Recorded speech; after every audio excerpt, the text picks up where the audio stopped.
Спецыяліст па этыцы, раздзел 1, хвілінку. Язон адвярнуўся ад экрана і стрэліў у раганоса, які нападаў. Нічым важным я не заняты, магчыма. Так, зараз прыйду. Ён выключыў візіфон, і твар радыста знік з экрана. Раганос у агоніі злосна зашкрыбаў па гнуткім метале бота Язона, які праходзіў побач, і той нагой сапхнуў пачвару ўніз у джунглі. У вартавой вежы перыметра было цёмна. Слабае святло зыходзіла толькі ад працуючых экранаў абароны. Мэта ўсміхнулася яму, і ўвага яе зноў пераключылася на экраны. «Я іду ў вузел радыёсувязі», — сказаў Язон. «На арбіце карабель. Ён спрабуе ўступіць у кантакт на незразумелай радысту мове. Магчыма, я змагу дапамагчы». «Паспяшайся», — коратка кінула Мэта і на імгненне прыліпла да Язона. Прыгожыя і моцныя рукі абвіліся вакол яго шыі, а гарачыя вусны апяклі жарсным пацалункам. Язон не паспеў апамятацца, а Мэта ўжо сядзела за прыборамі, быццам нічога і не было. Што за бяда з гэтым пірам? Адна работа ў галаве. Язон нахіліўся і злёгку укусіў яе за шчаку. Мэта, не адрываючы вачэй ад экрана, адказала на яго выхадку гулівай поўхай і засмяялася. «Жанчына цяжкаатлет», — адыходзячы прабурчаў Язон і зачыніў за сабою дзверы. У рубцы касмічнай радыёсувязі не было нікога, апроч радыста. Гэта быў падлетак, які ніколі не пакідаў піра і таму не ведаў моваў іншых планет. «Яны выйшлі з зоны прыёму», — сказаў ён. «Зараз павінны вярнуцца. Гавораць нешта незразумелае». Ён павярнуў рэгулятар настройкі, і скрозь атмасферныя перашкоды да Язона данёсся хрыплы голас. «Je kan ikke forstå. Pirus, kan du høre mig?» Гэта дацкая. На гэтай мове размаўляе насельніцтва большасці планет палярнай зоны. Ён націснуў кнопку перадачы. «Pirus tilrumfartskit. Over». Адказ прыйшоў на той жа мове. «Просім дазволіць пасадку. Дайце каардынаты. У пасадцы адмаўляем. Спадзяёмся, што вы знойдзеце больш гасцінную планету». «У мяне паведамленне для Язона Дын Альта. Я ведаю, што ён тут». Язон з цікаўнасцю паглядзеў на хрыплівы гучнагаварыцель. «Перадавайце паведамленне. З вамі гаворыць Язон Дын Альт.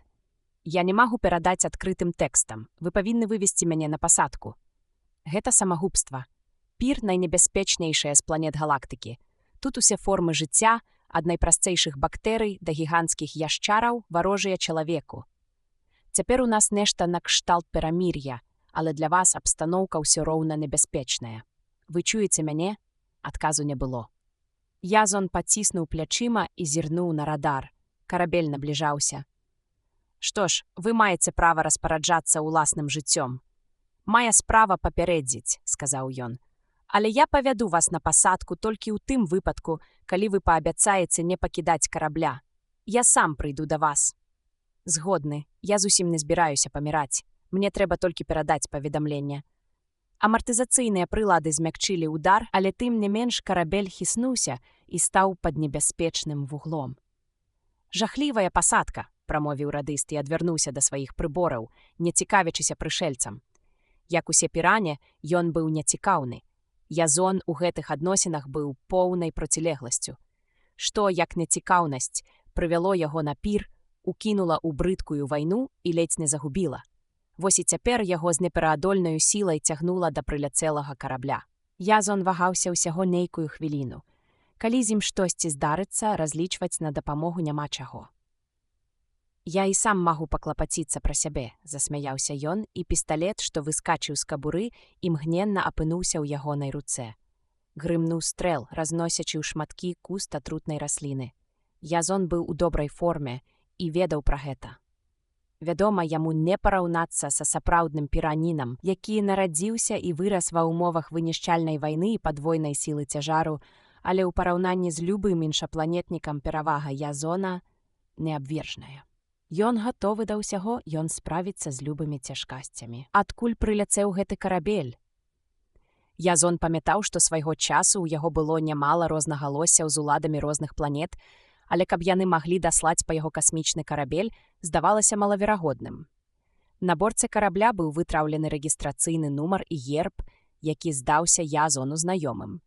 Дзе ён мог яго бачыць? Але роздумы Язона перарваў гук люка, які адчыняўся, і ён хутка ўвайшоў унутр.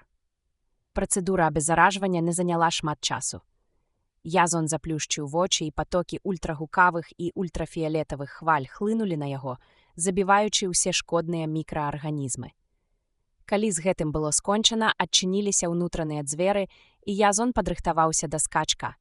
Калі яго чакаюць якія-небудзь непрыемнасці, ён сустрэне іх ва ўсёй зброі. І тут ён адчуў, што падае. Пісталет скочыў яму ў руку, але Язон не паспеў націснуць на курок.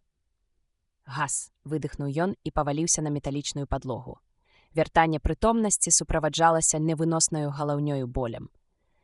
Язон з цяжкасцю расплюшчыў вочы, і рэзкае святло асляпіла яго. Ён зноў сумкнуў павекі. Ясна адно, гэта быў нейкі хуткадзейны наркотык. Боль паступова адпусціў, і Язон нарэшце змог агледзецца. Ён сядзеў у звычайным пілоцкім крэсле, але аснашчаным адмысловымі заціскамі для рук і ног, якія намёртва прыкоўвалі яго. Побач з ім нейкі чалавек назіраў за прыборамі на кантрольным пульце. Карабель, безумоўна, быў у палёце, прычым у асаблівым джамп-рэжыме. Язон стаў уважліва вывучаць гэтага чалавека. Для паліцэйскага ён быў занадта стары, але выглядаў моцным і дужым. Ягоныя попельныя валасы былі коратка падстрыжаны, сухі твар змаршчылі глыбокія зморшчыны. Хутчэй гэта былі сляды перажыванняў, чым пражытых гадоў. Высокі, прамы, ён, здавалася, нічога не важыў. Сапраўды, у ім не было ані грама лішняй вагі. Можна было падумаць, што гэтага чалавека доўга сушыла сонца і мылі дажджы, пакуль ад яго не засталіся толькі косці, сухажыллі і мускулы. Калі ён павярнуў галаву да Язона, цягліцы на ягонай шыі напяліся, як канаты. «Я бачу, вы прыйшлі ў сябе. Не хвалюйцеся, гэта слабадзейны газ. Мне не хацелася яго ўжываць, але гэта быў самы бяскрыўдны спосаб». Калі ён гаварыў, ягоныя сківіцы рухаліся з суровай сур'ёзнасцю, глыбока пасаджаныя халодныя блакітныя вочы нерухома глядзелі з-пад цёмных броваў, а ва ўсім ягоным абліччы не было і намёку на пачуццё гумару. «Не занадта прыязны прыём», – сказаў Язон, асцярожна прабуючы рамяні, што трымалі яго. «Калі б я загадзя ведаў, што ваша экстранае паведамленне – гэта доза наркатычнага газу, я б двойчы падумаў, перш чым кіраваць пасадкай. Падман нараджае падман. У мяне не было іншай магчымасці схапіць вас. Ваша рэпутацыя бязлітаснага забойцы не пакідала мне іншага выбару. Да таго ж у вас напіры сябры. Мэта апраўдвае сродкі, і гэтак далей, і таму падобнае. Не вельмі арыгінальна, але мне няма чаго вам запярэчыць». Язон пачынаў злавацца. «Будзьце ўжо так ласкавы, назавіцеся, калі ласка. Хто вы і што пабудзіла вас спусціцца ў гэткае небяспечнае падарожжа дзеля маёй сціплай асобы? Я Майк Сеймон, і я вяртаю вас на Касілію, каб вы паўсталі перад судом і панеслі належнае пакаранне. Касілія, я павінен быў пазнаць герб на вашым караблі. Што ж, здзіўляцца не выпадае. Але ўлічыце, ад тых 3 мільярдаў, якія я выйграў у казіно, не засталося і следу. Справа не ў грошах. Майк зірнуў на прыборы і зноў адкінуўся ў крэсле. Касіліі не патрэбныя ні грошы, ні сам Язон дын Альт. Вы цяпер герой планеты. Калі вам удалося ўцячы разам з вашым атрыманым не зусім сумленным чынам выйгрышам, яны зразумелі, што ўжо ніколі не пабачаць сваіх грошай і запусцілі прапагандысцкую машыну. Цяпер ва ўсіх найбліжэйшых зорных сістэмах вы вядомыя як Язон 3 мільярды, жывы доказ сумленнасці іх несумленных прытонаў. Вы спакуса для ўсіх слабадушных. Ваша імя вабіць. Людзі шукаюць шчасця ў азартных гульнях, замест таго, каб зарабляць на жыццё сумленным шляхам. «Прабачце маё тупадумства», – сказаў Язон, «але я нешта не зусім вас разумею. Да якой такой паліцыі вы належыце? І што яшчэ за суд і пакаранне, калі ўсе абвінавачанні з мяне знятыя?» «Я не паліцэйскі», – сурова адказаў Майк, «я толькі слуга ісціны. А гэтыя прадажныя палітыканы, што кіруюць Касіліяй, узнеслі вас на п'едэстал і нажываюцца на гэтым. Але я з дапамогай праўды і ў імя праўды разбуру вашу хлуслівую абалонку і тым самым зло, спароджанае ёю». «Гэта звышзадача для аднаго чалавека», – спакойна адказаў Язон. Ён спрабаваў здавацца намнога спакайнейшым, чым быў насамрэч. «Ці не знойдзецца ў вас цыгарэты?» На бортце карабля няма ні тытуню, ні алкаголю, адчаканіў Майк, відавочна незадаволены тым, што яго перабілі. І ведайце, я не адзінокі, у мяне ёсць паслядоўнікі. Партыя ісціны – гэта сіла, з якой многім даводзіцца лічыцца. Мы затрацілі нямала сродкаў і энергіі, высочваючы вас, але, як кажуць, гульня вартая свечак. Мы прасачылі ўвесь ваш амаральны шлях. Планета Мехаут, казіно Туманнасць, Галіпта і ўсе іншыя вашы злачынствы, ад якіх у нармальнага чалавека нутро халадзее. Мы запасліся ордэрамі на ваш арышт у любым пункце сусвету, і паўсюль вас чакае суд і смяротнае пакаранне за ім. Бачу, вас зусім не непакоіць той факт, што я ашукваў толькі шулераў у казіно, якія ў сваю чаргу надзьмувалі прасцякоў. Майк рухам рукі адкінуў гэтае пярачанне. Вы вінаваты, і ніякія хітрыкі вам не дапамогуць. Лепш дзякуйце Богу, што ваша заганная дзейнасць у выніку паслужыць справе дабра. Суд над вамі стане тым рычагом, з дапамогай якога мы павергнем прадажны ўрад Касіліі. Так, уздыхнуў Язон, маё цікаўнасць аднойчы загоніць мяне ў труну. Ён паварушыў запясцямі, і серваматуры, што ўлавілі гэты рух, яшчэ мацней сцягнулі рамяні. Спачатку я рызыкаваў жыццём, калі мяне выклікалі на размову з вамі. Потым, замест таго, каб даць вам магчымасць узараць неабсяжныя абшары піра, я шчасліва вывеў ваш карабль на пасадку. І ў выніку не ўтрымаўся ад спакусы і сунуў сваю дурную галаву ў пастку. Калі гэта маленне пра літасць, дык дарэмна. Я ніколі не рабіў ласкі людзям вашага гатунку і не збіраюся рабіць гэтага і цяпер. Ніколі, гэта вельмі доўга. Мне б ваша ўпэўненасць у заўтрашнім дні. Я думаю, што ў вас яшчэ ёсць назея перад смерцю спазнаць ісціну. Я дапамагу вам, Язон Дынальд. Язон ледзь не папярхнуўся. Дзякую. Раздзел 2. Вы будзеце карміць мяне з лыжачкі? Майк з падносам у руках нерашуча замёр. Мне здаецца, з вас мог бы атрымацца выдатны лакей. Вы здольныя есці самі. Тут жа адрэагаваў Майк і паставіў паднос на падлакотнікі крэсла Язона. Але вам давядзецца рабіць гэта адной рукой. Я не хачу, каб вы прычынілі мне лішні клопат. Ён дакрануўся да шчытка на спінцы крэсла і заціск, што сціскаў правае запясце Язона, пстрыкнуў і адкрыўся. Язон размяў здранцвелыя пальцы і ўзяў відэлец. Не адрываючыся ад ежы, ён старанна агледзеў каюту. Кантрольны шчыт, кампутар, ахоўны экран, кантроль джамп-рэжыму, паліца з кнігамі. Нішто не выслізнула ад позірку прафесійнага гульца, ніводная драбніца не засталася без увагі. Усе думкі Язона былі засяроджаныя на адным. Што рабіць? Але нічога не прыходзіла ў галаву, апрача таго, што ён палонны на караблі, які кіруецца на Касілію. Не хапала самага галоўнага – прыдумаць, як гэтага пазбегнуць. Тэарэтычна Язон заўсёды кіраваўся прынцыпам. Чалавек сам каваль свайго шчасця. Але практычна распачаць цяпер што-небудзь здавалася немагчымым.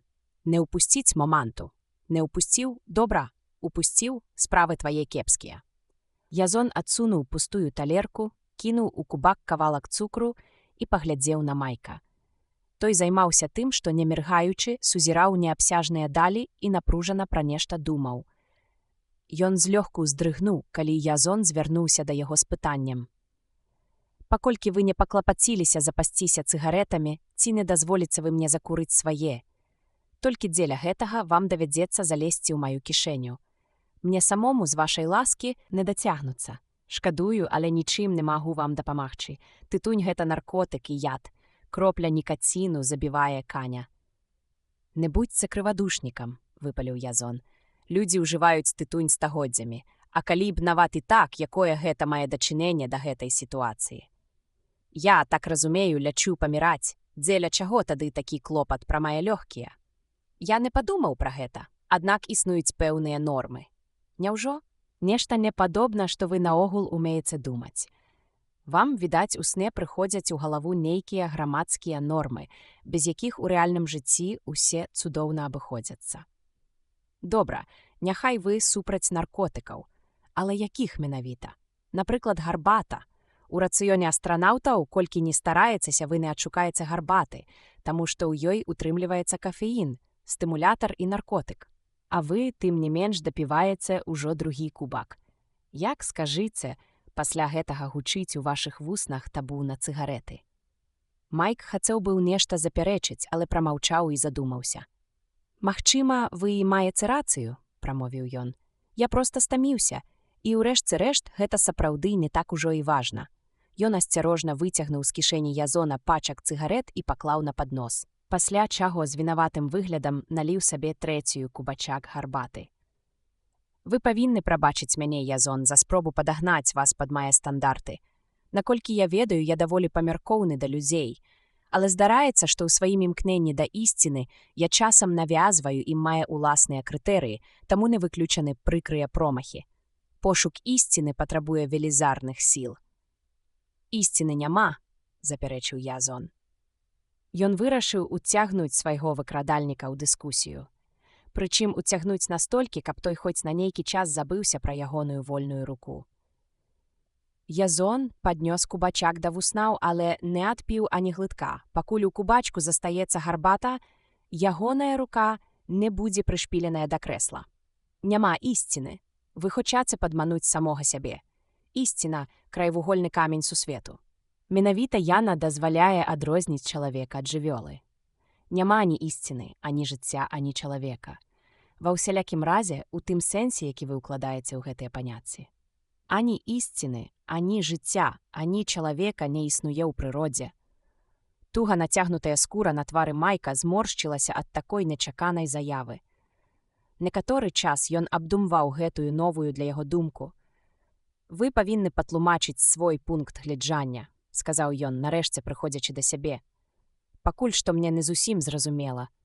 Баюся, што вы ўвогуле нічога не зразумееце, прымаючы за рэальнасць нешта такое, чаго няма ў прыродзе. Ісціна з вялікай літары – гэта гонте. Значыць, ісціна ў вашым разуменні – гэта проста слова, вырванае з кантэксту, набор гукаў, якія не маюць значення.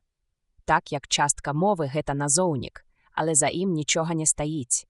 У яго няма ані смаку, ані колеру, ані паху, яно ні для чаго не служыць, нічога не выражае. І калі вы кажаце «я веру ў ісціну», вы, па сутнасці, сцвярджаеце, што верыце ў нішто. Вы моцна памыляецеся. Майк нахіліўся наперад, узбуджана размахваючы рукою. Ісціна – гэта філасофская катэгорыя. Гэта адна з тых прылад, якія ж мозг выкарыстоўвае для таго, каб узвысіць нас над жывёламі як стварэнняў вышэйшага парадку. Жывёлы ідуць за ісцінай, але не ведаюць яе. Яны бачаць свет, але не бачаць яго прыгажосці.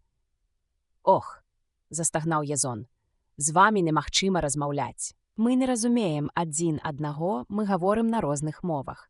Давайце паспрабуем дамовіцца пра значэнне тых тэрмінаў, якія ўжываем. Для пачатку вы ведаеце розніцу паміж этыкай і этасам. Вядома», – выпаліў Майк, і іскрынкі радасці бліснулі ў ягоных вачах пры думцы пра магчымасць узяць верх у спрэчцы. Этыка – гэта вучэнне пра мараль, што добра, што дрэнна, што слушна, што няслушна. Этыка займаецца маральнымі абавязкамі і доўгам. Этас – гэта філасофскі тэрмін, які абазначае характэрныя рысы аднаго чалавека, якой-небудзь групы або грамадства людзей. Добра. Відаць, вы правялі нямала начэй, уткнуўшы нос у кнігі. Цяпер, устанавіўшы розніцу паміж гэтымі паняццямі, можна сказаць, што этас неразрыўна звязаны з грамадствам і не можа быць адарваны ад яго. Інакш ён губляе усялякі сэнс. Так? Мабыць? Ну? Гэта ж ваше ўласнае вызначэнне. Вы мусіце пагадзіцца, што паняцце этасу групы мае на ўвазе пэўныя ўзаемаадносіны людзей унутры самой групы. Праўда? Майк неахвотна кіўнуў, і Язон працягнуў. Пойдзем далей. Этыка, паводле зноў жа вашага вызначэння, распаўсюджваецца на неабмежаваную колькасць грамадскіх груп. І калі існуюць пэўныя этычныя законы, то яны мусяць быць прыдатнымі да любога грамадства гэта. Значыць, што гэтыя законы могуць быць гэтак жа універсальныя, як, скажам, закон сусветнага прыцягнення. Я не зусім зразумеў. Я на гэта і не разлічваў. Такія, як вы, што безупынку балбочуць пра універсальныя законы, у сутнасці ніколі не мелі пра іх ані найменшага ўяўлення. Мае веды не такія вялікія, але я ўсё ж памятаю закон прыцягнення. F равно F ровно великое G, помноженное на великое M и на маленькое m, поделено на R у квадраце. Гэтая формула ўжываецца пры вылічэнні сілы прыцягнення паміж любымі цэламі. Вось шлях выражэння фундаментальных і нязменных прынцыпаў. І калі існуюць законы этычныя, то яны мусяць мець такую ж усеагульнасць. Яны абавязаныя дзейнічаць і на Касілі, і на Пір, і наогул на любой планеце і ў любым грамадстве. Такім чынам мы вярнуліся да нашых бараноў. Тое, што вы так пышна велічаеце законамі этыкі, усяго толькі інструкцыі племяннага этасу. Мясцовыя назіранні, праведзеныя жменькай пастухоў і прыдатныя толькі для таго, каб падтрымліваць парадак у чарадзе. Нават вы мусіце прызнаць гэта. Уявіце сабе бязмежны свет і падумайце пра тое, як часам дзіўна і незвычайна складваюцца адносіны людзей. Уявілі? А цяпер паспрабуйце сфармуляваць 10 правіл зносінаў, прыдатных для ўсіх грамадстваў. Гэта немагчыма. Праўда, гатовы прысягнуць, што асабіста вы ўжо даўно сфармулявалі нешта падобнае. Але калі хоць адно з вашых правіл заключаецца ў тым, што людзям забаронена пакланяцца драўляным ідалам, то чаго вартыя усе астатнія? І безнравственно ўжываць іх усюды, дзе вам заманецца. Вы крыўдзіце мяне. Што ж, калі я не магу ўздзейнічаць іншым шляхам, магчыма, крыўда выведзе вас са стану маральнай самаўпэўненасці. Вы асмельваецеся абвінавачваць мяне ў крадзяжы грошай у казіно, тады як я дзейнічаў згодна з мясцовым этычным кодэксам. Азартныя гульні на Касіліі – норма. І калі вы сцвярджаеце адваротнае, то ваша ісціна не адпавядае ісціне Касіліі, а аддаючы мяне пад суд, вы такім чынам робіце безнравственно. І я апыняюся невінаватай ахвярай ліхога чалавека. «Прысягаю сатаной», – усклікнуў Майк, ускокваючы на ногі. «Вы хочаце збянтэжыць мяне вашай так званай этыкай, хоць усё тлумачыцца значна прасцэй – прагнасцю». Ён узбуджана крочыў па каюце, сціскаючы і расціскаючы кулакі. Існуе вышэйшы закон, які нельга аспрэчыць. Вы памыляецеся, і я магу давесці гэта. Язон кіўнуў у бок кніжнай паліцы. Я магу давесці гэта пры дапамозе вашых жа кніг. Не, аквінскага не трэба, ён занадта тоўсты. Вось гэты невялікі томік з імем Лулія на карэнчыку. Я так разумею, гэта кніга аб законах рыцарства Раймунда Лулія? Майк шырока адкрыў вочы. Вы ведаеце гэтую кнігу? Вы знаёмыя з працамі Лулія? Вядома. Нядбала адказаў Язон. Шчыра кажучы, гэта была адзіная кніга са збору Майка, якую ён аднойчы праглядзеў, і яе незвычайная назва засела ў яго ў галаве. Дазвольце зірнуць. Зараз я вам давяду сваю рацыю. Язон стараўся гаварыць як мага спакайней, бо выключна дзеля гэтага моманту ён завёў усю гэтую бясплодную, непатрэбную размову з Майкам. Ён адпіў гарбаты. Галоўнае – не выдаць сябе. Майк зняў кнігу з паліцы і працягнуў яе Язону. «Так-так, цалкам слушна», – сказаў Язон, гартаючы старонкі. «Ідэальны ўзор вашага мыслення. Вы, мабыць, любіце Лулія?» Надзвычай. Вочы Майка ззялі. У кожнай яго літары прыгажосць і праўда, пра якія мы так часта забываем у мітусні сучаснага жыцця. Узаемасувязь паміж абстрактным і канкрэтным. Маніпулюючы сімваламі і карыстаючыся дасканалай матэматычнай логікай, ён тлумачыць усё. Ён нічога не тлумачыць, заявіў Язон. Ён гуляе ў словы. Бярэ слова, надае яму любое патрэбнае яму значэнне, а потым, карыстаючыся іншымі словамі, даводзіць правамернасць прыдуманага ім паняцця. Яго доказы – пусты гук і толькі. Вось галоўны пункт разыходжання нашых жыццёвых прынцыпаў. Вы жывяце ў свеце слоў, пазбаўленых усялякага значэння. Мой свет – гэта свет фактаў, неабвержных фактаў. Ну і прывядзіце ж мне хоць адзін з іх. Калі ласка. Вунь там, Язон паказаў на кніжную паліцу, вялікая зялёная кніга. У ёй змяшчаюцца ўсе мае факты. І калі я не змагу пераканаць вас, клянуся, я з'ем кожную яе старонку. Дайце-ка яе мне. Язон гаварыў сярдзіта, упэўнена, і Майк трапіў на кручок. Ён працягнуў Язону тоўсты цяжкі том у металічнай вокладцы. Цяпер слухайце ўважліва. І як бы вам не было цяжка, пастарайцеся хоць нешта зразумець. Майк толькі крыва усміхнуўся на такі відавочны намёк на яго тупасць. Язон адкрыў кнігу. Гэты даведнік зорных эфемерыд набіты фактамі, як яйка з мясцівам. У некаторым родзе гэта гісторыя чалавецтва. А цяпер зірніце на экран кантролю джамп-рэжыму, і вы зразумееце, што я маю на ўвазе. Бачыце гэтую гарызантальную зялёную лінію? Гэта наш курс. Паколькі гэта мой карабль, а я яго пілот, дык я ў гэтым не сумняваюся. Давайце ваш доказ, цярпенне. Я і так спрабую тлумачыць як мага прасцэй. Такім чынам зялёная лінія – наш курс, а чырвоная кропка на ёй – наш карабль. Нумар пад экранам – чарговая навігацыйная адзнака, дзе сіла прыцягнення зорак дастатковая для выкарыстання джамп-эфекту. Нумар запісаны зорным кодам DB89 046 229. Я гартаю старонкі і знаходжу гэты нумар у спісе. Шэраг звычайных сімвалаў, якія тым не менш могуць расказаць пра многае. Напрыклад, што ў гэтым месцы галактыкі размешчана планета або планеты, прыдатныя для жыцця. Да чаго вы вядзеце? Перапыніў яго Майк. Зараз даведаецеся. Глядзіце на экран.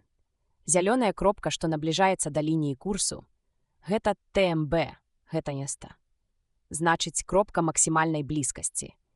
І калі чырвоная і зялёная кропкі супадуць, дайце сюды кнігу.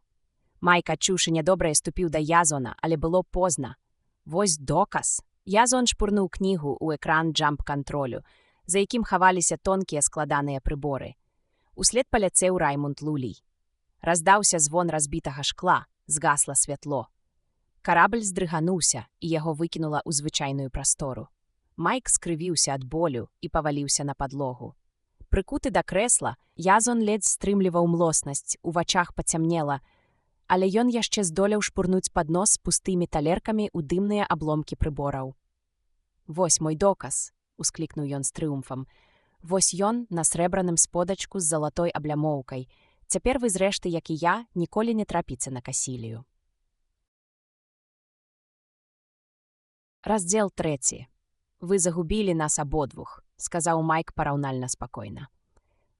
«Пакуль яшчэ не», — весела адказаў Язон. Але кантролю джамп-рэжыму прыйшоў канец, і міжзоркавы пералёт цяпер немагчымы. Затое ў звычайнай прасторы нішто не перашкодзіць нам прызямліцца на любой з планет. Хоць адна прыдатная для жыцця чалавека, мяркую, тут знойдзецца.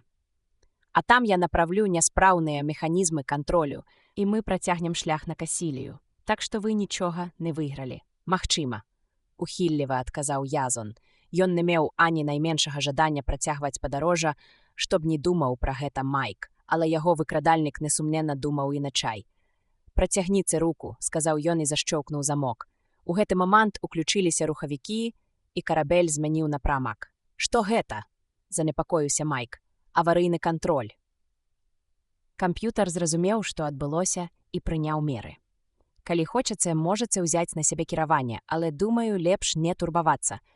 Камп'ютар сам распарадзіцца назапашанай інфармацыяй, адшукае планету, працягне курс і пасадзіць карабель. А вы, калі мы ўвойдзем у атмасферу, абераце месца для пасадкі. «Я не веру ніводнаму вашаму слову», — панура сказаў Майк. «Я вазьму на сябе кантроль і паспрабую скарыстаць аварыйную сувязь. Хтосьці нас пачуе». Ён устаў. І тут карабель зноў здрыгануўся. У цемры на прыборах кантролю ўспыхнула полымя і імгненна згасла. Загарэлася аварыйнае асвятленне. «Не варта было кідаць кнігу Раймонда Лулія», — заўважыў Язон. «Карабель аказаўся больш пераборлівым, чым я меркаваў. Ён ніяк не можа яе пераварыць. Вы непачцівы і невуцкі». Падыходзячы да шчыта кіравання, скрозь зубы працадзіў Майк. «Вы не паважаеце ні майго жыцця, ні свайго ўласнага. Вы заслугоўваеце самага страшнага пакарання, якое толькі прадугледжвае закон». «Я гулец», — засмяяўся Язон.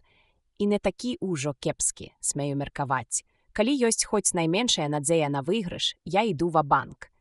На Касіліі мяне чакала пэўная смерць, і я мусіў скарыстацца сваім адзіным шансам. Іншая справа — вы. Вы рызыкавалі значна больш за мяне, але, шчыра кажучы, мне было не да вас. Гэта ж ваша задума, і вы мусілі прадугледзець усё да дробязяў. Вы маеце поўную рацыю. Мне варта было быць больш асцярожным. Але што цяпер? Можа, вы ведаеце, як нам уратавацца? Ніводзін з кантрольных прыбораў не працуе». «Ніводзін? А вы паспрабавалі аварыйнае катапультаванне? Вялікая чырвоная кнопка злева. Спрабаваў, не працуе. Язон адкінуўся ў крэсле. Шукайце суцяшэння ў сваёй філасофіі, Майк. Пачытайце кніжку. Мы бяссільныя. Усё залежыць ад камп'ютара і ацалелых механізмаў. І мы нічога не можам аднавіць. Вы што, механік, Майк? Я не. Ад нас будзе больш шкоды, чым карысці. Мінула 2 дні ў бязмэтным палёце. Нарэшце прыдатная планета была знойдзена. Яна набліжалася да іх сваім начным бокам, густая пялёнка аблокаў замінала разгледзець хоць што-небудзь. Калі б тут былі гарады, мы б убачылі іхняе святло, сказаў Майк. Не абавязкова. Не выключана магчымасць існавання падземных гарадоў. Цалкам магчыма, што на гэтым паўшар'і разлёгся акіян. Ды мала што яшчэ. А можа, гэтая планета ўвогуле не абжытая. І тады нават шчаслівае прызямленне раўназначнае смерці. Уявіце. Правесці рэшту жыцця на ўскраіне сусвету. Аднак гэта ўсё ж лепш, чым нічога, перапыніў яго Язон. Я папрасіў бы вас, Майк, на час пасадкі вызваліць мяне ад рамянёў. Невядома, што здарыцца, а мне ўсё ж хацелася б мець хоць нейкія шанцы на выратаванне. Майк нахмурыўся. Дайце мне слова, што не паспрабуеце ўцячы. Няўжо вы паверыце мне на слова? Маё жыццё падвоіць і вашыя шанцы. Давайте паспрабуем ратавацца разам. Не, я да канца выканаю свой абавязак, адрэзаў Майк, і Язон застаўся сядзець, прыкуты да крэсла. Яны ўвайшлі ў атмасферу, і лёгкае шыпенне вакол корпуса карабля змянілася пранізлівым віскам, адключыліся рухавікі і пачалося вольнае падзенне. Трэнне аб паветра нагрэла корпус да чырвана, і, нягледзячы на працу халадзільных установак, тэмпература ўнутры карабля імкліва расла. «Што адбываецца?» – спытаў Майк. «Вы, здаецца, лепш за мяне разбіраеце ў гэтым. Мы разаб'ёмся?» «Магчыма. Калі механізмы не спрацуюць, то ад нас застанецца мокрае месца. Але будзем спадзявацца, што кампутар яшчэ здольны на апошняе намаганне. Я асабіста вельмі спадзяюся на гэта. Апошнім часам сталі выпускаць даволі надзейныя кампутары, а корпус і рухавікі нашага карабля ў нармальным стане. Няспраўныя толькі прыборы кантролю. Добры пілот паспрабаваў бы пасадзіць карабель, папераменна ўключаючы і выключаючы рухавікі, што, вядома, спалучана з пэўнай рызыкай. Перагрузкі ў такіх выпадках дасягаюць 13G. Мы, на жаль, не можам сабе гэтага дазволіць, застаецца разлічваць толькі на кампутар. «Вы думаеце, мы ўсё ж прызямлімся?» – спытаў Майк, уладкоўваючыся ў амартызацыйным крэсле. «Спадзяюся.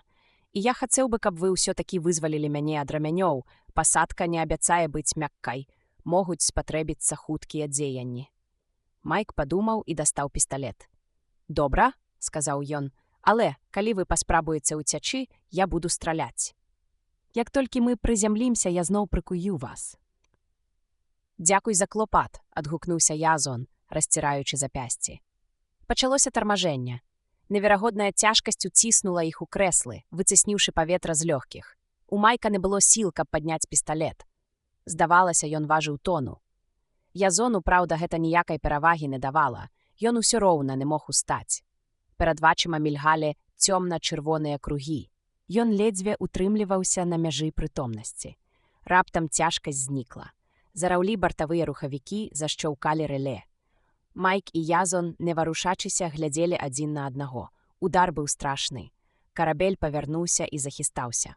Язон вырашыў, што гэта канец. Апошняй яго думкай было, трэба абараніць галаву.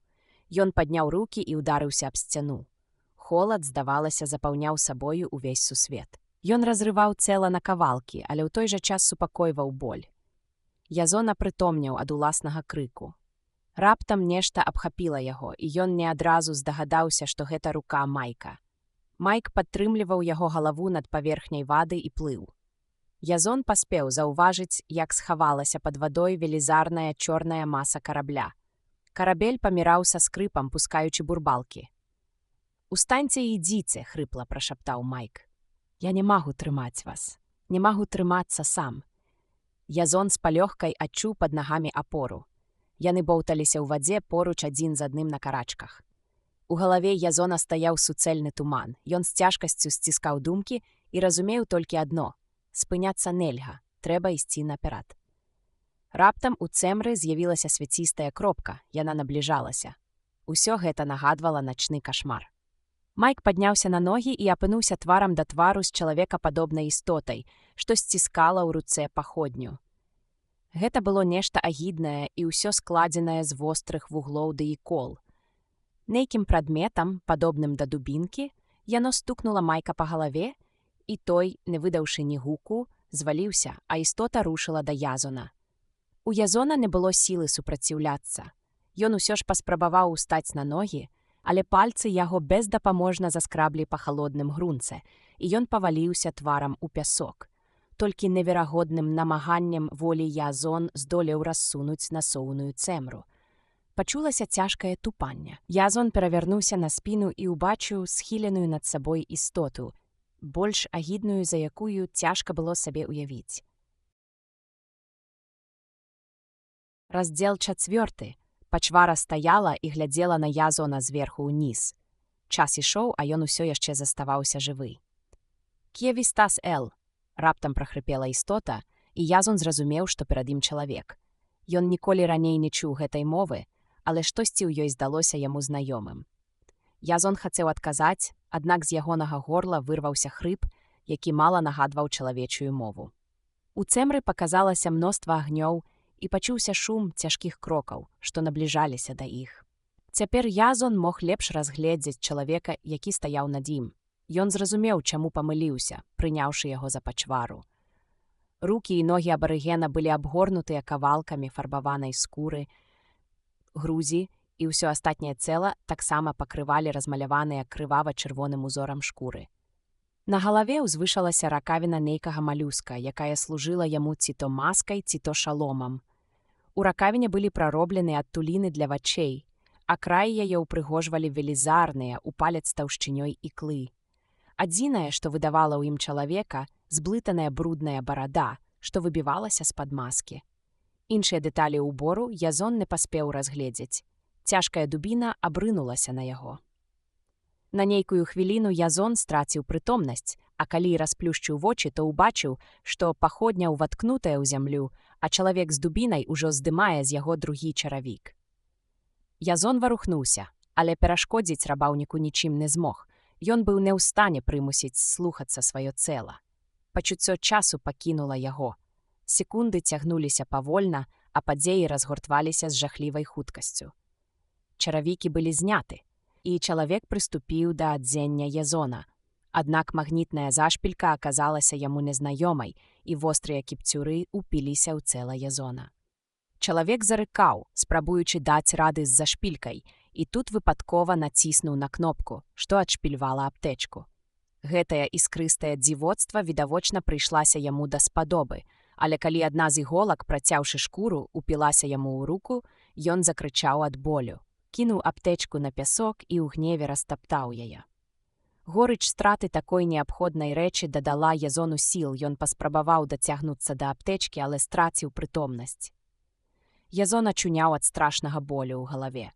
Ён быў укрыты бруднымі, агідна пахнучымі шкурамі, якія, праўда, хоць трохі сагравалі. Ён адкінуў смуродную шкуру, што прыкрывала яго твар, і паглядзеў на зоркі, далёкія кропкі, якія зіхацелі ў халоднай ночы. Набліжаўся світанак. Прахалоднае паветра трохі ажывіла Язона, і ён прагна глытаў яго, апальваючы лёгкія. Ён зразумеў, што слабасць – вынік траўмы галавы, атрыманай пры аварыі. «Відавачна, лёгкае страсенне», – вырашыў ён, намацаўшы вялікую гузу на чэрапе. Парыў халоднага ветру апаліў Язону твар, і ён зноў нацягнуў на галаву мярзотную шкуру. Ён ляжаў і думаў пра тое, што сталася з Майкам Сейманам пасля таго, як ягоная галава сустрэлася з дубінкай абарыгена-галаварэза. Сумны і нечаканы канец для чалавека, які выжыў пасля крушэння. Нельга сказаць, што Язон вельмі ўжо шкадаваў гэтага неданошанага фанатыка, але ён усё ж быў абавязаны яму жыццём. І Язон пакляўся адпамсціць за Майка, як толькі будзе ў стане гэта зрабіць. Жыццё за жыццё. І тут жа падзівіўся сваёй крыважэрнасці. Відавочна, працяглае знаходжанне на пір прыглушыла ягоную прыродную агіду да забойства. Але разам з тым ён вырашыў, што набытыя там навыкі яшчэ саслужаць яму добрую службу на гэтай планеце. Праз дзірку ў шкуры Язон убачыў, як шарэе неба, і яму захацелася паглядзець на світанак. Майк Сеймон ляжаў побач, таксама накрыты шкурамі. Валасы яго былі зблытаныя і запэцканыя крывёй, але ён дыхаў. «Аказваецца, адправіць яго на той свет цяжэй, чым я думаў», прамармытаў Язон, з цяжкасцю прыўзнімаючыся на локці і аглядаючы свет, у які прывёў яго Раймонд Луллі. Перад ім распасціралася хмурная раўніна, засеяная чалавечымі цэламі, быццам поле пасля бітвы. Людзі ў сне ўздрыгвалі, варочаліся, і гэта было адзінай прыкметай жыцця на ўсёй пустэльнай прасторы. Дзесьці непадалёк чуўся шум прыбою, але града высокіх дзюн засланяла мора. Неўзабаве на вяршыні пагорка з'явіўся ўзброены чалавек. Ён рабіў нейкія незразумелыя рухі, парушаючы цішыню дзіўным металічным звонам. Майк застагнаў і расплюшчыў вочы. «З добрай раніцай», — прывітаў яго Язон. «Як самапачуванне? У вас два самыя цудоўныя сінякі, якія мне толькі даводзілася бачыць. Дзе я? Якое арыгінальнае пытанне. Адразу відаць, што вы наглядзеліся касмічных опер па тэлевізары.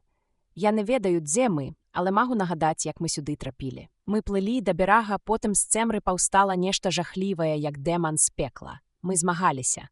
І ён праламаў вам галаву. Адзін-адзіны удар, і бой быў скончаны. Мне, трэба сказаць, пашанцавала болей. Я паспеў разгледзець вашага дэмана. Гэта чалавек, але ашаламляльнае ўбранне, у якое ён апрануты, робіць яго падобным на выпладак пекла. Па-мойму, ён галава гэтай зграі абарванцаў. Магу яшчэ дадаць, што ён скраў мае чаравікі, і я пры першай магчымасці заб'ю яго за гэта. Не думайце пра такія нізкія рэчы. Не апускайцеся так нізка, сур'ёзна заўважыў Майк. Не варта забіваць чалавека з-за нейкіх чаравікаў. Вы самі увасабленне зла, Язон. І мае чаравікі, маё адзенне. Майк адкінуў шкуры і зрабіў ашаламляльнае адкрыццё. «Веліял!» – закрычаў ён. «Асмадэй! Авадон! Вельзевул!» «Выдатна!» – захапіўся Язон. «Вы цудоўна вывучылі дэманалогію. Скажыце, Майк, вы вырашылі толькі пералічыць імёны ці збіраецеся паклікаць іх на дапамогу?» «Маўчыце, богахульнік, я не дазволю, каб мяне рабавалі». Ён устаў, і вецер, шастануўшы Майка па голых грудзях, хутка афарбаваў яго скуру ў бэзавы колер. «Я прымушу яго вярнуць мае рэчы, я іду шукаць гэтую злую істоту». Майк павярнуўся, каб ажыццявіць свае намеры, але Язон схапіў яго за костку і паваліў на халодную зямлю. «Мы паквітаныя», – сказаў Язон, накідваючы шкуры на яго кашчавае цела. «Вы ўратавалі маё жыццё, цяпер я ўратаваў ваша. Вы бяззбройны і паранены, а той хлопец на пагорку – хадзячы склад зброі. Ён заб'е вас гэтак жа лёгка, як цяпер калупаецца ў зубах. Дык супакойцеся і паспрабуйце не рабіць глупстваў. З любога становішча заўсёды можна знайсці выйсце, і я бяруся яго адшукаць. Заставайцеся тут, а я хачу прайсціся і агледзецца». Стогн быў адказам Язону. Майк страціў прытомнасць. Язон устаў, захінуўся ў скуры, парыўшыся ў пяску, адшукаў прыдатны камень і, узброіўшыся такім чынам, паплёўся між спячымі. Калі ён вярнуўся, Майк ужо апрытомнеў. Сонца стаяла высока над даляглядам. Абуджаныя ад сну абарыгены ўяўлялі сабою шаркаючы, чешучыся натоўп чалавек у 30. Мужчыны, жанчыны, дзеці. Усе яны былі апрануты ў аднолькавыя падраныя скуры. Большасць з іх сядзела на зямлі, тупа ўзіраючыся перад сабою і зусім не цікавячыся двума незнаёмцамі. Язон працягнуў Майку брудны скураны кубак і прысеў на кукішкі побач з ім. «Выпіце. Гэта вада. Адзінае, што мне ўдалося адшукаць. Ежы няма зусім». Ён усё яшчэ трымаў у руцэ камень і, распавядаючы, цёр яго аб пясок. Канец каменя быў абагрэнены крывёй, і на яго наліпла некалькі тонкіх чалавечых валаскоў. Я старанна агледзеў мясцовасць вакол лагера, усюды адно і тое ж. І навакал гэтыя тыпы. Нейкія людзі неслі пашытыя са скур бурзюкі і кубкі. Я пагаварыў з імі. Абед будзе пазней. «Хто яны?» – спытаў Майк, зрабіўшы некалькі глыткоў. «Што нам рабіць?» Язон уважліва паглядзеў на яго. Рана крывяніла. Прамываць яе вадой сумнеўнай чыстаты не мела сэнсу. «Я ўпэўнены ў адным», – сказаў ён. «Гэтыя людзі рабы. Я не ведаю, чаму яны тут, што робяць і куды ідуць, але іх статус гранічна ясны. Наш, дарэчы, таксама. Рабы, перапытаў Майк, і слова гэтае параніла яго мацней, чым дубінка дзікуна. Гэта агідна. Рабоў трэба вызваліць. Давайце без гучных слоў. І калі ласка, як бы вам не было гідка, паспрабуйце быць рэалістам. Тут толькі 2 рабы маюць патрэбу ў вызваленні, вы і я. Астатнія, паводле майго глыбокага пераканання, цалкам прыстасаваліся да існуючага парадку, і я не бачу прычын для перамен. Я не збіраюся распачынаць вызвольную кампанію да таго часу, пакуль сам не выберуся з гэтае калатнечы, ды і потым таксама. Гэтая планета доўгі час неяк абыходзілася без мяне, і, думаецца, не перастане круціцца і пасля таго, як я яе пакіну. «Баязлівец», — усклікнуў Майк, — «змагайцеся за ісціну, і ісціна вызваліць вас». «Зноў?» — разлаваўся Язон. «Адзіная святыня для мяне — гэта я. Не так паэтычна, затое праўда. Сітуацыя цяжкая, але не безнадзейная, а таму слухайце і запамінайце. Гаспадар, яго завуць Чака, пайшоў на паляванне, і мне ўдалося атрымаць сёе-тое звестак. З самага пачатку мне падалося, што я пазнаю мову, на якой размаўляюць тутэйшыя насельнікі. Гэта скажоная форма эсперанта. Ён ужываецца на многіх планетах. Дык вось, мова, лад жыцця гэтых людзей усё сведчыць пра тое, што ў іх няма кантактаў з астатняй часткай галактыкі. Хаця вельмі хочацца спадзявацца на адваротнае. І калі дзе-небудзь на гэтай планеце ўсё ж ёсць гандлёвая база, мы абавязкова яе адшукаем. Вядома, повадаў для трывогі досыць, але прынамсі растлумачыцца з імі мы ў стане. Іх мова страціла некаторыя гукі, набыла гартаннае гучанне, але пры жаданні зразумець можна. Я не размаўляю на эсперанта. У такім разе вам яго давядзецца вывучыць. Гэта не так ужо і складана. А цяпер годзе пярэчыць. Слухайце далей. Тубыльцы, рабы ад нараджэння, і гэта ўсё, што яны ведаюць пра сябе. Наша галоўная праблема — Чака, і дзеля таго, каб зладзіць з ім, мы мусім высветліць вельмі многае. Ён — гаспадар, воін, бацька і бажаство гэтага натоўпу. Здаецца, ён выдатна ведае сваю справу, так што паспрабуйце быць добрым рабом, пакуль. Рабом, я? Майк выпраміўся і паспрабаваў устаць. Язон падшурхнуў яго. Так, рабом, і я таксама. Гэта адзіная магчымасць уцалець. Рабіце тое, што і ўсе. Слухайцеся загадаў, і ў вас будзе някепскі шанс застацца ў жывых. Адказ Майка заглушылі крыкі, што азначалі «вярнуўся Чака». Рабы ўскочылі, сабралі свае клункі і выстраіліся ў шарэнгу. Язон дапамог Майку падняцца, абматаўшы вакол яго скуры і, прытрымліваючы за пояс, павёў займаць месца ў шарэндзе. Калі пабудова была скончана, Чака штурхнуў нагой найбліжэйшага раба, і ўсе рушылі наперад. Людзі ішлі павольна, нізка апусціўшы галовы. Язон нічога не разумеў, але пакуль іх з Майкам не чапалі, гэта мала яго турбавала. Усе сілы ішлі на тое, каб падтрымліваць параненага Майка. Раптам адзін з рабоў выдаў гартанны гук, і ўвесь ланцуг спыніўся. Язон быў занадта далёка ад раба, каб зразумець прычыну ўсеагульнага ўзбуджэння. Ён толькі бачыў, як тубылец апусціўся на калені і пачаў капаць пясок канцом палкі. Праз некалькі секунд раб выкапаў нешта круглае памерам з кулак, падняў яго над галавой і паднёс Чаку. Гаспадар прыняў гэты дар і з'еў, потым як след штурхнуў раба, і рух аднавіўся. Яшчэ двойчы былі знойдзены загадкавыя плады, і іх таксама з'еў Чака. Толькі калі яго страўнік напоўніўся, ён паклікаў да сябе раба, у якога за спіной вісеў кошык. Цяпер гэты раб увесь час ішоў перад Чакам, а Чака уважліва сачыў, каб усе знойдзеныя плады траплялі ў кошык. Язон гадаў, што б гэта магло быць, а бурчанне ў жываце нагадвала, што някепска было б падсілкавацца. Раптам раб, які ішоў побач з ім, ускрыкнуў і паказаў на зямлю. Шарэнга спынілася, і Язон з цікавасцю пачаў назіраць, як той узяўся капаць палкай пясок, агаляючы маленькае сцябло. Паступова адкрыўся зморшчаны клубень, абарыген выцягнуў яго і абарваў зялёныя лісты. Язону ён здаўся такім жа ядомым, як булыжнік. Але, відавочна, дзікун быў процілеглай думкі. Ён неабдумана панюхаў корань, і ў яго пацяклі слінкі. Чака разлаваўся, і раб атрымаў такі штуршок, што з крыкам адляцеў на месца. Неўзабаве прагучаў загад спыніцца, і натоўп абарванцаў абступіў Чаку. Чака, па чарзе падклікаючы рабоў, выдаваў кожнаму па адным або некалькіх каранях. Відаць, суразмерна заслугам. «Kie nam hvas vi?» Ён тыцнуў дубінкай Язона. «Mi anamo estas Lason, mi amico estas Mika».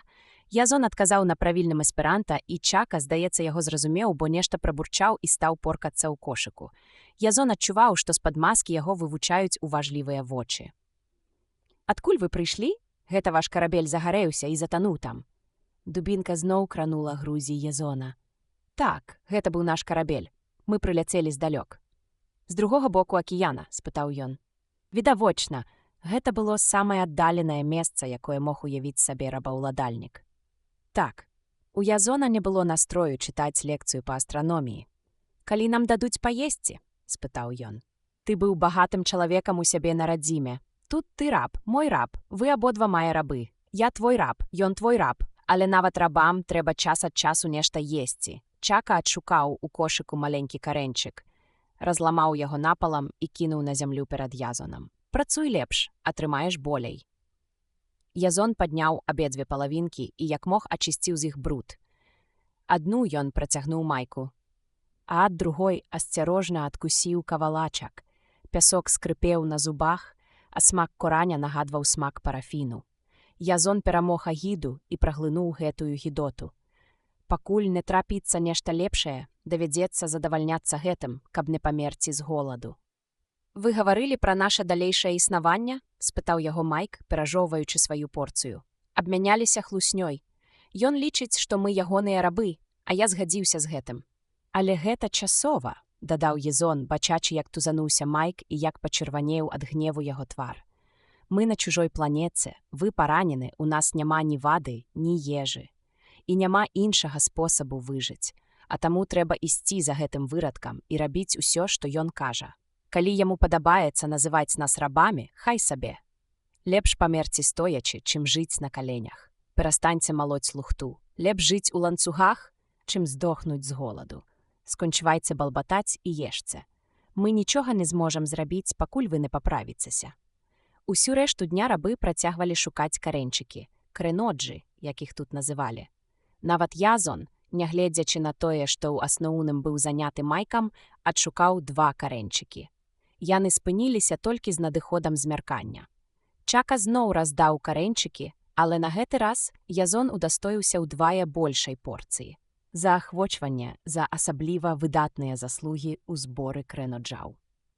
Наступная раніца пачалася звыклым парадкам. Толькі гэтым разам пошукі ежы ішлі паралельна нябачнаму берагу акіяна. Раптам адзін з рабоў, які ўзабраўся на вяршыню дзюны, закрычаў, замахаў рукамі і скаціўся з узгорка. Чака падбег да яго, штосьці спытаў і хутка пачаў адвязваць скураную торбу, што звісала з пляча. Язон убачыў, як ён дастаў з яе даволі якасны самастрэл і ўзвёў цеціву націскам спецыяльнай рукаяткі. Гэтая складаная зброя здавалася не зусім дарэчнай у руках чалавека, які падняўся ўсяго на адну прыступку ад каменнага веку. Язону захацелася лепш разгледзець гэты механізм. Чака дастаў з другой торбы стралу і зарадзіў самастрэл. Рабы моўчкі сядзелі на пяску і назіралі за гаспадаром. Чака пайшоў уздоўж дзюны, потым асцярожна падняўся на яе вяршыню, лёг на жывот, папоўз і знік з поля зроку. Праз некалькі хвілін пачуўся крык. Людзі ўскочылі на ногі і памчалі глядзець, што здарылася. Язон кінуў Майка і быў у першых радах. Рабы спыніліся на шанобнай адлегласці ад гаспадара і пачалі выкрыкваць хвалу выдатнаму паляўнічаму Чаку. Велізарная, пакрытая поўсцю пачвара ляжала ля кромкі прыбою. З яе шыі тырчала страла, і тонкая струменьчык крыві сачыўся з раны. «Мяса! Мяса!» – скандаваў натоўп. «Чака забіў Расмара! Чака, вялікі паляўнічы! Няхай жыве Чака, вялікі здабытчык ежы!» – далучыўся Язон. «А калі мы будзем есці?» Чака не зважаў на нявольнікаў аніяк. Аддыхаўшыся, ён зарадзіў самастрэл, падышоў да забітай жывёліны і нажом выразаў з яе цела стралу. «Збірайце дровы!» – загадаў ён. «А ты, апісвені!» – Чака тыцнуў дубінай аднаго нявольніка. Вазьмі нож». Шаркаючы нагамі, Чака ўзабраўся на дзюну і накіраваў самастрэл на нявольніка, які ўзяўся здымаць з тушы скуру. І пакуль апісвені не ўправіўся з расмаром, Чака ўвесь час трымаў яго на прыцэле. «Аднак наш рабаўладальнік не такі просты», – прамармытаў Язон, далучаючыся да астатніх у пошуках дроў. Чака, як відаць, увесь час баяўся за сваё жыццё і заўсёды трымаў зброю напагатове. Калі толькі апісвені паспрабуе скарыстаць нож для іншых мэтаў, ён адразу ж атрымае стралу ў патыліцу. Калі набралася досыць дроў для вогнішча, а расмар быў парэзаны на кавалкі, Чака дастаў з торбы нейкую невялічкую прыладу. Заінтрыгаваны, Язон падышоў як мага бліжэй. Яму адразу ўсё стала ясна. Чака ударыў каменем па кавалку жалеза, пасыпаліся іскры і падпалілі труд. Адкуль узяліся крэсіва і самастрэл? Відавочныя сведчанні больш высокай культуры. Гэтая акалічнасць навяла Язона на думку, што на планеце, апроч качэўнікаў-рабаўладальнікаў, існуе і іншае, больш развітае грамадства. Пазней, калі яны грызлі смажанае мяса, ён адвёў Майка ў бок. «У нас ёсць надзея», – сказаў Язон. «Гэтыя цёмныя дзікуны ніколі б самі не дадумаліся да крэсіва і тым больш да самастрэла. Наша задача высветліць, адкуль у іх з'явіліся гэтыя рэчы. Магу даць галаву на адсячэнне, што на страле стальны наканечнік». «Што гэта значыць?» – здзівіўся Майк. «Гэта значыць, што на планеце існуе індустрыяльнае грамадства. А значыць, магчыма і міжзоркавая сувязь. У такім разе трэба спытаць у Чакі, куды нам ісці. Мусіць жа быць нейкі ўрад. Мы звяжемся з ім, растлумачым сітуацыю і запатрабуем нашай адпраўкі на Касілію. Абяцаю не дамагацца вашага арышту, пакуль мы не пакінем гэтую планету». «Вы д'ябальску ласкавыя», – сказаў Язон. «Няўжо вы па-ранейшаму прагнеце маёй смерці, Майк? У рэшце рэшт мы таварышы па няшчасці, і я выратаваў вам жыццё». «Мне вельмі шкада, Язон Дынальд. Я бачу, што яшчэ не ўсё добрае ў вас загінула, аднак пачуцці не павінны браць верх над абавязкам. Не забывайце, што вы ўчынілі шэраг найцяжэйшых злачынстваў і мусіце панесці за іх кару. Вам не хапае, Язон, нармальнага выхавання». Тут Чака сыта адрыгнуў з глыбіні свайго шлема ракавіны і крыкнуў: «Гэй вы, свінні! Хопіць жэрці! Вы зробіцеся занадта тлустымі. Да змяркання яшчэ шмат часу мы паспеем адшукаць нямала крыноджаў. Варушыцеся». І шарэнга рабоў пачала сваё павольнае прасоўванне па раўніне. Яны ішлі, збіралі крынаджы, адзін раз папоўнілі запасы пітной вады з крыніцы. І зноў ішлі. Тое невялікае цяпло, што сыходзіла ад вячэрняга сонца, паглыналася грамадай хмараў, навіслых над зямлёю. Язон дрыжаў ад холаду. Раптам ён заўважыў, як да іх набліжаецца такая ж група збіральнікаў крыноджаў, і злёгку піхнуў локцем Майка, які кульгаў побач. «Глядзіце, яшчэ адна вясёлая кампанія. Цікава, ці ўваходзіць наша сустрэча ў праграму?» Але Майк, заняты сабою, не звярнуў на гэта ані найменшай увагі. Да здзіўлення Язона, не толькі Майк, а і астатнія рабы ніяк не адрэагавалі на гэтую падзею. Абедзве лініі паволі набліжаліся адна да адной. Другая група ўяўляла сабою дакладна такіх жа абадранцаў, і яны гэтаксама, схіліўшы галовы, старанна аглядалі зямлю перад сабою. Ля адной з дзюн быў навалены груд камянёў. Падышоўшы да яго, рабы спыніліся, выдалі вітальны крык і апусціліся на зямлю. Відавочна, сустрэча адбылася каля нейкага мяжавага знака, што пазначаў граніцу ўладанняў. Чака ўзвёў адну нагу на камені, застыў у чаканні. Другі важак, заняўшы пазіцыю ў добрых 10 кроках ад Чакі, узняў над галавою каменны молат. «Ненавіджу цябе, Чака», – прароў ён. «Ненавіджу цябе, Фасімба». Абмен праклёнамі, здавалася, быў гэткім жа абавязковым, як ПДД ў балеце. Абодва патрэслі зброяй, выкрыкнулі ў адрас адзін аднаго некалькі пагроз, а потым селі і пачалі мірна гутарыць. Фасімба быў апрануты ў такое ж агіднае наводнае жах адзенне, як і Чака, за выключэннем некаторых дэталяў. Апрача ракавіны, ягоную галаву аздабляў чэрап расмара, дапоўнены некалькімі радамі іклоў і рагоў, астатнія адрозненні датычылі выключна расфарбоўкі касцюма. Абодва яны былі відавочна роўныя па становішчы. «Я забіў сёння расмара, другі раз за 10 дзён», – сказаў Чака. «Добрая здабыча». «Расмара, цудоўна. Дзе 2 рабы, якіх ты мне вінен? Я вінен табе 2 рабоў? Ты вінен мне 2 рабоў. Не строй з сябе дурня. Я прынёс табе жалезную стралу ад дзертаноджаў, а другога раба ты вінен мне за забітага. У мяне ёсць 2 рабы. Учора я захапіў 2 рабоў з-за акіяна. Добрая здабыча, рабы, цудоўна». Чака падышоў да нядбайнага раба, які днём выклікаў ягоны гнеў. «Добры раб», – сказаў ён, правозячы сваю маёмасць кухталём. «Занадта худы.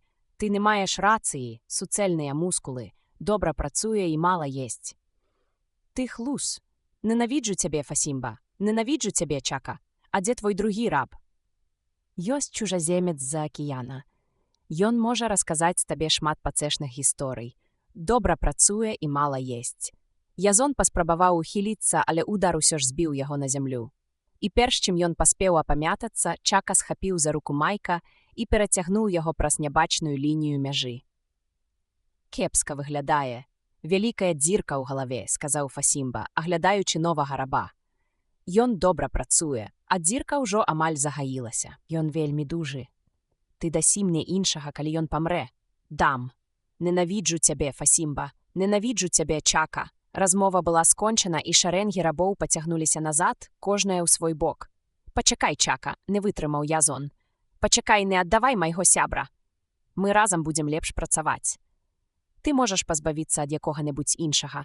Рабы вылупілі вочы, а Чака падняў дубіну. «Змоўкні, раб. Яшчэ раз скажаш мне, што я мушу рабіць, заб'ю цябе». Язон прыкусіў язык. А што яму заставалася рабіць? Ён не сумняваўся ў лёсе Майка. Нават калі той ачуняе ад раны, з доляй раба не змірыцца. Адгэтуль Язон будзе клапаціцца толькі пра сябе. Прайшоўшы кароткі пераход, рабы спыніліся на ноч. Язон залез у сховішча між 2 камянямі і выняў з-за пазухі прыхаваны кавалак мяса. Яно было халоднае і жорсткае, але ўсё-такі лепшае за 2 пайкавыя крынаджы, якія складалі большую частку тубыльнай дыеты. «Дай мне», – раптам пачуўся жаласны голас, відавочна дзявочы. Да гэтага Язону ўсе рабы ўяўляліся бясполымі істотамі. Усе яны былі аднолькава апранутыя, брудныя, валасы ва ўсіх былі спалытаныя і нястрыжаныя. «Бяры», – ён адламаў ёй кавалак. «Сядай і еш». «Як цябе завуць?» Язон падумаў, што, можа быць, удасца выцягнуць з гэтай дзяўчыны хоць якую-небудзь інфармацыю. Айджэйл. У адной руцэ яна сціскала мяса, а другой вычысвала насякомых з брудных валасоў. «Адкуль ты? Ты заўсёды тут жыла?» «Не. Спачатку я была ў Бульважэа, потым у Фасімбы. Цяпер належу Чаку». «Хто такі Бульважэа?» «Такі самы гаспадар, як і Чака». Яна кіўнула. «А гэтыя дзертаноджы, у якіх Фасімба атрымаў стралу, хто яны?» «Ты шмат чаго не ведаеш», – сказала яна, даядаючы мяса і аблізваючы пальцы. «Я ведаю дастаткова, каб здабыць мяса, якога няма ў цябе. Таму не злоўжывай маёй гасціннасцю, а расказвай, хто такія дзертаноджы. Усе ведаюць, хто яны такія». Яна недаўменна паціснула плячыма. «Яны жывуць у вялікай пустыні і ездзяць на кароджах. Кепска пахнуць, у іх шмат цікавых рэчаў. Адзін з іх даў мне сваю самую лепшую рэч. Калі я пакажу табе, ты не адбярэш яе?» «Не. Я нават не дакрануся да яе. Вось, вазьмі яшчэ мяса і пакажы мне самую лепшую рэч». Айджэйл пакарпалася ў торбе і дастала нешта, моцна заціснутае ў кулаку. Калі яна з ганарлівым выглядам расціснула пальцы, Язон убачыў на яе далоні круглую чырвоную пацэрку. «Прыгожая, праўда?» «Вельмі», – уздыхнуў сумна Язон, гледзячы на жаласную бразготку. Продкі гэтай дзяўчыны ў касмічны век пасяліліся на гэтай планеце, валодаючы ўсё магчымай тэхнікай і ведамі. Адрэзаныя ад усяго астатняга свету, іх дзеці вырадзіліся і ператварыліся ў гэтых паўразумных рабоў, якія найвышэй за ўсё на свеце цэняць пустыя шкляначкі. «Ну, добра», – сказала Айджэйл і пачала разматваць сябе шкуры. «Пачакай, ты мне нічога не павінна, я даў табе мяса проста ў падарунак». «Я табе не патрэбная?» – здзівілася дзяўчына. «Я табе не падабаюся? Ты лічыш мяне брыдкай?» «Ты чароўная, але я занадта стомлены». Ці была дзяўчына прыгожай, ці не, Язон не ведаў, Адну палову яе твару закрывалі нямытыя тлустыя валасы, другая была спрэс заляпаная брудам. Вусны ў яе патрэскаліся, а на ілбе красаваўся сіняк. «Дазволь мне застацца з табой гэтай ноччу, нават калі ты стары і я табе не патрэбная. Мзелькадзі пераследуе мяне і робіць мне балюча. Вось ён». Чалавек, на якога паказала Айджэйл, сапраўды сачыў за імі, але як толькі Язон зірнуў у ягоны бок, знік.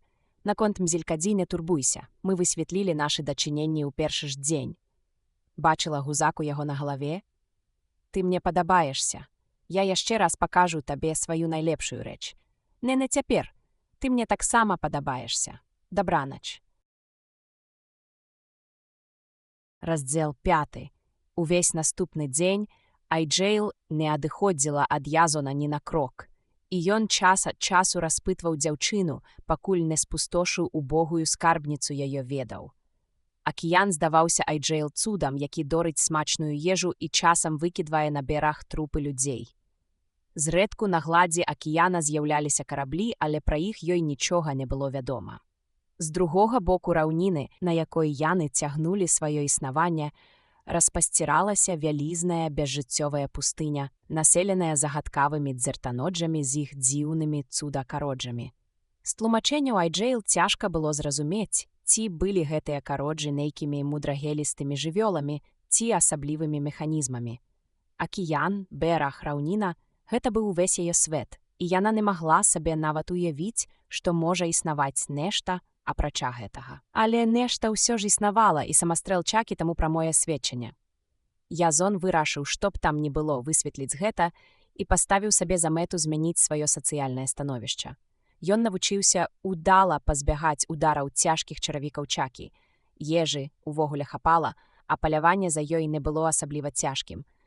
Так што, можна сказаць, Язон пачынаў прыстасоўвацца да асяроддзя існавання тубыльцаў. У гэты ж дзень яны сутыкнуліся з яшчэ адной калонай рабоў. Язон чакаў убачыць паўтарэнне ўчарашняга сцэнарыя, але на яго здзіўленне гэтага не адбылося. Выгляд рабоў, што набліжаліся, прывёў Чаку неапісальную ярасць, а яго уласныя рабы ў спалоху разбегліся хто куды і папахаваліся за бліжэйшыя камяні. Шалёна падскокваючы, выдаючы неверагодныя гукі і калоцячы дубінкай па тоўстай скуры даспехаў, Чака давёў сябе да крайняга шаленства і цяжкай рыссю рвануў насустрач непрыяцелю. Надзвычай заінтрыгаваны тым, што адбывалася, Язон паспяшаўся следам за Чакам. Ён убачыў, як расступілася шарэнга рабоў праціўніка, прапускаючы наперад узброенага да зубоў правадыра, і як той з рыкам кінуўся да Чакі. Раз'юшаныя правадыры імкліва збліжаліся, і Язон здрыгануўся пры думцы пра сілу ўдару пры іх сутыкненні. Але нечакана яны запаволілі свой бег і пачалі кружыць адзін вакол аднаго. «Ненавіджу цябе, Мшыка! Ненавіджу цябе, Чака!» Словы быццам бы тыя ж, што і учора, але інтанацыя гэтым разам была непадробная. «Я заб'ю цябе, Мшыка! Ты зноў са сваімі пажыральнікамі падлы парушыў мяжу. Ты хлусіш, Чака! Гэтая зямля заўсёды была маёй. Я заб'ю цябе!» Выкрыкнуўшы гэтыя словы, Чака высока падскочыў і нанёс сакрушальны ўдар. Калі б дубінка дасягнула мэты, то Мшыку, несумненна, не паздаравілася б, але ён паспеў ухіліцца і абрушыць на Чаку ў адказ удар. Рушыў маланкавы абмен выпадамі, але дубінкі толькі скаланалі паветра, і рабаўладальнікі перайшлі да блізкага бою. Учапіўшыся адзін у аднаго, яны каталіся па зямлі, рыкалі, хрыпелі і абменьваліся лаянкамі. Цяжкія дубінкі былі адкінутыя, у ход пайшлі нажы і калені.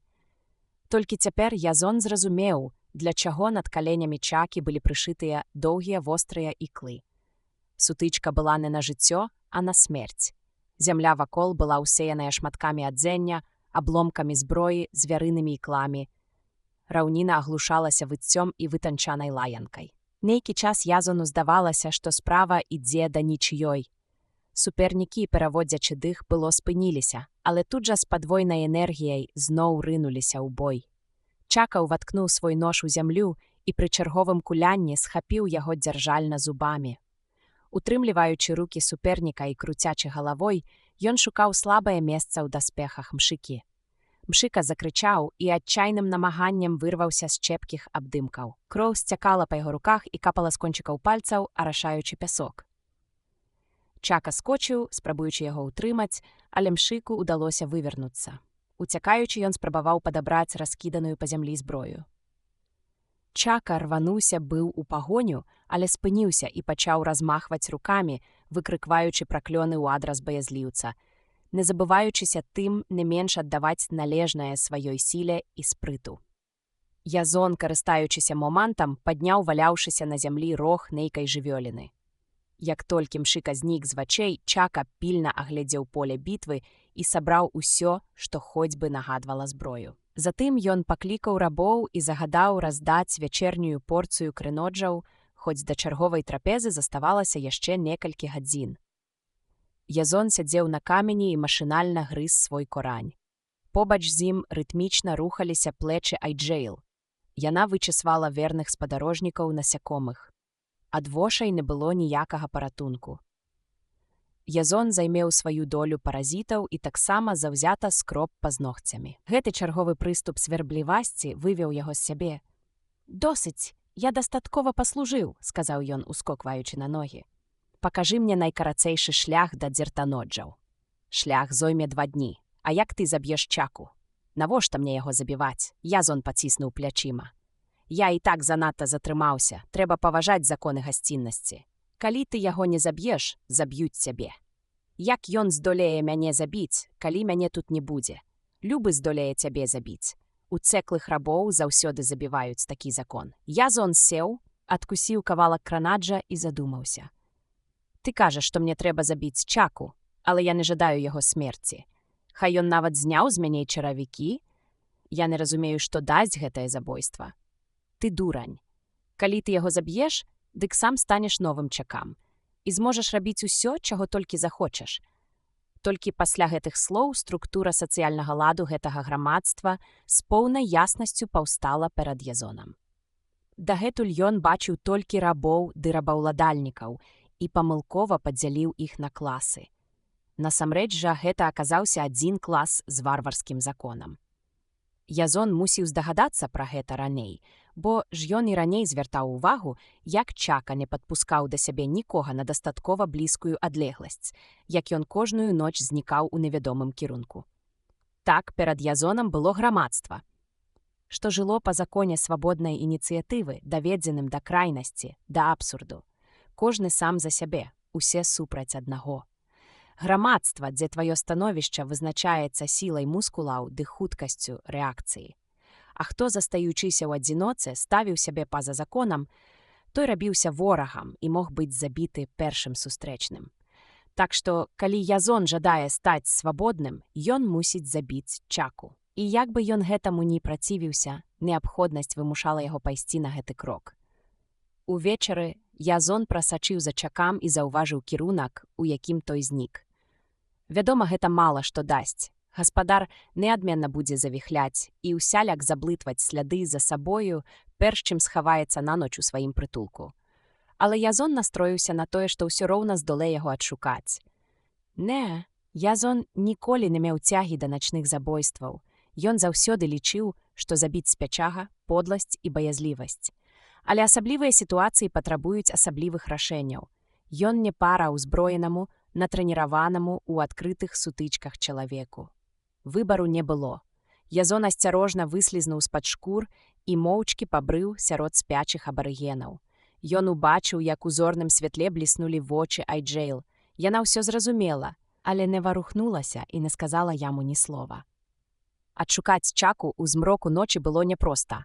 Язон вырашыў прасоўвацца па спіралі, паступова аддаляючыся ад лагера. Мясцовасць была парэзана ярамі ды цяснінамі, і ўсе іх належала агледзець. Тое, што Чака прыняў асаблівыя меры перасцярогі, баючыся начных шукальнікаў прыгод, стала зразумела, як толькі Язон пачуў звон званочка. Гэта быў слабы, ледзь улоўны гук, але ён прымусіў Язона ўздрыгнуць ды замерці. Ён зрабіў крок назад, званочак зазваніў ізноў, і ў гэтае імгненне з'явіўся Чака. У паветры прасвістала дубіна. Нейкім цудам Язону ўдалося ўвярнуцца ад удару, і, не губляючы ні секунды, ён з усіх сіл рвануў уніз па схіле яра. Ногі саслізгвалі па асыпістых камянях, толькі б не ўпасці. Падзенне — смерць. І Язон бег як утрапёны, бо нічога іншага не заставалася, цяжка ўзброены Чака хрыпеў за спінай, але паступова тупат яго ног рабіўся ўсё цішэйшым, а пасля і зусім заглух. Зрабіўшы велізарны круг, Язон вярнуўся на зыходную пазіцыю.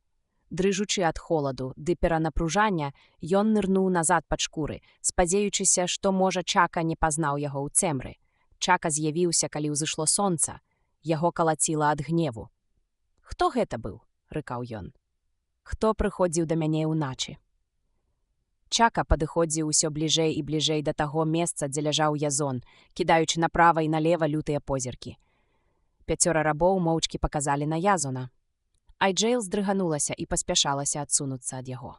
Праклінаючы здраднікаў, Язон ускочыў і кінуўся прэч ад узнятай следам дубіны. У руцэ ён моцна сціскаў завостраны рог, цудоўна разумеючы, што наўрад ці той дапаможа ў адкрытай сутычцы. Нейкі раб паспрабаваў падставіць нагу. Усе былі супраць яго, усе былі супраць усіх, і ніхто не мог адчуваць сябе у бяспецы. Чапляючыся за сцяблы жорсткай травы, Язон узабраўся на вяршыню высокага пагорка, набраў жменю пяску і кінуў у твар гаспадару, спадзеючыся асляпіць яго, але вымушаны быў зноў уцякаць. Далей. Чака даставаў самастрэл. Рабы засталіся далёка ззаду, калі Язон, спускаючыся па скалістым схіле, раптоўна разгарнуўся.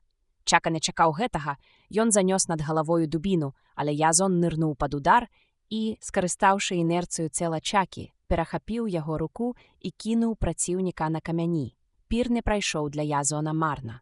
Перш чым Чака дасягнуў зямлі, Язон ужо сядзеў на яго спіне, ухапіўшыся за падбароддзе гаспадара. Параніўшы палец аб усыпанай ікламі каралі, Язон рвануў брудную бараду. Галава Чакі адкінулася назад, і Язон усадзіў рог у прыадкрытае на імгненне горла. Чака ў апошні раз тузануўся пад ім і супакоіўся назаўсёды. У поўнай знямозе Язон падняўся на ногі. Уздыхнуўшы, ён выцер аб шкуру акрываўленыя рукі і пачаў сцягваць адзенне з былога рабаўладальніка. Разрэзаўшы скураныя рамяні, ён вызваліў шлем і адкінуў яго ў бок. Перад ім ляжаў чалавек з рэдкімі сівымі валасамі і бледным, пастарэчы высахлым тварам. Сярод рэчаў Чакі знайшліся і чаравікі Язона, брудныя, але цэлыя, і ён з найвялікшым задавальненнем зноў насунуў іх на ногі. Калі з пераапрананнем было скончана, свету з'явіўся новы Чака. Чака ўваскрэс. Цела на пяску належала звычайнаму рабу. Язон выкапаў неглыбокую магілу, паклаў яго туды і засыпаў пяском. Затым, прыхапіўшы з сабой усю зброю Чакі, ён павярнуў назад. Рабы, угледзеўшы яго, выстраіліся ў шарэнгу. Вочы Язона сустрэліся з вачыма Айджэйл. Яна з трывогай глядзела на яго, спрабуючы адгадаць, чым скончылася сутычка. 1-0 на карысць каманды гасцей, абвясціў ён, і на яе вуснах бліснула імгненная усмешка. «Галовы вышэй!» — крыкнуў Язон. «Новы дзень настаў для вас. І няхай вы мне не верыце, але ў вас вялікія магчымасці». Пасвістваючы, Язон ішоў за рабамі і з задавальненнем праглынуў першы знойдзены імі кранодж. Раздзел 6. Яны запалілі вогнішча на беразе. Язон сядзеў спінай да акіяна, трымаючы ў руках шлем. Гэтая штука прыносіла яму невыносны боль. Ён паклікаў да сябе Айджэйл. «Слухаю цябе, Чака, і падпарадкоўваюся». Яна падбегла да яго, легла ля яго ног і пачала спешна вызваляць сваё цела ад шкур. «Што ты думаеш пра людзей?» — усхваляваўся Язон. «Сядзь, я хачу пагаварыць з табою». І клічуць мяне не Чака, а Язон. Зразумела? «Так, Чака», — адказала яна, кідаючы на Язона спалоханы позірк. Ён паварчаў і падсунуў да яе кошык з кенаджамі. Не так проста змяніць грамадскі лад», — ён памаўчаў. «Скажы, Айджэйл, ці хацела б ты стаць вольным чалавекам?» «Што значыць вольны чалавек?» «Свабода — гэта калі няма ні рабоў, ні рабаўладальнікаў. Кожны можа ісці куды захоча і рабіць, што захоча. Мне не падабаецца».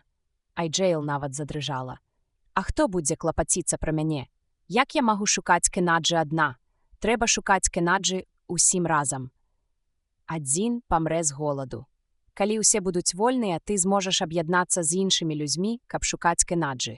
Глупства. Хто знойдзе кенаджы, то іх і з'есць. Ніхто не стане дзяліць ежу, як гэта робіць гаспадар. Мне падабаецца есці кенаджы. Язон разгублена пагладзіў бараду, што адрастала. Усе не супраць смачна паесці, але гэта зусім не азначае, што людзі абавязаны быць рабамі, сказаў ён. Аднак ты маеш рацыю. Патрэбныя рашучыя перамены, інакш ні пра якое вызваленне не можа быць і гаворкі. А пакуль, каб пазбегнуць непрыемнасцяў, давядзецца мне ва ўсім ісці ўслед за Чакам. Язон падняў дубінку і паплёўся ў цемру, абыходзячы лагер збоку.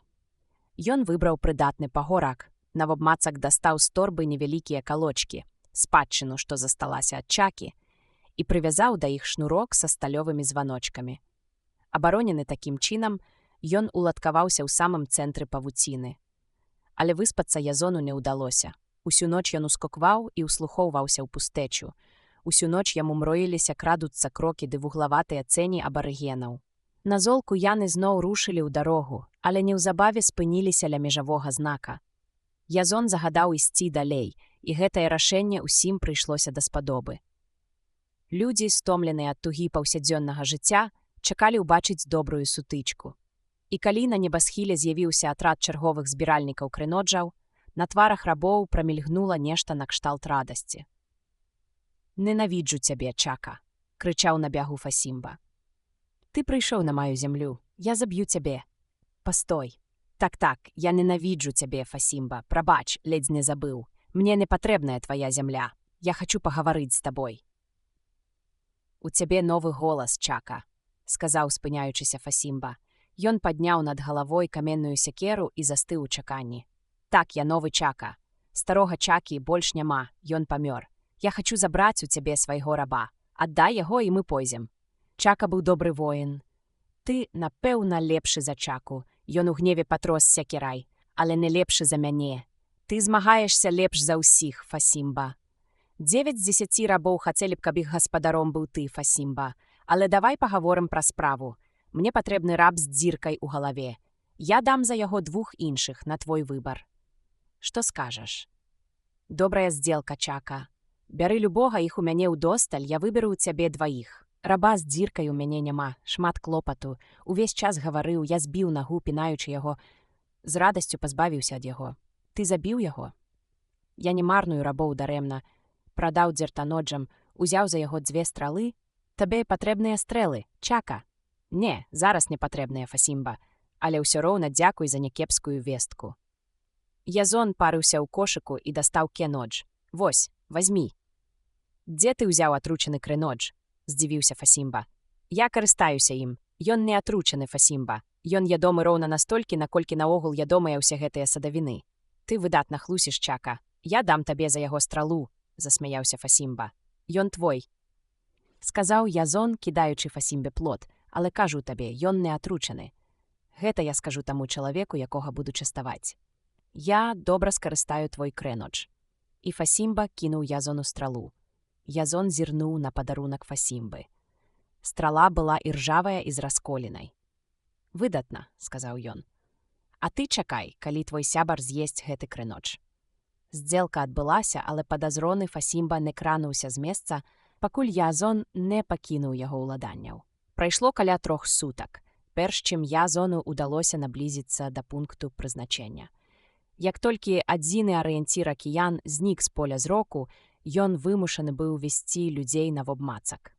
Праўда, свежаспечаны рабаўладальнік нічым не выдаў сваёй недасведчанасці, і рабы паслухмяна ішлі наперад, ні пра што не падазраючы. Яны ішлі, збіралі краноджы, двойчы папоўнілі мяхі вадою з крыніц, што трапляліся па дарозе, а аднойчы ледзь не пасмакавалі мяса нейкай жывёліны. Але Язон, на вялікае расчараванне рабоў, здолеў прамахнуцца. Раніцай 3-го дня Язон разгледзеў над туманнай лініяй гарызонта прыкметы змены ландшафту. І яшчэ да абеду яны выйшлі да хвалістага мора блакітнавата-шэрага пяску. Перад імі ляжала пустыня. «Як тут адшукаць дзертаноджаў?» — спытаў Язон найбліжэйшага раба, але той толькі нахмурыўся і адвёў позірк. Апошнім часам у Язона раз-пораз узнікалі цяжкасці з дысцыплінай. Рабы, калі ён як след не выпінваў іх, не жадалі і пальцам пра палец ударыць. Загад, не суправаджаны выспяткам, заставаўся без увагі, а нежаданне Язона ўжываць фізічны ўплыў успрымалася як праява слабасці. Усе яго спробы палепшыць рабскую долю былі асуджаныя на няўдачу. Праклінаючы чалавечую закасцянеласць, раздражнёны Язон наском бота даў адчуць рабу, хто ён ёсць на самай справе. Яны за той вялікай гарою, паследаваў неадкладны адказ. І Язон убачыў на самым краі пустыні невялікую цёмную пляму, якую раней не заўважыў. Калі яны наблізіліся, стала ясна, што гара – гэта звычайны скальны выступ. Але да яго была прыбудавана цагляная сцяна, за якою магло б размясціцца немалая колькасць воінаў. Язон не збіраўся рызыкаваць сваімі каштоўнымі рабамі і яшчэ больш каштоўнай уласнаю скураю, і па яго сігнале калона спынілася. Рабы ўладкаваліся на пяску, а Язон, трымаючы дубінку напагатове і падазрона азіраючыся, прайшоў некалькі крокаў уперад. Тут з-за вугла сцяны паказаўся чалавек і без спеху накіраваўся насустрач Язону. На ім было прасторнае адзенне, а ў руцэ ён нёс вялікі кошык. Прайшоўшы прыкладна палову дарогі, ён спыніўся і сеў на пясок, скрыжаваўшы ногі. Язон уважліва аглядзеў наваколле і вырашыў, што пакуль яму нішто не пагражае. Уладкаваць засаду быццам бы няма дзе, а аднаго незнаёмца ён не баяўся. І Язон, прайшоўшы яшчэ трохі, спыніўся за 3 крокі ад чалавека з кошыкам. «Сардэчна запрашаем, Чака», – сказаў той. «Я баяўся, што не ўбачу цябе пасля таго, невялікага непаразумення, якое адбылося між намі». Незнаёмец сядзеў і пагладжваў сваю бародку. Найбольш выдатнай часткай гладка паголенай галавы быў велізарны нос, увенчаны ахоўнымі акулярамі. Акуляры былі зроблены з косткі і здаваліся старанна прыпасаванымі да яго загарэлага твару. Сетка глыбокіх маршчын на ілбе і шчоках паказвала на тое, што перад Язонам стары, якога зусім не варта асцерагацца. «Я хачу сёе таго», – сказаў Язон на манер Чакі. «Новы голас і новы Чака», – здзівіўся незнаёмец.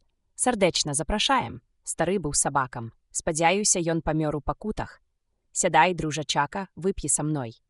І ён дастаў з кошыка гліняны збан і 2 кубкі. «Дзе ты ўзяў атручаны напой?» – пацікавіўся Язон, узгадаўшы мясцовыя звычаі. Гэты дзертанодж, праніклівы чалавек, калі з першага погляду здагадаўся, што перад ім не Чака. «Як цябе зваць, Эдыпан?» – адказаў той, хаваючы збан назад у кошык. «Чаго ж ты хочаш? Нам заўсёды патрэбны рабы, і мы згодны гандляваць з табою. Мне патрэбны раб з дзіркай у галаве, якога вы купілі ў Фасімбы. Я дам за яго 2 іншых». Стары усміхнуўся. «Не варта пераймаць непісьменную гаворку берагавых варвараў. Я ўжо па акцэнце магу сказаць, што перада мной адукаваны чалавек». Стары аказаўся значна разумнейшым, чым меркаваў Язон. «Гэта ўсё, чаго ты хочаш?» «Пакуль так.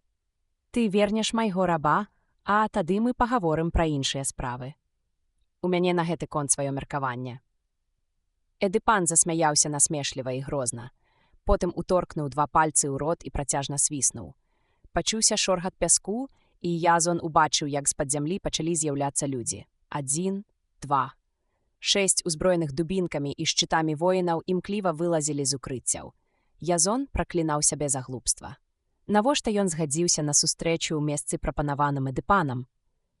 Яму вельмі захацелася прыбіць старога, але замест гэтага ён абрушыў дубіну на ваяра, які яшчэ не паспеў выбрацца з ямы. Той прыняў удар на паднятую шчыт. Язон паспрабаваў уцячы, аднак дарогу яму заступіў праціўнік.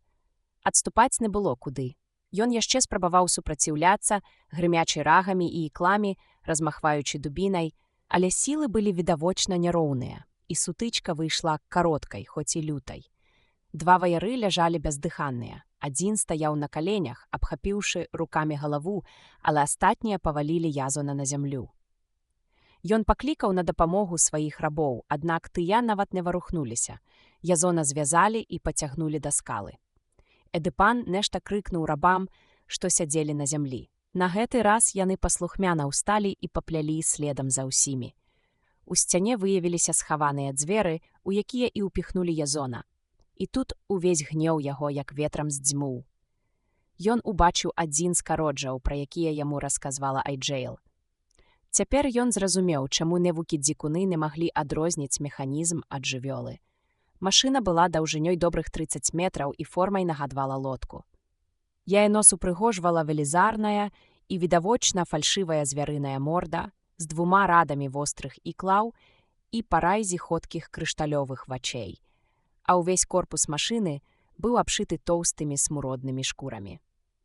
Такая маскіроўка магла падмануць толькі старога дзікуна, аднак нават дзіця з нармальнага цывілізаванага грамадства без сумневу распазнала б у гэтай пачвары звычайную машыну.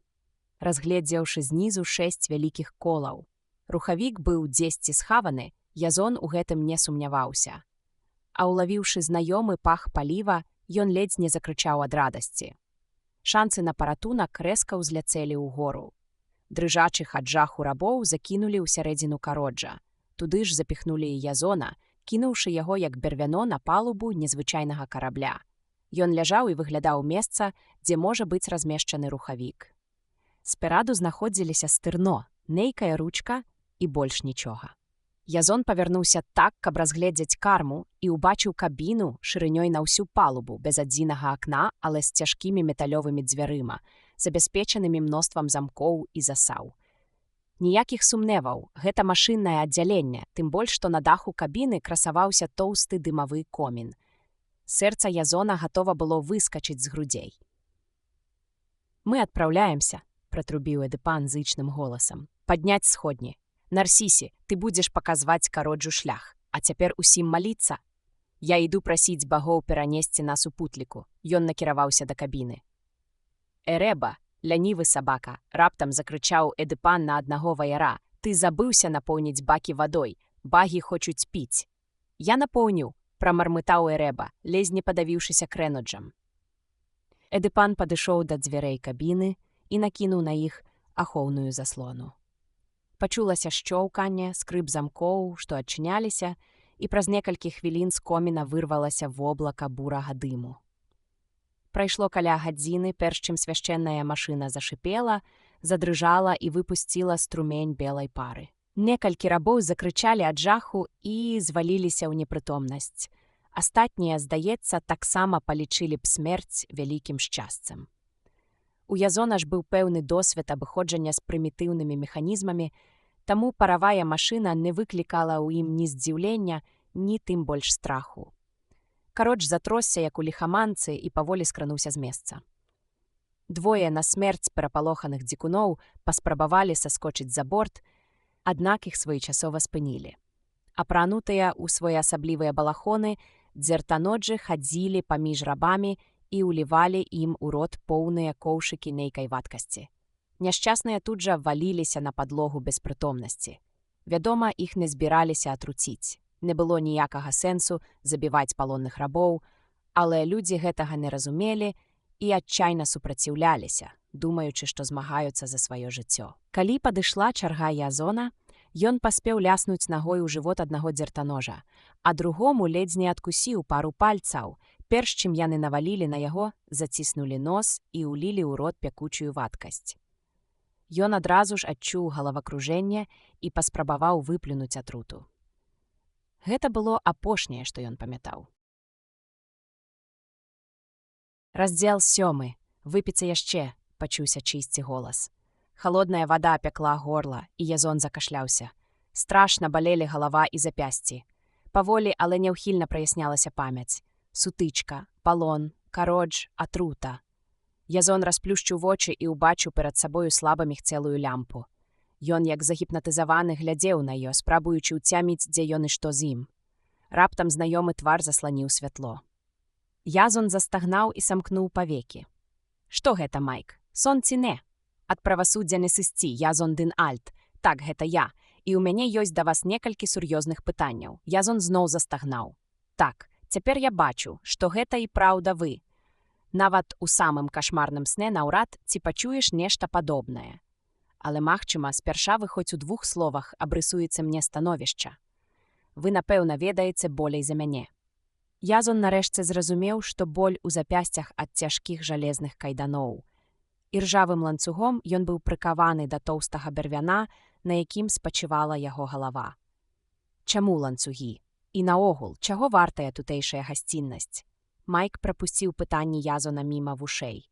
«Калі мы бачыліся апошні раз, — сказаў ён, — вы, калі мне не здраджвае памяць, былі рабом.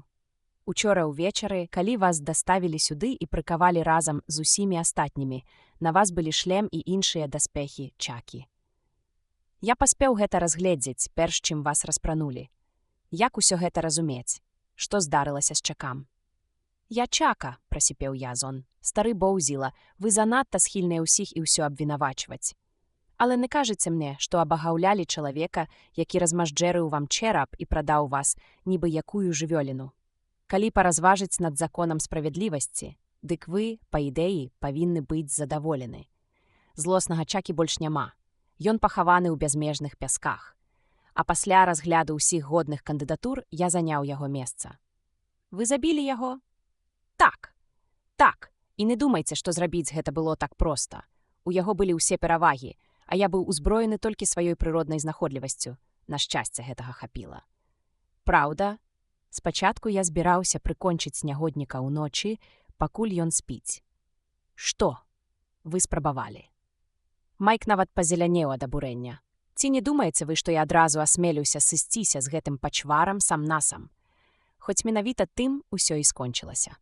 Карацей кажучы, я перамог і сам стаў чакам. Маё панаванне, аднак, не было ні доўгім, ні слаўным.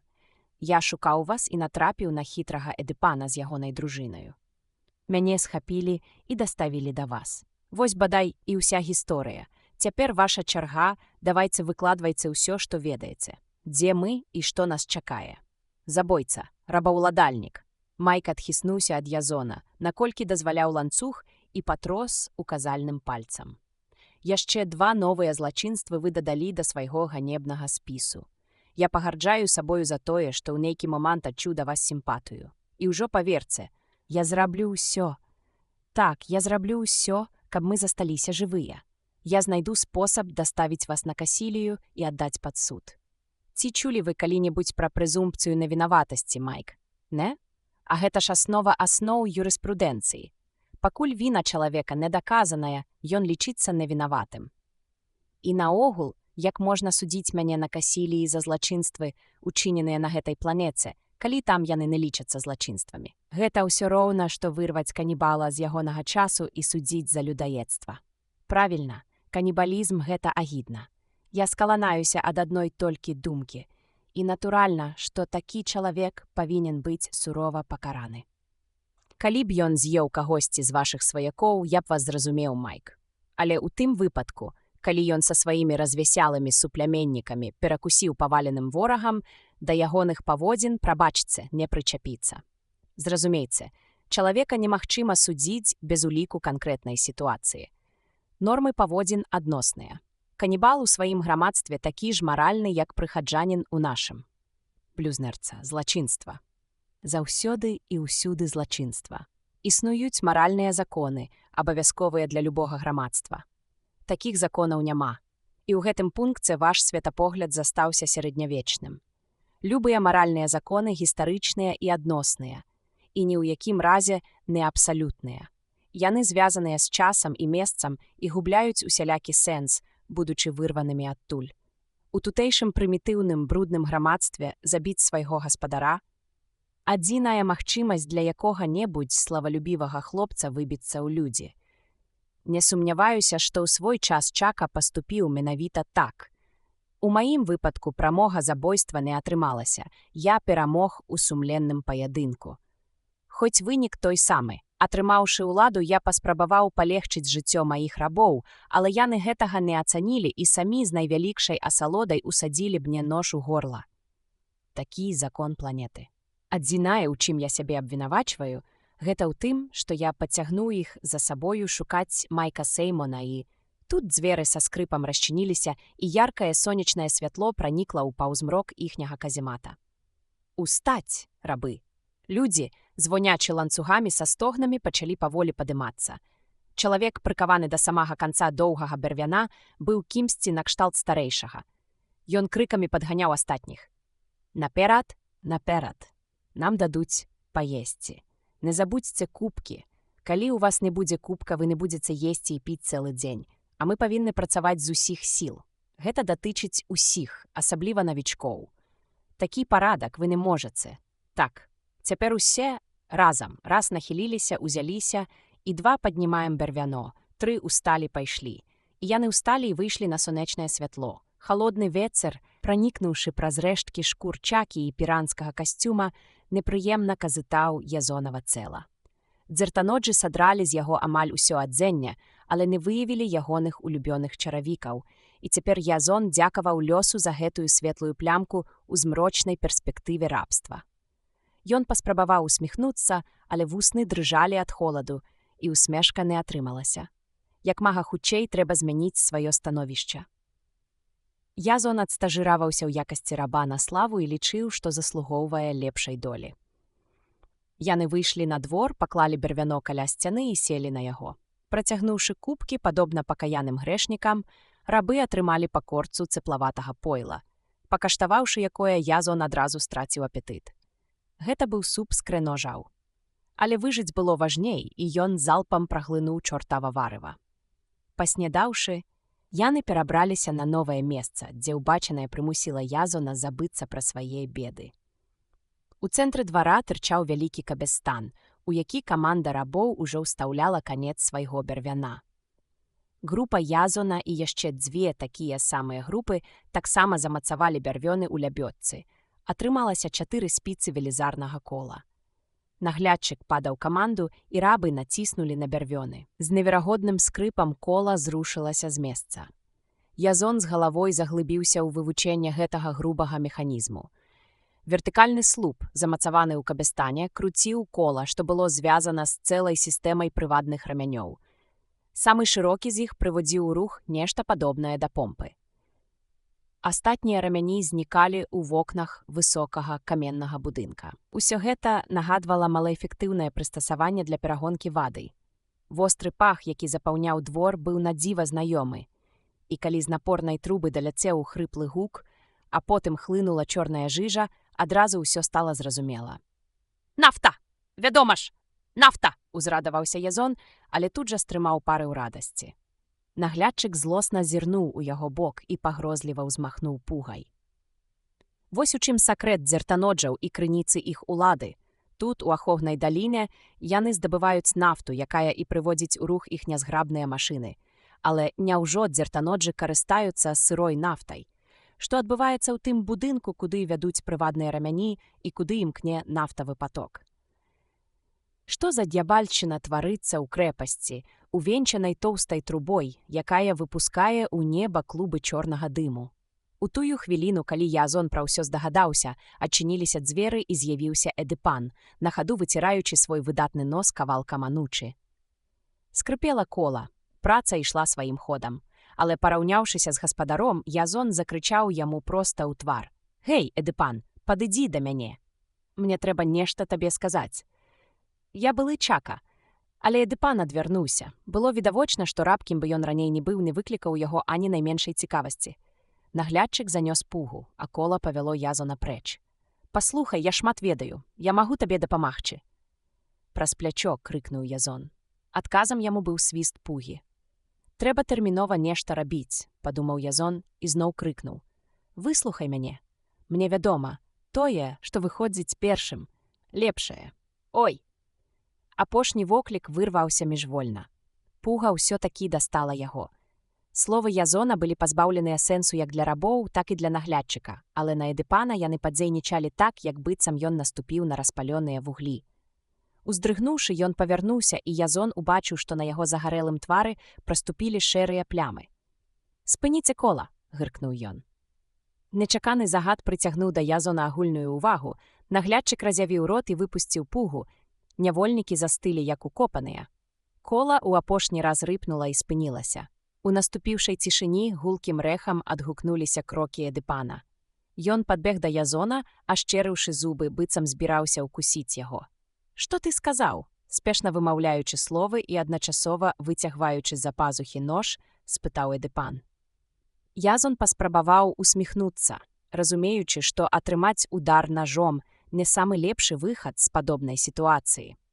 Ты чуў, што я сказаў, і не думаю, што табе захацелася пачуць гэта яшчэ раз у прысутнасці старонніх.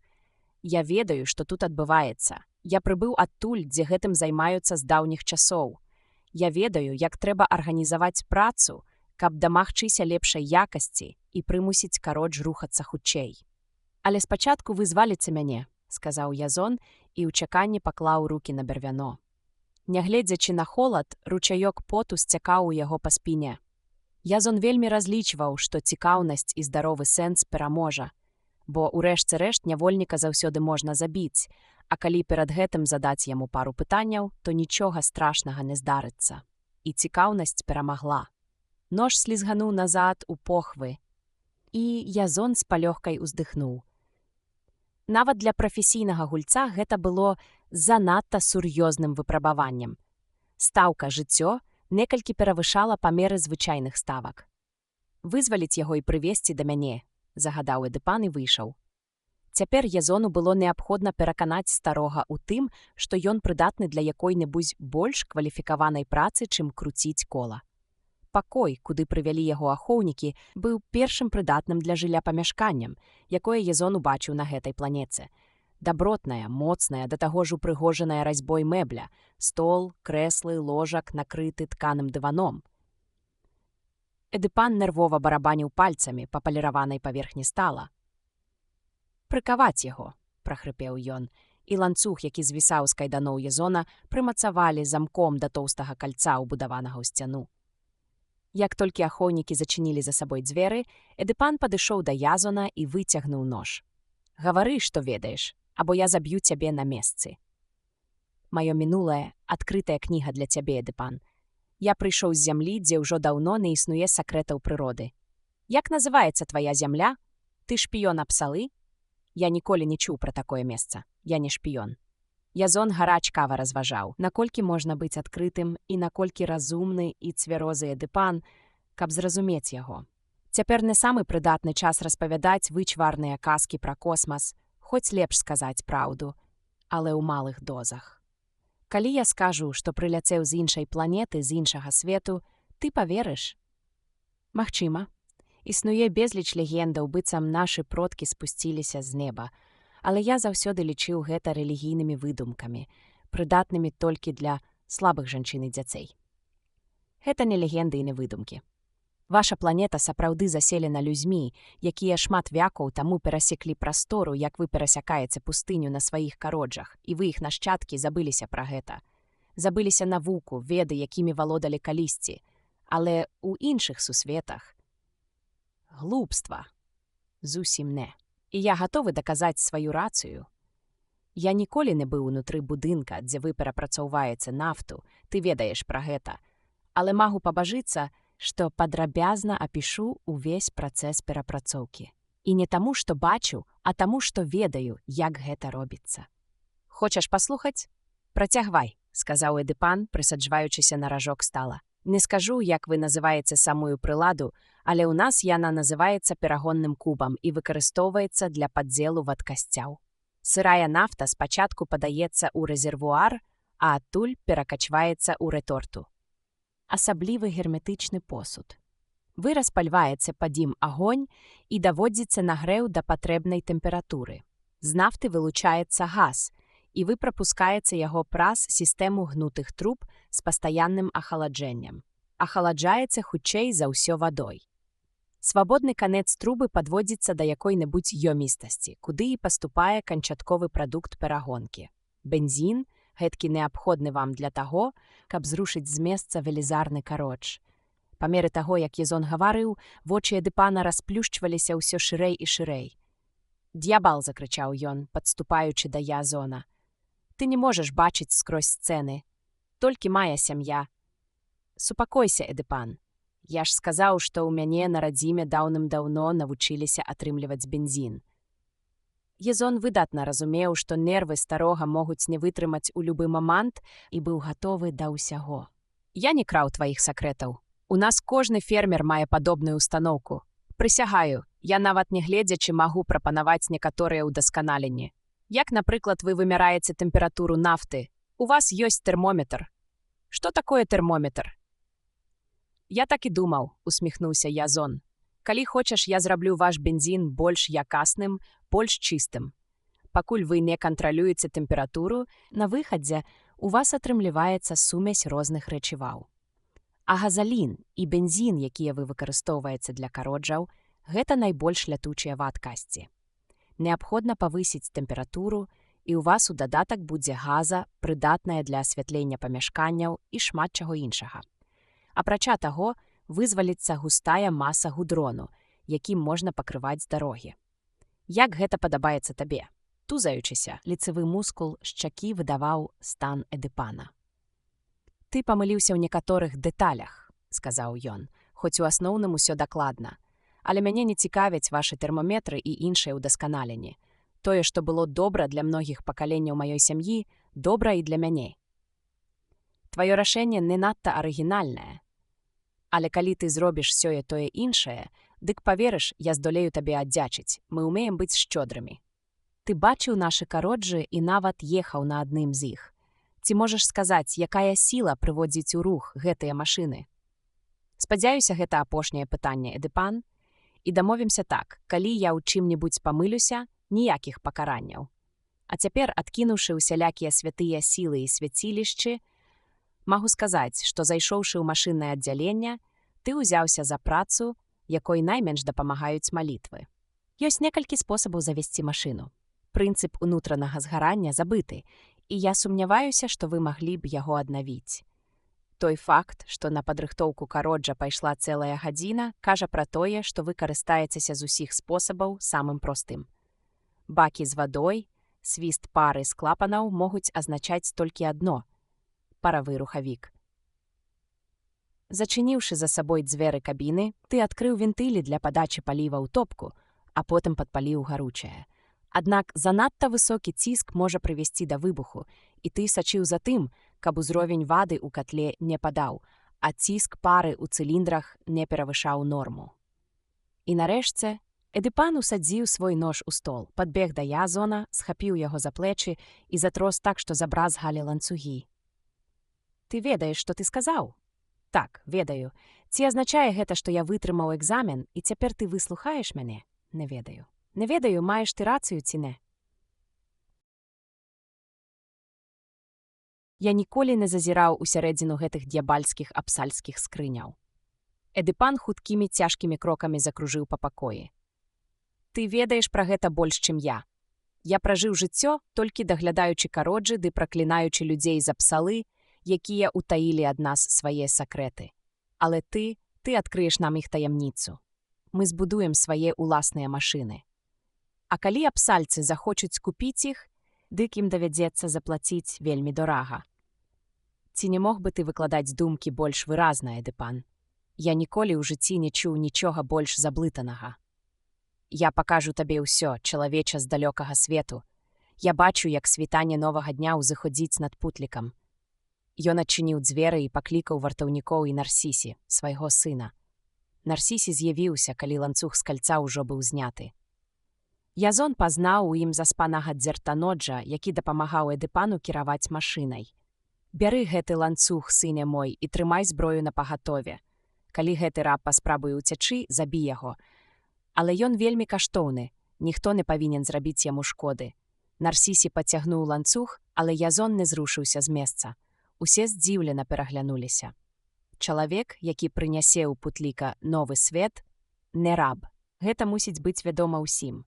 Я згодны працаваць пад аховай, але з рабствам скончана раз і назаўсёды. Але ты не адзін з нас. Значыць, ты раб. Я ўводжу трэцюю катэгорыю асоб у ваш сацыяльны лад. Служачыя, якія працуюць па найме. Без асаблівага жадання, праўда, я даю згоду наняцца да вас на працу, але патрабую, каб са мною абыходзіліся адпаведным чынам. Забіўшы раба, што вы страціце? Вельмі няшмат. Іх у вашым загоне процьма. Любы заменіць забітага. А забіўшы мяне, што вы будзеце мець? Мазгі на дубінцы. Наўрад ці яны вам прыдадуцца. Бацька, ён кажа, што я не магу яго забіць, здзіўлена спытаў Нарсісі. Не, ён мае на ўвазе не тое. Ён кажа, што калі мы яго заб'ём, ніхто не выканае за яго працу, гэткую неабходную для нас. Я зразумеў яго, і мне гэта не даспадобы. Ёсць толькі рабы і рабаўладальнікі, так было заўсёды. Усё астатняе супярэчыць прыроднаму парадку. Але ён паставіў нас у такія ўмовы, што нам неабходна даць яму пэўную свабоду. Аднак мы яшчэ паглядзім, ці здолее ён зрабіць усё тое, што тут наабяцаў мне. Калі не, я асабіста размажджэру яму галаву аб сцяну. Мне агідныя усялякія новыя ідэі. Яны выстраіліся ў ланцужок і прайшлі ў замкнёны, ахоўны з усіх бакоў будынак, дзе стаяла 7 кароджаў. «Зірні на іх», — сказаў Эдыпан. «Вось наша сіла і магутнасць. Вось наша галоўная зброя, якая наводзіць смяротны жах на ворагаў. Але толькі 3 з іх зараз знаходзяцца ў баявой гатоўнасці. Нейкія няспраўнасці?» — нядбайна спытаў Язон. Эдыпан, пыхкаючы і лаючыся, падышоў да машын. Усе яны былі ўпрыгожаны мёртвымі галовамі і калоцымі касцямі. Патокі чырвонай фарбы і кабалістычныя сімвалы страхавітага выгляду на бартах дапаўнялі і без таго кашмарнае відовішча. «Гэтыя свінні за псалы бяруць нашу вадзяную сілу і не даюць нам нічога ўзамен. О, вядома, яны падсоўваюць нам гэтыя труны на колах, якія ламаюцца літаральна праз некалькі месяцаў, і мы змушаны вяртаць іх назад, мяняць на новыя і плаціць. Зноў плаціць. Рабунак!» Адгукнуўся Язон, аглядаючы запячатаныя корпусы кароджаў. «А чаму б вам не паспрабаваць самім іх адрамантаваць? Мне здаецца, гэта не асабліва складана». «Смерць!» — усклікнуў Эдыпан. «Яшчэ нашы бацькі спрабавалі. Гэтыя хітрушчыя змеі за псалы і тут сталі нам у паперак дарогі. Пры спробе ўскрыць корпус з машыны вырываецца смерць і запаўняе сабою ўсё паветра. Людзі, якія ўдыхнулі яго, гінуць. Досыць аднаго глытка, і чалавек пакрываецца язвамі і памірае ў страшных пакутах». У Апсале доўга смяяліся, калі пачулі пра гэта, і яшчэ вышэй паднялі цэны. Язон абышоў машыну і уважліва яе агледзеў. Нарсісі ішоў за ім папяг, не выпускаючы з рук канец ланцуга. Кароджы ўяўляў сабою велізарны скрыню, вышэйшы за чалавечы рост. Металічны вал, які праходзіў наскрозь, відавочна служыў воссю для перадачы моманту кручэння на колы. Праз невялікую адтуліну ў корпусе быў відаць шчыт кіравання з 3 вентылямі і 2 каляровымі дыскамі, над якімі размяшчаліся 3 варонкападобныя паглыбленні. Стаўшы на дыбачкі, Язон зазірнуў на дах, але апроч задымленай адтуліны нічога не выявіў. Верагодна, гэта была дымавая труба. «Што ж», — сказаў ён, выціраючы рукі, «сё і тое праясняецца, але вы павінны расказаць усё, што ведаецца самі». «Раней ты памрэш», — усклікнуў Нарсісі. «Толькі мая сям'я». «Змоўкні», — абарваў яго Язон. «Запомні, з пагрозамі скончана. Больш ніякіх таямніц. Досыць. Я і без вашай дапамогі здолею разабрацца». У 3 лейкападобныя адтуліны выпадае алей, ваду і паліва. Дзесьці мусіць быць яшчэ адна для падачы агню, і адзін з вентыляў прызначаны якраз для гэтага. Другі служыць для рэгулявання хуткасці, трэці для вады. Дыскі — паказальнікі. Нарсісі збялеў і адступіў. «Таму маўчы, пакуль я размаўляю з тваім бацькам». «Усё правільна», — пацвердзіў Эдыпан.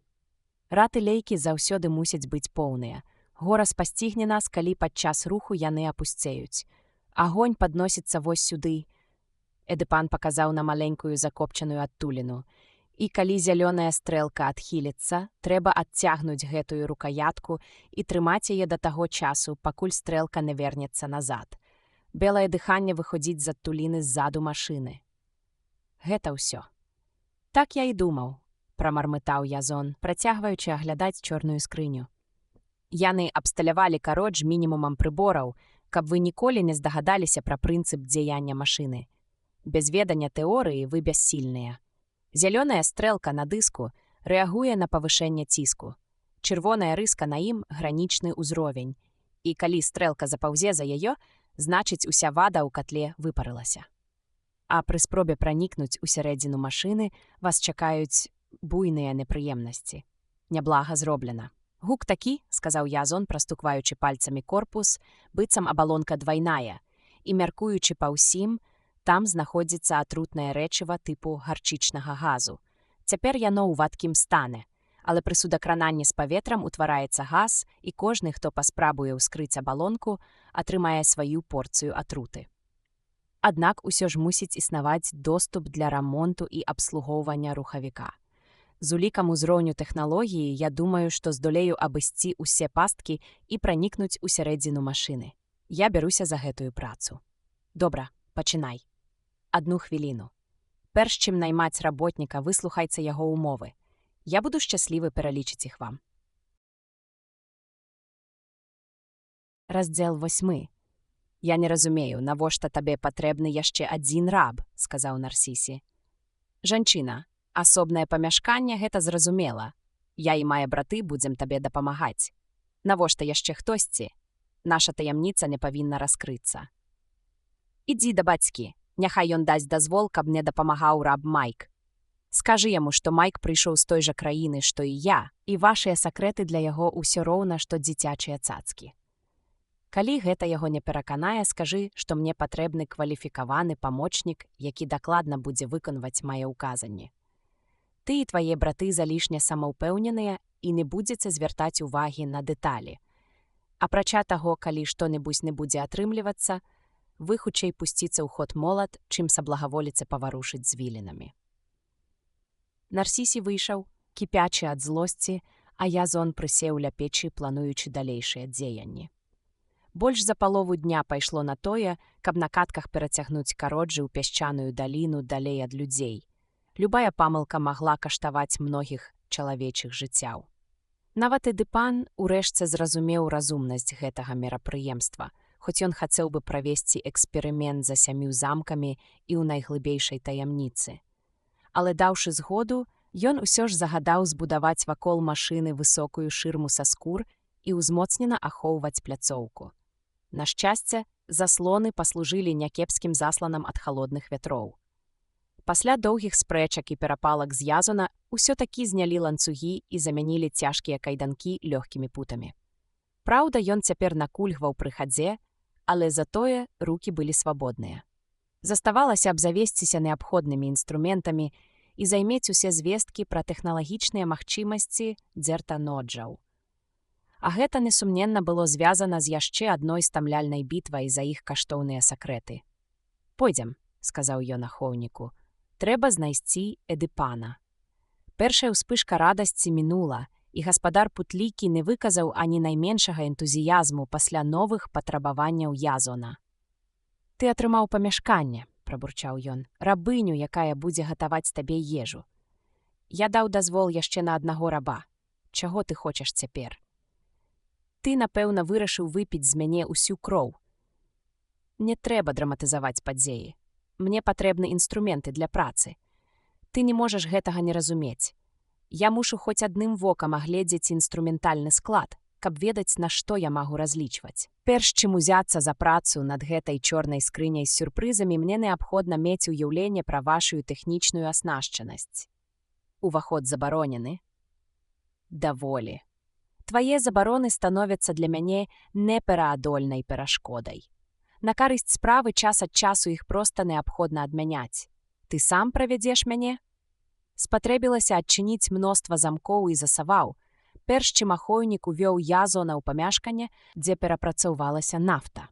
Двое старых дзертаноджаў, наскрозь прапахлыя бензінам, з крыкам падскочылі да Эдыпана.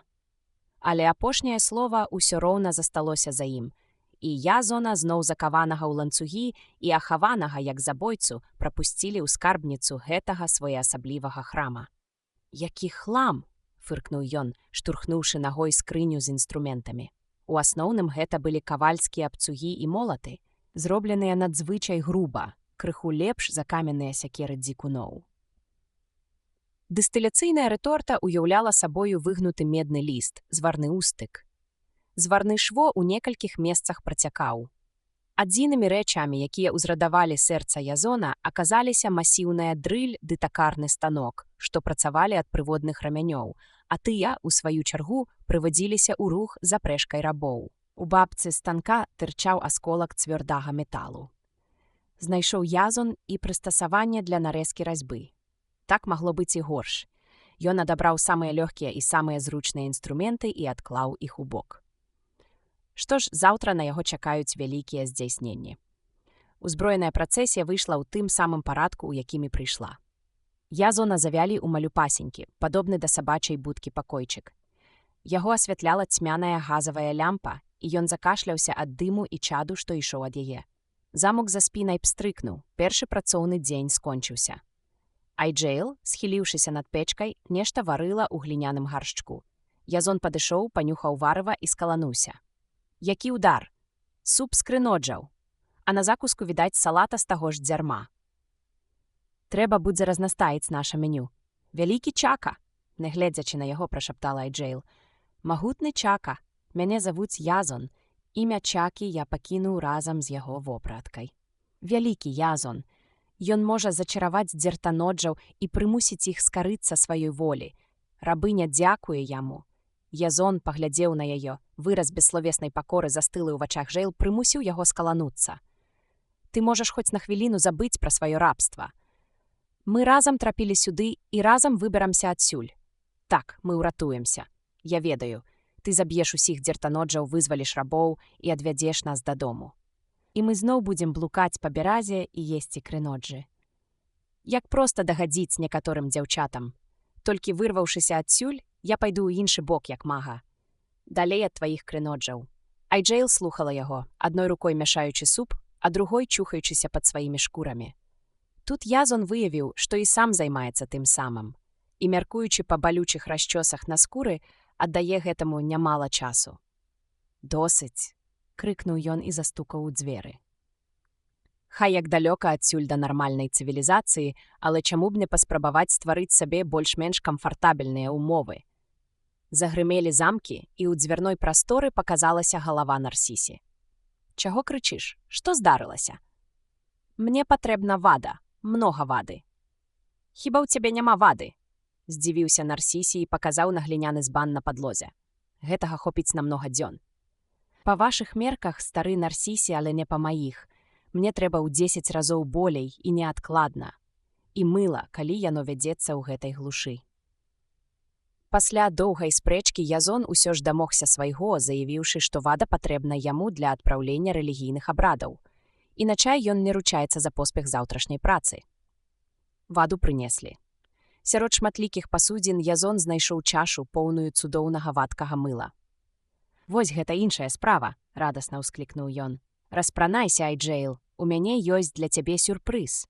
«Так, Язон», — адгукнулася тая, кладучыся на спіну і шчасліва усміхаючыся. «Не», — Язон рассмяяўся. «Ты будзеш мыцца.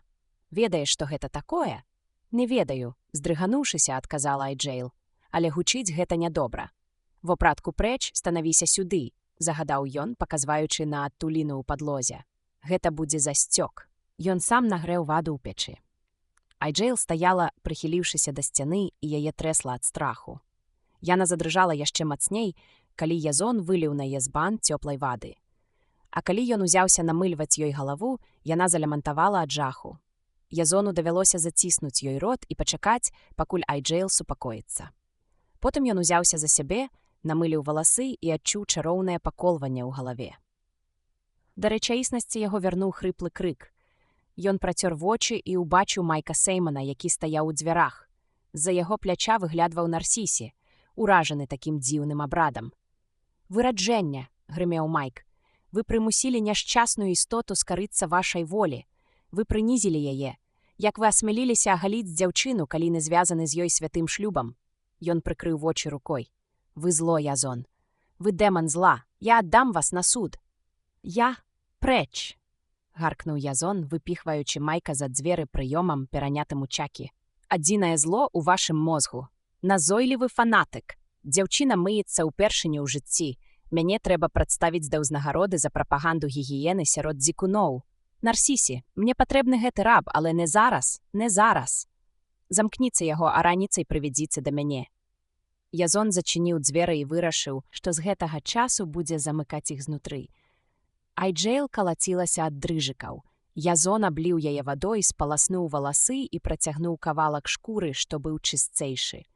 Аголенае цела дзяўчыны, вызваленае ад шматгадовага бруду, было маладым і прыгожым. У яе былі моцныя грудзі і крутыя сцёгны. Язон мімаволі залюбаваўся ёю, але, узгадаўшы майкавы папрокі, адвярнуўся. У той вадзе, што засталася, ён выпраў вопратку, і невыказнае адчуванне чысціні захліснула яго. Задзьмуўшы лямпу, Язон лёг і пачаў абдумваць план на заўтра. Але ў гэты момант Айджэйл ціхенька праслізнула да яго пад шкуры. Моцнае гарачае цела апаліла Язона, і ўсе клопаты пакінулі яго ў той жа міг. На сняданак, натуральна, былі крыноджы, але ўпершыню гэты факт не засмуціў Язона. У яго быў выдатны настрой. Пасля ўчарашняга купання ён зноў адчуваў сябе чалавекам. Гатовы прыступіць да працы, ён усміхнуўся Айджэйл і паклікаў ахоўніка. Майк стаяў каля печы і выглядаў страшэнна змораным і жахліва брудным. Язон па-сяброўску кіўнуў яму, але той толькі фыркнуў і адвярнуўся. «Зніміце з яго ланцугі і хутчэй», – загадаў Язон. «Сёння мае быць шмат працы». Паціраючы рукі, ён падышоў да машыны. Ахоўны экран быў зроблены з нейкага тонкага металічнага ліста і, здавалася, не мог хаваць у сабе якіх-небудзь неспадзяванак. Язон асцярожна саскроб з яго ў некалькіх месцах фарбу, але апроч зварнога шва нічога не выявіў. Каля гадзіны сышло на тое, каб прастукаць увесь корпус машыны і пераканацца ў правільнасці першапачатковай высновы. Корпус двайны, а прамежак паміж сцэнкамі напоўнены вадкасцю. Так у Апсале умелі захоўваць таямніцы. Аднак доступ да сэрца машыны мусіць існаваць. Толькі дзе? «Будзем шукаць», – прабурчаў Язон і апусціўся на зямлю, каб разгледзець дно кароджа. «Падыдзіце да мяне, Майк», – крыкнуў ён. Майк без асаблівага энтузіязму адарваўся ад гарачай печы. «Бліжэй, бліжэй, і зрабіце выгляд, што вывучаецца гэты сярэднявечны аўтамабіль. Нам трэба пагаварыць. Вы згодны працаваць са мной? У мяне няма ані найменшага жадання з вамі працаваць, Язон дын Альт. Я баюся, што вы запэцкаеце мяне сваімі бруднымі рукамі, як і многіх іншых. Так? Але самі вы не выглядаеце настолькі чыстым, каб... Я не гэта меў на ўвазе. А я маю на ўвазе менавіта гэта. Пра сваю душу клапаціцеся самі. Гэта не мой клопат. А вось гарачы душ я вам абяцаю. Згаджайцеся. Майк. Клянуся, я знайду магчымасць выцягнуць вас адсюль і даставіць у горад, дзе робяць гэтыя машыны. Калі ўвогуле існуе шанс вырвацца з гэтай планеты, то толькі там у горадзе. Я ведаю, Язон, і ўсё ж не магу зважыцца. Паслухайце, хіба не галоўная ваша задача – даставіць мяне на Касілію? Застаючыся рабом, думаю, вы наўрад ці гэтага даможаце. Вы адвакат д'ябла, Язон. Вы маеце рацыю, я згодны. Я буду дапамагаць вам у імя вялікай мэты, у імя ісціны. Выдатна. Тады за працу. Ідзіце да Нарсісі і прынясіце сюды 3 барвяны большыя і таўсцэйшыя. І прыхапіце яшчэ пару рыдлёвак. Рабы прыцягнулі барвяны, але кінулі іх перад шырмай. Заходзіць унутр майстэрні ім было забаронена. Майку з Язонам давялося самім падцягваць іх да машыны, бо дзертаноджы, якія ніколі не займаліся фізічнай працай, палічылі іх просьбу пра дапамогу вельмі забаўнай. Яны выкапалі пад машынай доўгія канавы і праштурхнулі туды барвяны, а затым па чарзе пачалі выграбаць пясок з-пад кароджа, пакуль пад ім не ўтварылася яма глыбінёй у чалавечы рост. Язон саскочыў у яму і агледзеў дно машыны. Яно было роўным і гладкім. Вельмі асцярожна ён пачаў ачышчаць край дніша і тут жа выявіў тонкую палосу прыпою, што ішла ўздоўж усяго перыметра. «Гэтыя апсальцы страшныя хітруны», – прабурчаў Язон, нажом здымаючы прыпой, які ўтрымліваў вялікі металёвы ліст. Пераканаўшыся, што тут няма ніякіх пастак, ён пацягнуў за край ліста, і той лёгка ўпаў на дно ямы. Ягонаму погляду адкрылася роўная металёвая паверхня без якіх-небудзь выступаў і злучэнняў. На сёння даволі. Сёе-тое мы ўжо здабылі. І перад тым, як рабіць наступныя крокі, варта добра падумаць. Пакуль нам шанцуе, але наўрад ці так будзе заўсёды. Начаваць будзеце ў мяне, Майк, дык захапіце з сабой увесь свой скарб. Ніколі. Прытон распусты. Язон ушчыльную наблізіўся да Майка, і калі ён загаварыў, ягоны голас, здавалася, быў зроблены з ільду і металу. Гледзячы Майку проста ў вочы і пры кожным слове штурхаючы яго пальцам у грудзі, Язон прамовіў: «Вы пойдзеце са мной. Я так хачу. Гэтага патрабуе справа. Мне надакучыла, што вы пастаянна ўказваеце на мае маральныя слабасці. Ідзем». Ужыцца з Майкам было не так проста. Пакуль ён мыўся за шырмай са шкур, Язон і Айджейл мусілі стаяць ля сцяны і ні ў якім разе не азірацца. Але Язону вельмі хацелася насаліць свайму кампаньёну, і ён узяўся забаўляць Айджейл. Айджейл весела смяялася, а збянтэжанаму і сярдзітаму Майку здавалася, што смяюцца з яго.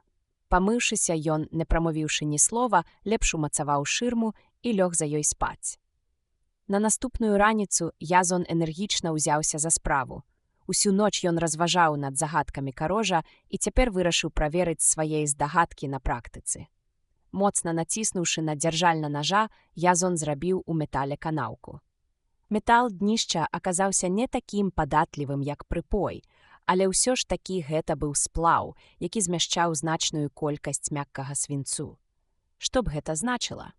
Асцярожна працуючы нажом, ён высветліў, што таўшчыня металу ўсюды аднолькавая, за выключэннем 2 месцаў, якія знаходзіліся ў самым цэнтры прамавугольнага днішча.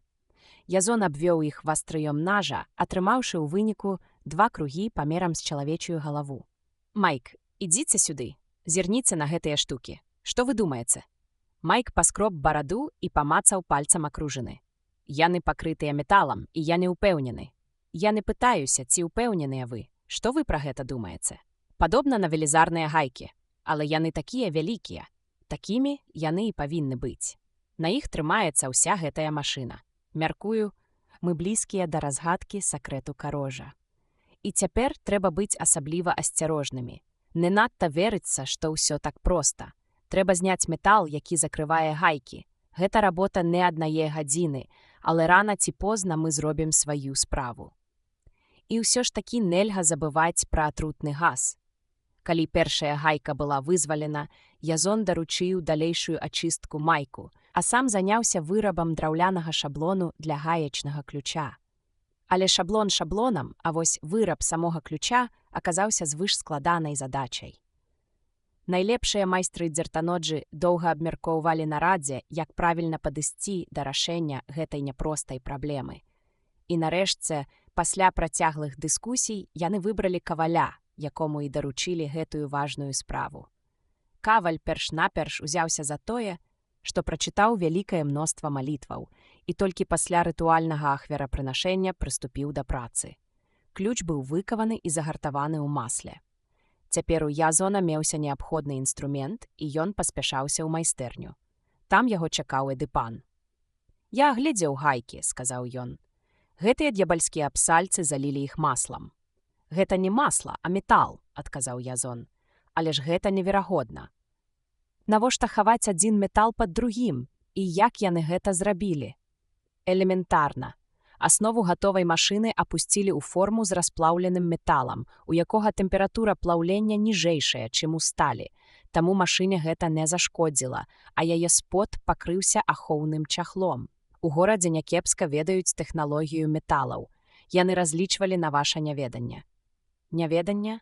Ты абражаеш. Забіраю свае словы назад. Я хацеў сказаць, што яны намагаліся ашукаць вас гэтай хітрасцю, але ўсё роўна засталіся ў дурнях. Ты задаволены? А што ты збіраешся рабіць далей? Я адкручу гайкі, а потым, відаць, здолею без асаблівых цяжкасцяў зняць кажух затручанай вадкасцю. Ці не занадта гэта небяспечна, бо магчымыя і іншыя пасткі. Няхай гайкі адкруціць нявольнік, а мы пачакаем воддаль. Калі з ім што-небудзь здарыцца, гэта будзе невялікая страта». «Я расчулены тваім клопатам, Эдыпан, але я мушу ўсё зрабіць сам. Мне здаецца падазроным, што сакрэт такі просты. Адкручваючы гайкі, я, магчыма, натрапля яшчэ на якія-небудзь нечаканкі. Апрача мяне ніхто не справіцца з гэтай работай, так што загадай усім адысці ў бяспечнае месца». Угаворваць нікога не давялося, і Язон неўзабаве застаўся адзін. Не чуваць было ніводнага гуку, толькі сцэны са скур слаба ўздрыгвалі на ветры. Язон стрымаў лёгкую дрыготку, што прабегла па цэле і, паплюхаўшы на далоні, слізгануў у яму. Ключ дакладна ахапіў гайку. Упёршыся нагамі ў край ямы, Язон налёг на рычаг і адразу ж спыніўся. Балт тырчаў вонкі прыкладна на 3 віткі разьбы. Нешта ў нарэзцы падалося Язону падазроным, і гэтага было дастаткова, каб спыніць працу. «Майк!» — крыкнуў ён. «Збегай да дзертаноджаў і прынясі гайку і балт. Памер не мае значення». Язон выбраўся з ямы і прысеў каля печкі, адаграваючы рукі. Калі Майк вярнуўся, Язон узяў у яго балт з гайкай і зноў палез пад машыну. Параўнаўшы абедзве пары, ён гучна засмяяўся. Разьба на апсальскім вінцэ была нарэзана пад іншым вуглом і ішла злева направа. У розных планет галактыкі мноства культурных і тэхнічных асаблівасцяў, але разьба — старажытны вынаходак, атрыманы ў спадчыну ад далёкіх продкаў, усюды аднолькавая. Ніколі раней Язон не задумваўся пра гэта, але цяпер ён мыслена вярнуўся да свайго мінулага. Заўсёды і ўсюды было адно і тое ж. Свердзелы паглыбляліся ў дрэва, гайкі накручваліся на балты, вінты увінчваліся ў гнёзды заўсёды па гадзіннікавай стрэлцы. Нават на грубым вінце дзертаноджаў, які ён трымаў у руцэ, была дакладна такая ж правая разьба. А вось балт на кароджы меў адваротную левую нарэзку. Язон зноў узяўся за гаечны ключ, цяжкая гайка пачала неахвотна паддавацца. Спачатку на чвэрць абароту, потым на трэць, на паўабароту, і нарэшце адкручаная яна ўпала на зямлю. Адкінуўшы ключ у бок, Язон выскачыў з ямы, гатовы пры найменшым паху атруты кінуцца наўцёкі. Але нічога не адбылося. Неўзабаве другая гайка ўслед за першай зляцела на дно ямы. Убіўшы клін ва ўтвораны зазор паміж корпусам і сподам машыны, Язон націснуў на рычаг, і велізарная пліта грымнула ўніз. «Гэй, вы там, ідзіце сюды, усё ў парадку!»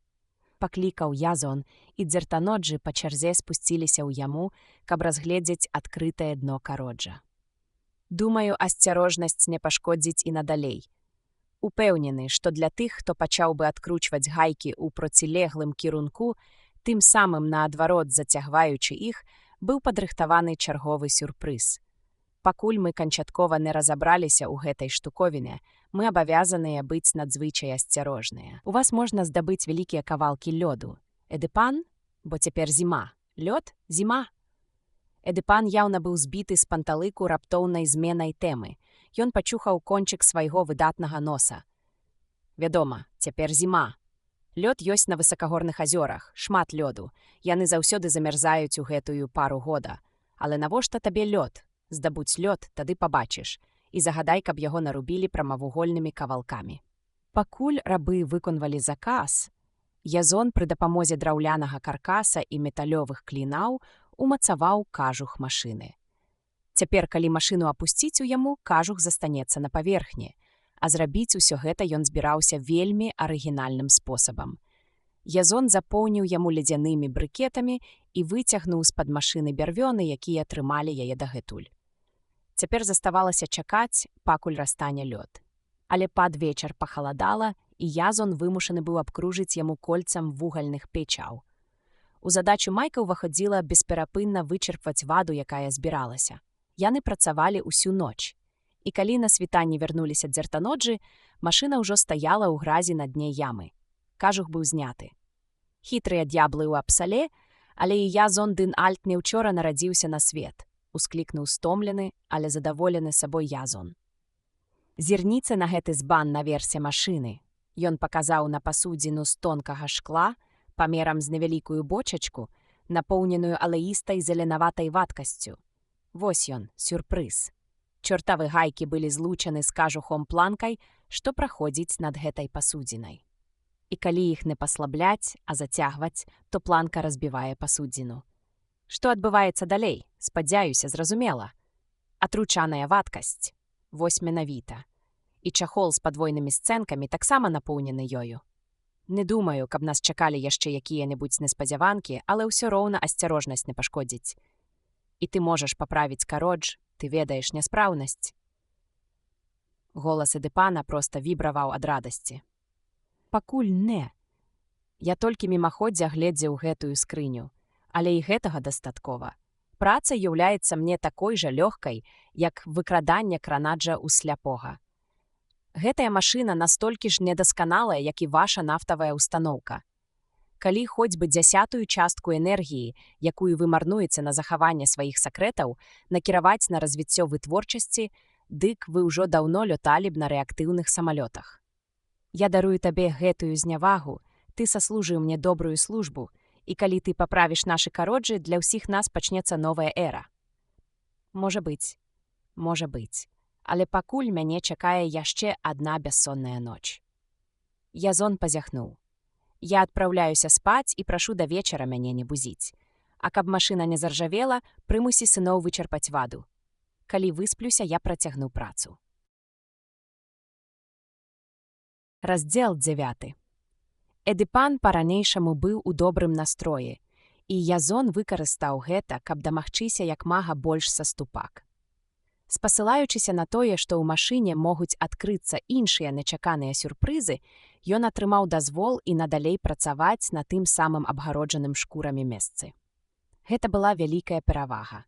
Весці працу ў закрытым ахоўным памяшканні пад пільным вокам стражнікаў Язону зусім не хацелася.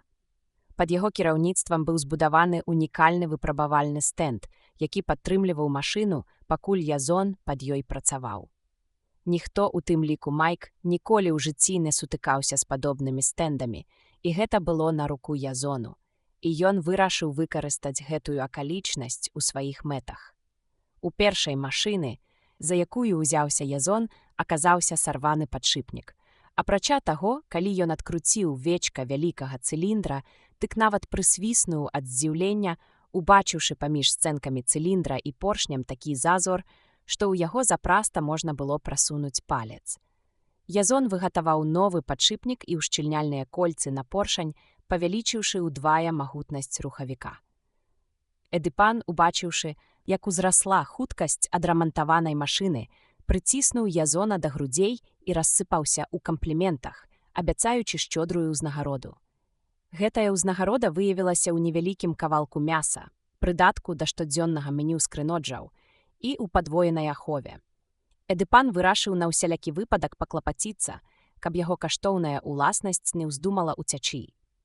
Але ў Язона былі свае меркаванні на гэты конт, і ён паціху займаўся тым, што выгатаваў некаторыя прыстасаванні, не асабліва патрэбныя для рамонту кароджаў. Калі тэхнічны бок справы быў скончаны, ён узяўся шукаць саюзнікаў для ажыццяўлення свайго плану. «Што б ты зрабіў, калі б я даў табе дубіну?» – спытаў ён высокага, моцнага з выгляду раба, дапамагаючы яму падцягваць бервяно да майстэрні. «Што б я зрабіў?» – прахрыпеў раб, наморшчыўшы лоб і адкрыўшы рот ад напружанай працы думкі. «Так, менавіта пра гэта я цябе пытаю. І не спыняйся, дзеля Бога мне не хочацца, каб ахова што-небудзь заўважыла. Калі ў мяне будзе дубіна, я буду забіваць», – усхвалявана адказаў раб, сціскаючы ўяўную зброю. «А мяне ты б таксама забіў». «Вядома», – ён агледзеў Язона, – «ты не асабліва моцны. Але калі я дам табе дубіну, хіба я не стану тваім сябрам? Чаму б табе не забіць каго-небудзь іншага?» Такі паварот пытання паставіў раба ў тупік. Ён узяўся задумена часаць галаву і часаў да таго часу, пакуль Нарсісі не закрычаў на яго. Язон уздыхнуў і вырашыў падшукаць іншых, больш кемлівых рабоў. Час ішоў, і ён паступова крок за крокам убіваў у галовы рабоў тое, што яму было патрэбна. Усё, на што можна разлічваць у дзертаноджаў, гэта цяжкая праца і блізкая смерць. Язон прапанаваў ім іншае – зброю, збавення ад гаспадароў і мноства крыві ды трупаў у паходзе на Апсалу. Рабы з цяжкасцю прывыкалі да думкі, што ім давядзецца дзейнічаць супольна, што нельга забіваць Язона, а таксама адзін аднаго. Гэта была рызыкоўная авантура. Але ў любым выпадку, што б ні здарылася, паўстанне дапаможа Язону здабыць свабоду, нават калі рабы разбягуцца адразу пасля захопу Путлікі. На нафтавай свідравіне працуе толькі каля 5-10 мужчын-дзертаноджаў. Усе астатнія, уключаючы жанчын і дзяцей, жывуць у горным пасёлку. Перабіць ці разагнаць нафтавікоў да прыбыцця падмацавання з гор не ўяўлялася Язону асабліва складаным. Адна адзіная акалічнасць замінала ажыццяўленню гэтага грандыёзнага плана, але новае папаўненне рабоў вырашыла і гэтую цяжкасць. «Удалы дзянёк», – засмяяўся Язон, расчыніўшы дзверы і паціраючы рукі ад задавальнення. Ён засунуў унутраны засаў і жэстам паклікаў Айджэйл і Майка ў далёкі кут пакоя. Прыбылі новыя рабы, сярод іх схоплены ў сутычцы наймальнік з Апсалы. Ён ведае, што яму тут не выжыць і будзе удзячны за любую магчымасць вырвацца адсюль. Гэта мужчынская гаворка. «Я ее не разумею», – сказала Айджэйл і адвярнулася да печы. «Зараз зразумееш». Язон утрымаў ее за плечы. «Апсалец ведае дарогу ў горад. Пара падумаць пра ўцёкі». «Як гэта?» – здзівілася Айджэйл. «Я не марнаваў часу задарма, а нарыхтаваў усё патрэбнае для ўцёкаў. Напільнікі, адмычкі, зброю. Апроч таго, на маім баку большасць рабоў». «І што ж вы збіраецеся зрабіць?» – спытаў Майк. «Паўстанне ў найлепшых традыцыях. Рабы знішчаюць ненавісных эксплуататараў, і мы на свабодзе». «Што?» «Гэта рэвалюцыя», – зароў Майк з такой моцай, што Язон вымушаны быў паваліць яго на падлогу і заціснуць рот. «Вы што, хочаце правесці рэшту жыцця, рамантуючы машыны? Зразумейце, самім нам адсюль не выбрацца. Нас занадта пільна сцерагуць». «Рэв? Люц?» – хрыпеў Майк. «Так, рэвалюцыя. І іншага нам не дадзена. Вы не можаце спачуваць дзертанаджам, кожны з іх заўзяты забойца, і вы ведаеце пра гэта. Для іх рабы, чалавечая жывёла, тое, што яны пацярпяць падчас паўстання, цалкам заканамерна». Язон адпусціў Майка, але гатовы быў у любую хвіліну накінуцца на яго і заткнуць яму рот, калі той зноў пяройдзе на крык. Вядома, дзертаноджы – агідныя звяры ў чалавечым абліччы. Майк ніяк не мог адсапціся. І я не адчуваю да іх асаблівых сімпатый. Наадварот, я лічу, што іх трэба сцэрці з твару зямлі, як Садом і Гамору. Але не з дапамогай жа рэвалюцыі. Рэвалюцыя – зло. Так было заўсёды і паўсюль. Язон застагнаў. 2/3 існуючых сёння ўрадаў узніклі ў выніку рэвалюцый. Ліберальныя, дэмакратычныя. Ідзіце і раскажыце ім, якое зло – рэвалюцыя. А можа, у вас ёсць іншы спосаб пазбавіцца ад рабства? Напрыклад, галасаваннем? Няма? Тады бярыце ў рукі зброю і страляйце. Кроў? Не, гэта немагчыма. Добра, хай не рэвалюцыя. Язон раздражнёна махнуў рукою. «Давайце зменім назву. Як вам разбурэнне турмаў? Не, гэта вам таксама не спадабаецца». «Ага, знайшоў. Вызваленне. Мы зрываем ланцугі з няшчасных пакутнікаў і вяртаем іх у родныя землі, адкуль іх сілай выгналі сатрапы. А тое, што дзертаноджы відавочна не пагодзяцца з намі, не павінна вас трывожыць. Дык вы далучаецеся да нашага вызваленчага руху. Гэта ўсё роўна рэвалюцыя». «Гэта будзе тым, чым я гэта назаву», – канчаткова разлаваўся Язон. «Вы ідзеце са мной ці застаяцеся тут. Назаўсёды. Трэцяга не дадзена. Я скончу». Ён устаў і наліў сабе супу. «Я не магу пайсці на гэта. Не магу», – мармытаў Майк, апусціўшы галаву. Язон не ў сілах адолець агіду, адвярнуўся. «Глядзі, Айджэйл», – сказаў ён, паказваючы лыжкай праз плячо, «не дай Божа вам скончыць гэтак жа. Хоць гэта і малаверагодна. Ваш народ моцна стаіць на зямлі. Ён прызнае толькі факты. Усялякая абстракцыя вышэй за яго разуменне. А гэты даўгатвары клоун умее толькі лунаць у аблоках. І чым вышэй ён ляціць, тым большае атрымлівае задавальненне.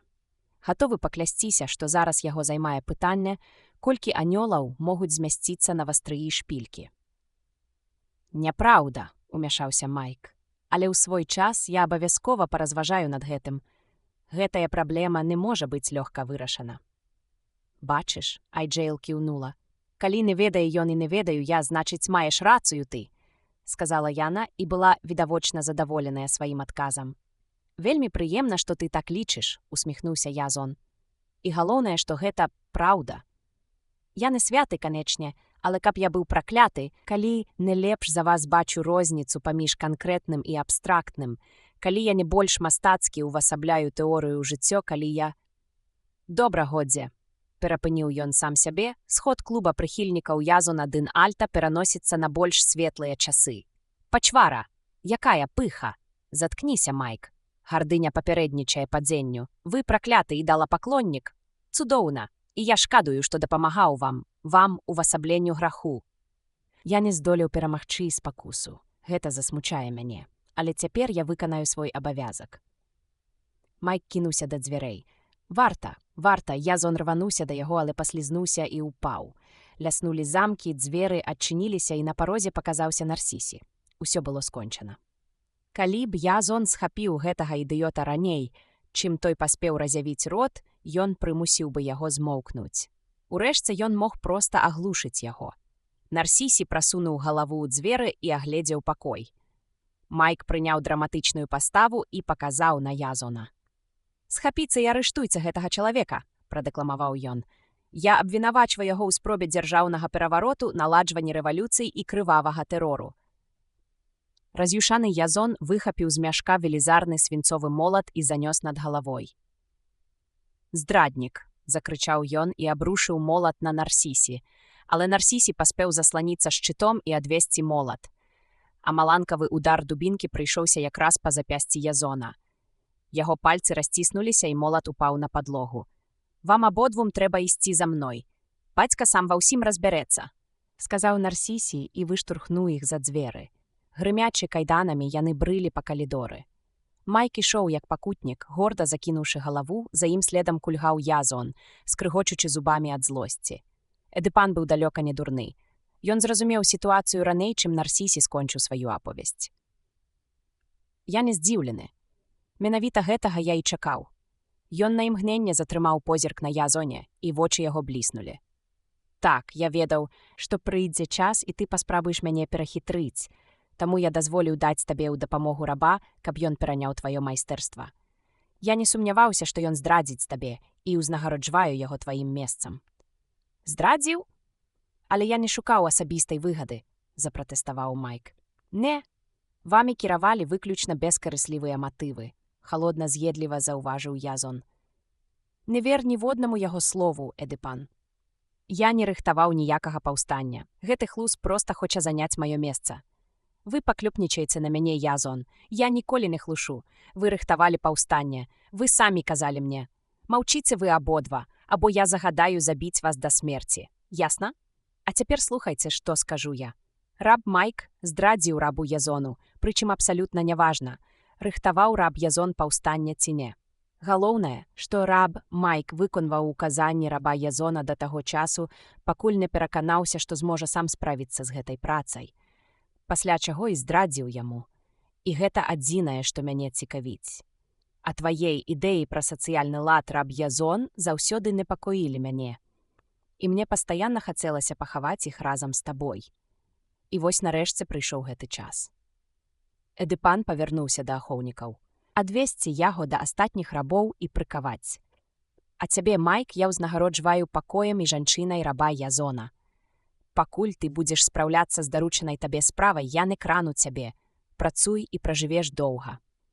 Выключна з бескарыслівых матываў, ці не праўда, Майк? Данёсся з калідора голас Язона. Падзенне было імклівым. Мала таго, што кайданы на нагах ніхто не паклапаціўся зняць. Праз паўгадзіны на запясцях Язона пазвоньвалі новенькія кайданкі, а самога яго прыкавалі да сцяны цёмнага сырога памяшкання, набітага да адказу спячымі рабамі. Як ідзе падрыхтоўка да паўстання? Раптам данёсся да Язона чысці шэпт. Нармальна, адказаў ён, спрабуючы разгледзець свайго суседа. Мне здаецца, я пазнаю цябе. Гэта з табой я сёння размаўляў? Так, я Снарбі. Салдат-дзідаўладальнік, майстар звароту з дубінкай і кінжалам. На маім рахунку 7 забітых. Я памятаю, Снарбі, перапыніў яго Язон. Я памятаю і тое, што ты ведаеш дарогу ў Апсалу. Так, я ведаю. Тады паўстанне пачынаецца. Але як ты ставішся да таго, каб уцячы ўдваіх? Гэта найлепшая думка з таго часу, як былі вынайдзены катаванні. Гэтыя ідыёты толькі блыталіся пад нагамі. Я заўсёды лічыў, Вера, што дзейнічаць трэба малымі сіламі. Тады пачнем. Язон дастаў з бота напільнік і адмычку, якія быў схаваў, пакуль Майк размахваў рукамі перад Нарсісі. Ён адляпіў гліну, што схоўвала загадзя зроблены надрэз у кайданах, і энергічна ўзяўся за мяккі метал. Праз 3 хвіліны кайданы ляжалі на падлозе. «Ты чарадзей», адхінаючыся ад Язона, прашаптаў Снарбі. «Механік. Зрэшты, на гэтай планеце гэта адно і тое ж. Язон аглядзеўся. Стомленыя за дзень нявольнікі спалі 10-ы сон. Снарбі, мы прыкаваны да адной ланцуга? Так, ён праходзіць праз кайданкі ўсіх нявольнікаў. Толькі адзін яго канец умантаваны ў сцяну. Лепш і не прыдумаеш. Значыць, перапілаваўшы ўсяго адно звяно, мы будзем свабодныя. Астатняе няважна. Галоўнае, нікога не пабудзіць, прашаптаў Язон і ўзяўся за справу. Так, яшчэ, ці не заходзіць сюды ўночы ахова? З таго часу, як я тут, такога не здаралася. Будзем спадзявацца, што і сёння. Язон працягваў ліхаманкава пілаваць. Нам спатрэбіцца пэўны час. У гэты момант метал пад напільнікам парваўся, не даўшы Язону скончыць думку. Агульнымі высілкамі яны разагнулі звяно, і ланцуг разваліўся напалам. Стараючыся рабіць як мага менш шуму, Язон і Снарбі акуратна ўклалі ланцуг на падлогу і слізганулі да дзвярэй. «Як ты думаеш, ці ёсць звонку ахова?» – спытаў Язон. «Думаю, не. У іх занадта мала людзей, каб вартаваць спячых, ды яшчэ і прыкаваных нявольнікаў». Яны прыслухаліся, але апроч храпу за спінаю нічога не пачулі. Дзверы былі зачыненыя. Разгледзеўшы замочную адтуліну, Язон прасунуў у яе адмычку. Гэтыя ідыёты пакінулі ключ у замку. Ён усміхнуўся і прасунуў пад дзверы кавалак шкуры. Затым асцярожна падштурхнуў ключ адмычкай і, калі той упаў, уцягнуў шкуру назад. Ключ ляжаў у самым яе цэнтры. Праз імгненне яны ўжо зачынялі за сабою дзверы і напружана углядаліся ў цемру. «Бяжым. Бяжым сюды», – сказаў Снарбі, але Язон схапіў яго за горла і пацягнуў назад. «Ці ёсць хоць кропля розуму на гэтай планеце? Як мы дабяромся да Апсалы без ежы і вады? Калі хочаш выйсці адсюль жывым, рабі ўсё так, як я скажу. Для пачатку мы замкнём дзверы на замок, каб ніхто раней часу не спахапіўся. Потым здабудзем машыну і выберамся адсюль з шыкам. Зразумела?» Замест адказу пачуўся прыглушаны хрып. Язон крыху расціснуў пальцы, дазволіўшы паветру пранікнуць у лёгкія Снарбі. І той, калі апрытомнеў, моўчкі рушыў за Язонам па цёмных завулках паўз каменныя будынкі. Выйсці за межы горада не складала вялікай працы. Яны бесперашкодна дабраліся да майстэрні з неахованага боку і пранікнулі ўнутр праз схаваную адтуліну ў скурах. «Стой, прыйшлі. Сядзі ціха і нічога не чапай». Язон узяў невялікі малаток і накіраваўся да выхаду, дзе, прытуліўшыся да слупа, драмаў адзін з сыноў Эдыпана. Левай рукой ён зняў з ягонай галавы скураны шлем і кароткім ударам аглушыў вартаўніка. «Цяпер за працу», – сказаў Язон, вярнуўшыся да Снарбі. Ён адкінуў малаток і паднёс агонь да кнота лямпы. «Што ты робіш? Нас убачаць! Трымайся мяне, Снарбі, і будзеш атаманам». Ніводзін вартавы нічога не ўбачыць. Я правяраў. А нам належыць зараз сім тым заняцца. На выпрабавальным стэндзе узвышаўся велізарны, самы магутны кародж. Гэтая машына была гонарам Язона. Знешне яна нагадвала грубы, неабчесаны кародж дзертаноджаў, але над унутранай будовай Язон старанна папрацаваў, рыхтуючы яе для ўласных патрэб. Рухавік, прыборы – усё было да найдрабнейшых дэталяў праверана і, дзе магчыма, удасканалена. Апроч усяго іншага, Язон перанёс усё машыннае аддзяленне на выпрабавальны стэнд, які цяпер служыў платформай для машыны, палегчыўшы яе такім чынам у шмат разоў. Заставаласядаладзіць якія-такія дробязі. 3 колы ляжалі ў баку, і іх належала ўсталяваць на месца. Ачысціць пляцоўку ад інструментаў, бярвён і іншай рухлядзі, заправіць машыну гаручым, і можна рушыць у дарогу. Калі гэтая праца была скончана, і Снарбі прыцягнуў гліняныя збаны з алеем, вадою і бензінам, Язон распаліў пад катлом агонь і пагрузіў у машыну розныя інструменты і невялікі запас ежы. Ён разлічваў, што гэтага мусіць хапіць на ўсю дарогу. Набліжаўся світанак. Час было рушыць у дарогу, але Язон ніяк не мог пазбавіцца ад адной думкі, што грызла яго. Айджэйл? Нельга пакідаць яе тут. Нельга вось так узяць і кінуць яе. Але Майк, так, ён нарабіў нямала ідыёцкіх учынкаў. Так ён надакучыў яму горш за ненавісных крыноджаў. І ўсё ж нешта замінала Язону проста махнуць рукой і забыць гэтага чалавека. Усё, гэты раз будзе апошнім. Язон грукнуў кулаком па кароджы. «Сачы за машынай, я хутка вярнуся», — сказаў ён Снарбі. «Ты хочаш, каб я застаўся сам на сам з гэтым д'яблам? Гэтая машына і сама выбухне, і мяне заб'е. Супакойся. Дэманы тут ні пры чым. Гэты хлам на колах зроблены людзьмі і ўдасканалены мной. Спальваючы паліва, мы атрымліваем пару, якая праходзіць па трубе і рухае вось гэты стрыжань. Стрыжань круціць колы, мы едзем. Таазы тэорыі паравых машын. Імі мы і абмяжуемся. Калі захочаш, калі-небудзь потым я растлумачу падрабязнай, а зараз, прабач, не да гэтага, таму ты застанешся тут і зробіш усё, што я скажу, інакш я пралому тваю тупую галаву». «Ясна?» — ашаломлены Снарбі кіўнуў. «Ну вось і выдатна. Ад цябе патрабуецца толькі адно — сачыць за гэтым зялёным акенцам. Калі яно перастане свяціцца, адразу павярні гэты вентыль. Зразумела. Зробіш усё, як мае быць. Спрацуе засцерагальны клапан, ён не выпусціць пару, і мы зможам спакойна выбрацца з гэтага логава». Пакінуўшы Снарбі, Язон прайшоў міма ўсё яшчэ неапрытомнелага вартаўніка і накіраваўся да нафтаперагоннай устаноўкі.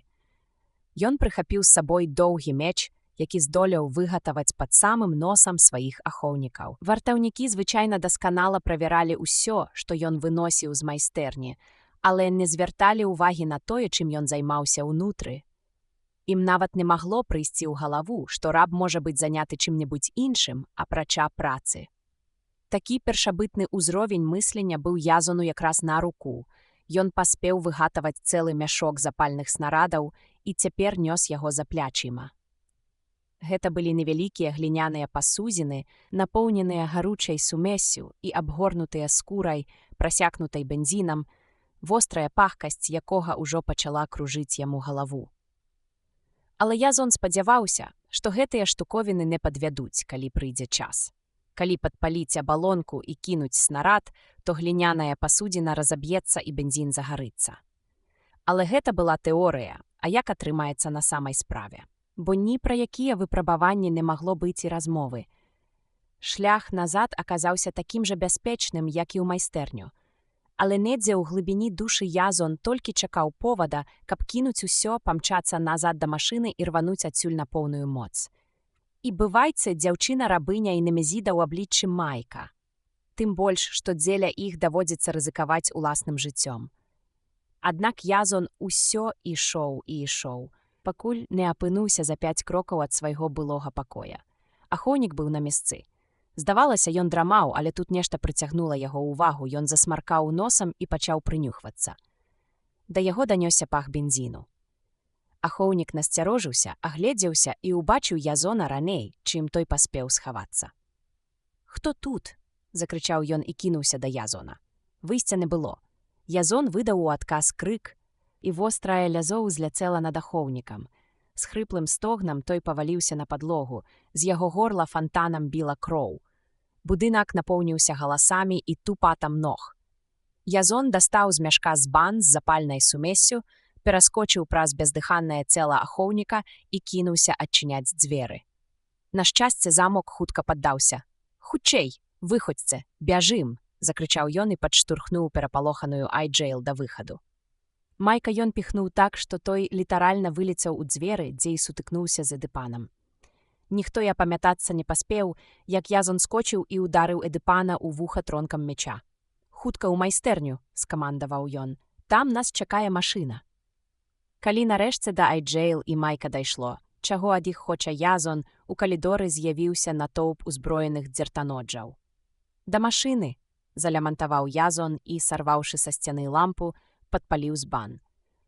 У момант успыхнулая абалонка ледзьве апякла яму руку, але ён паспеў кінуць снарад у натоўп, што набліжаўся.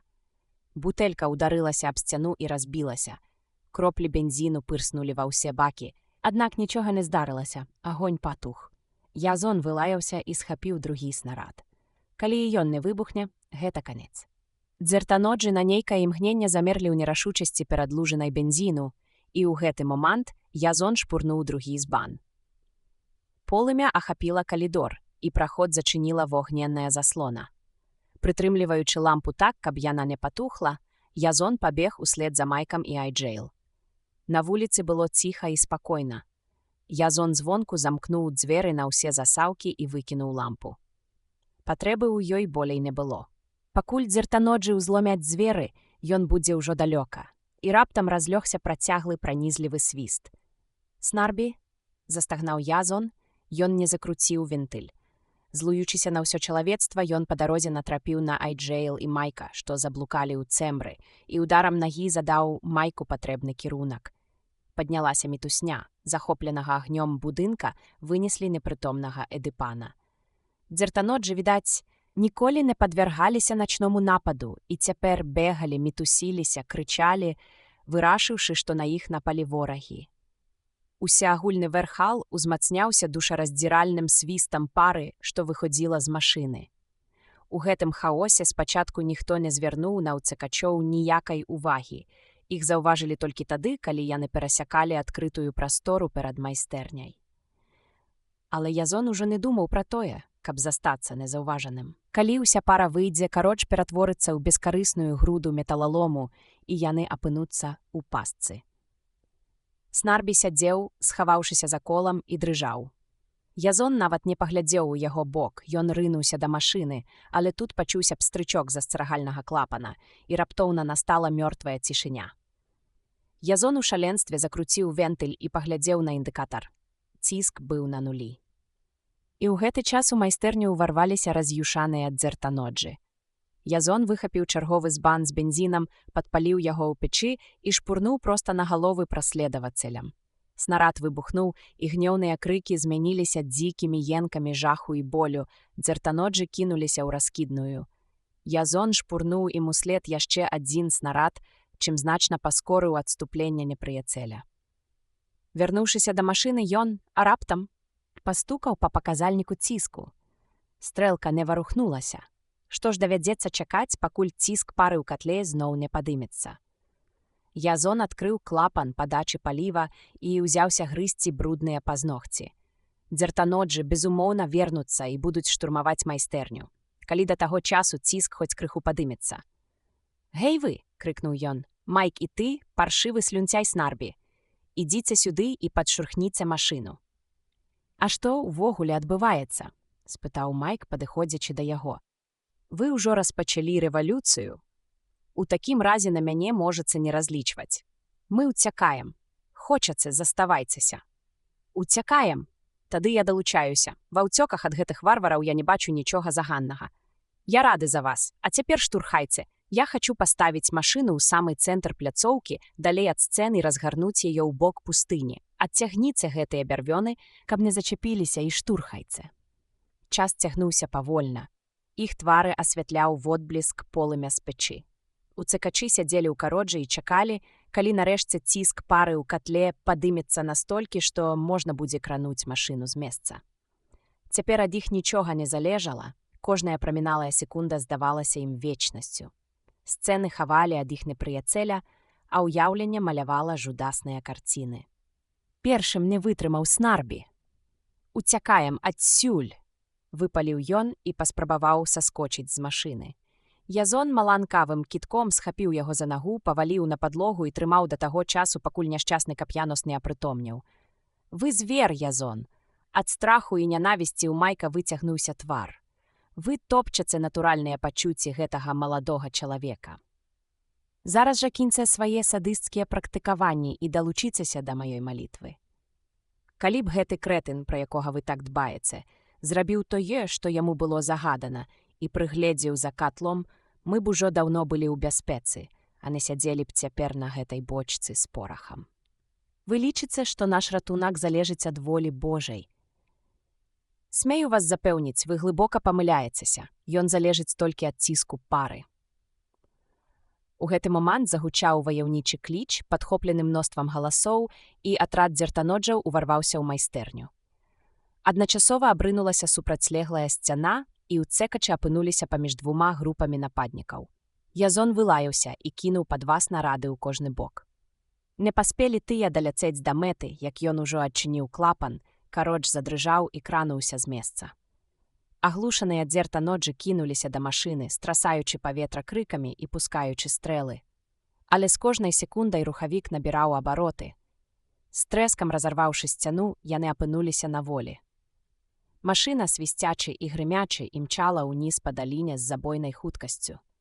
Агні засталіся далёка ззаду. Крыкі заглухлі.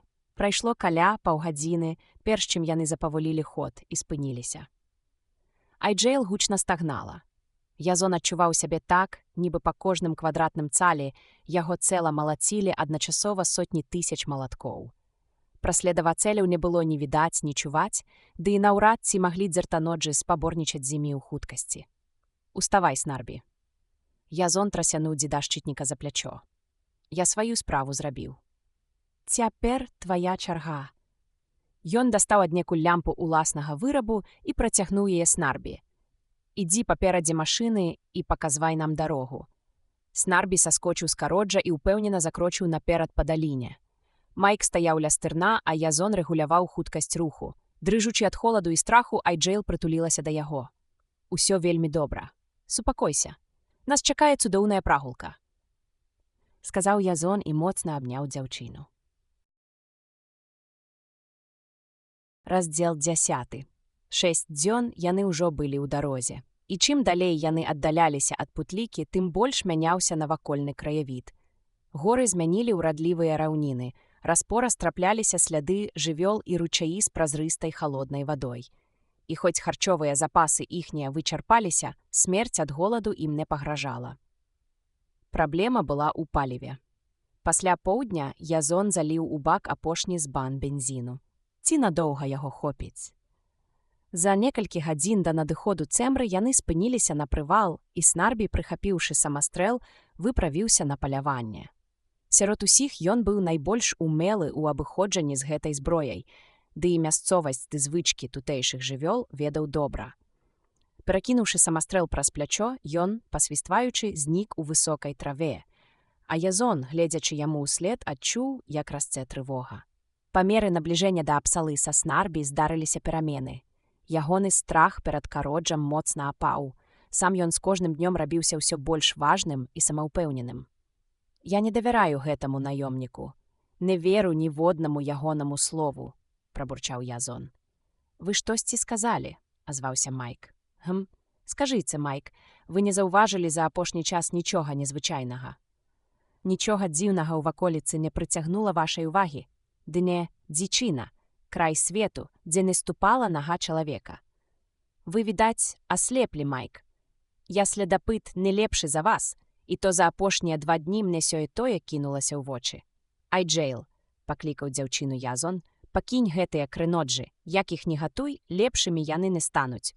Калі Снарбі пашанцуе, на вечеру пасмакуем мясам. Адкажы мне, Айджэйл, ты нічога дзіўнага не заўважыла за апошні час? Не. Нічога асаблівага. Толькі сляды людзей. Адзін след ад вогнішча, але ён вельмі даўні. І двойчы бачыла прымятую траву ды абламаныя галінкі кустоў. Мабыць, гэта праехаў нейкі кародж. Ну што, Майк, бачыце, як паляванне за кіноджамі развівае назіральнасць? Я не дзікун, мяне не цікавяць падобныя дробязі. Я ад вас гэтага і не чакаў. Ад вас увогуле нічога добрага чакаць не выпадае. Але цяпер я хачу папрасіць вас пра дапамогу. Мы павінны падзяліць гэтую ноч на 2 дзяжурствы. Вы і я, без Снарбі. Здагадваецца ён ці не, але сённяшняя ноч будзе для яго апошняй вольнай ноччу. Майк узняў бровы. Не зразумеў, што вы маеце на ўвазе? Чаму апошняя ноч? Але ж гэта павінна быць відавочным нават для вас, Майк. Няўжо вы яшчэ не засвоілі тутэйшых звычаяў? Падумайце, што здарыцца з намі ў Апсале, калі нас прывядзе туды Снарбі.